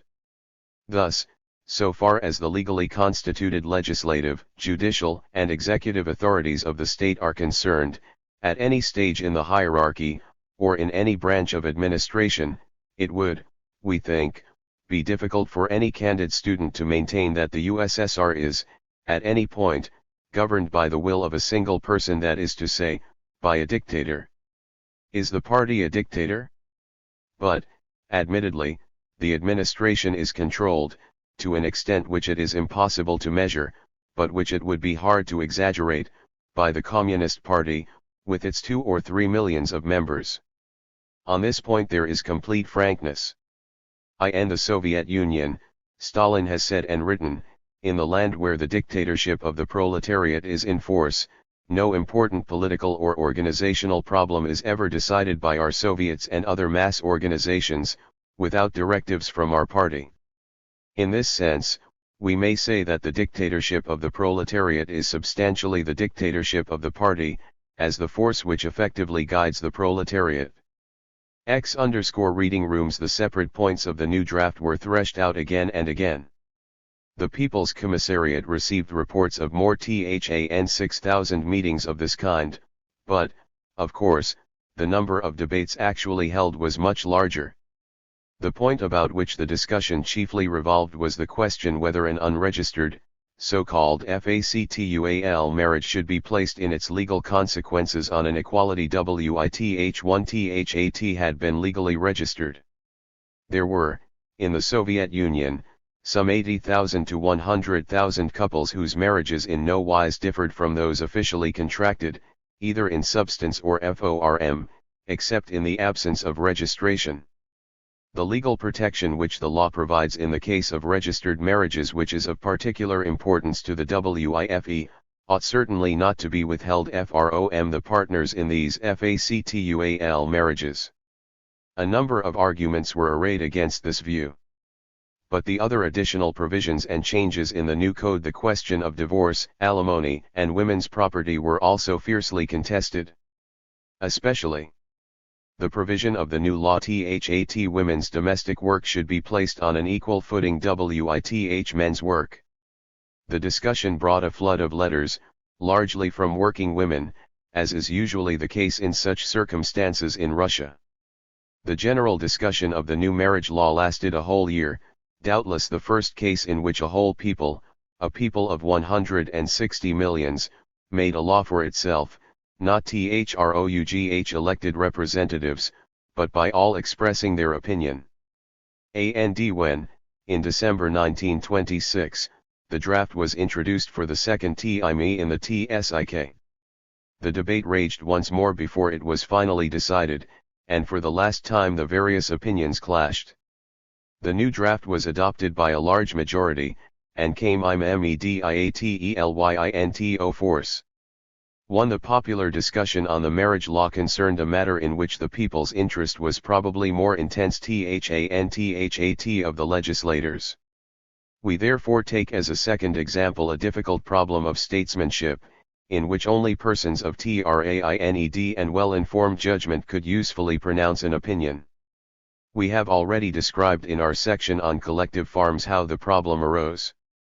The momentous decision to solve the problem of the national food supply mainly by what has been called the Second Agrarian Revolution, the brigading of the millions of individual peasants into some hundreds of thousands of collective farms, and the liquidation of the kulaks as a class, was not taken until after more tantwo years of public discussion and heated controversy, as well as long-continued debate in the legislative bodies. Moreover, the decision eventually arrived at, and announced by Stalin in 1928, was not exactly any one of the proposals which had been put forward at the outset of the debate, in which the whole thinking and reading population, and not merely the members of the Communist Party, had been participating. It was itself the outcome of the debate, combining what seemed to be the best features of several of the proposals with safeguards against the dangers which discussion had revealed. Our own conclusion is that, if by autocracy or dictatorship is meant government without prior discussion and debate, either by public opinion or in private session, the government of the USSR is, in that sense, actually less of an autocracy or a dictatorship than many a parliamentary cabinet. In whose interest does the government act? There is, however, yet another view of the much debated phrase, the dictatorship of the proletariat, which must not be overlooked, and which may well be thought to be wholly applicable to the government of the USSR from 1917 to 1927, and, in a wider sense, to that of the present day. It may be suspected that, when socialists or communists talk about the dictatorship of the proletariat, with some dynamic passion in downing a former ruling class, what they really mean is a government which, irrespective of its form, provides a strong and resolute executive, acting unhesitatingly in the interests of the manual working wage-earning class. When such socialists or communists talk about the dictatorship of the bourgeoisie, it is clearly not the form of the government that they have in mind, but merely its strong and resolute administration in the interests of the proprietary class. In the same sense, it is exactly accurate to describe the government of the USSR, at any rate from 1917 to 1927, as a dictatorship of the proletariat, meaning the urban or industrial manual working wage earners. Since 1928, that government may be deemed to have in view also the interests of the kolkosniki, the owner-producers in agriculture who have joined together in collective farms.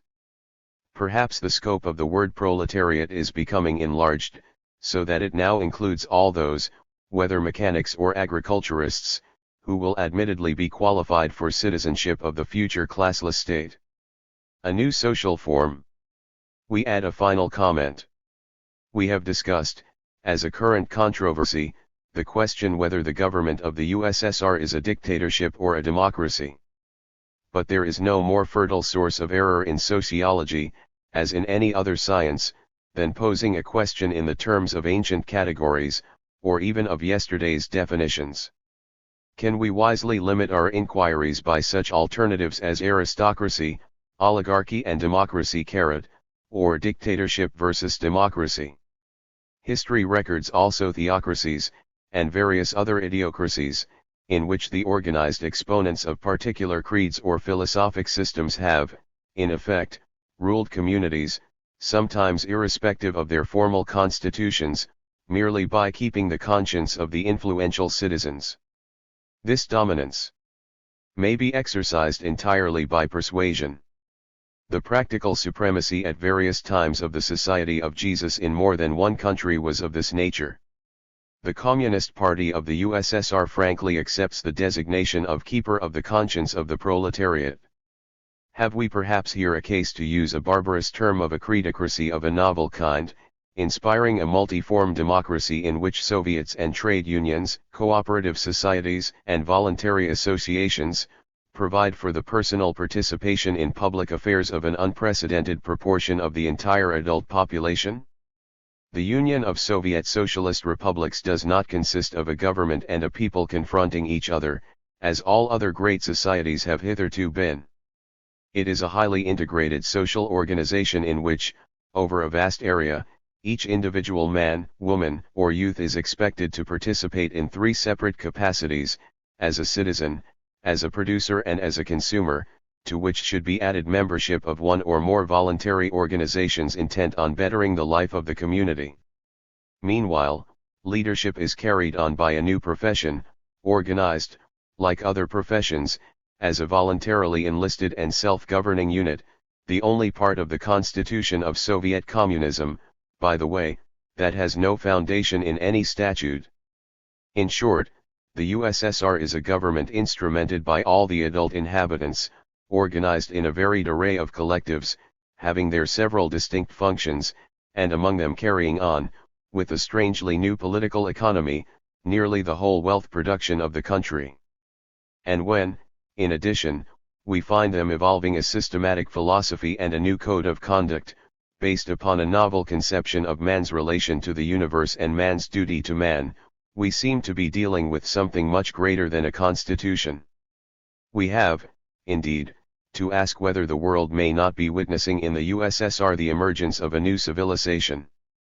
But before we can adequately deal with this question, in the final pages of this book, we have first to study the social institutions in action, in order to discover, by an analysis of social trends, in what directions this huge population is moving. The basic duties of man. Unlike all other declarations of the rights of man, notably the historic American Declaration of the Rights of Man in 1776, and the French Revolutionary Declaration of 1793, the Soviet Constitution of 1936 supplements the rights of man by the basic duties of man to the community in which he lives and has his being. First and most outstanding is Article 12, work in the USSR is a duty, a matter of honor, for every able-bodied citizen. He who does not work shall not eat. This duty not to be a parasite, living on the work of other men, is strikingly absent in capitalist and landlord countries, whether democracies or oligarchies, conservative or liberal. In normal times, the so-called leisured classes are envied and honored by their fellow men, they are never penalized. But this is not all. In Articles 131,132,133 and 134, all citizens, male and female, young and old, are instructed to strengthen public socialist property, to regard it as the source of the wealth and power of the fatherland, of the health and happiness, the prosperity and culture of a working people. It is unnecessary to add that military service is the duty of all citizens. Treason to the homeland, violation of the oath, desertion to the enemy, espionage, are to be punished with the full severity of the law. Thus there were no quislings in the USSR, no fifth column, as there were in Denmark, Norway, and Holland, and, above all, in the much-honored Republic of France. These undesirable citizens had been dealt with in the much-abused Moscow trials of the 30s. Perhaps it is this unique emphasis on the duties of man as a necessary complement to the rights of man which is the peculiar characteristic of the Soviet Constitution of 1936. It explains why the defeated, starving, illiterate inhabitants of Tsarist Russia became in the course of 20 years the relatively comfortable and cultured, healthy and skilled, courageous and adventurous Soviet people of 1941–42, who alone among the inhabitants of the European continent have been able to resist and beat back the mighty military machine of Hitler Germany, intent on the conquest and enslavement of the world. Sidney and Beatrice Webb, 1937–42.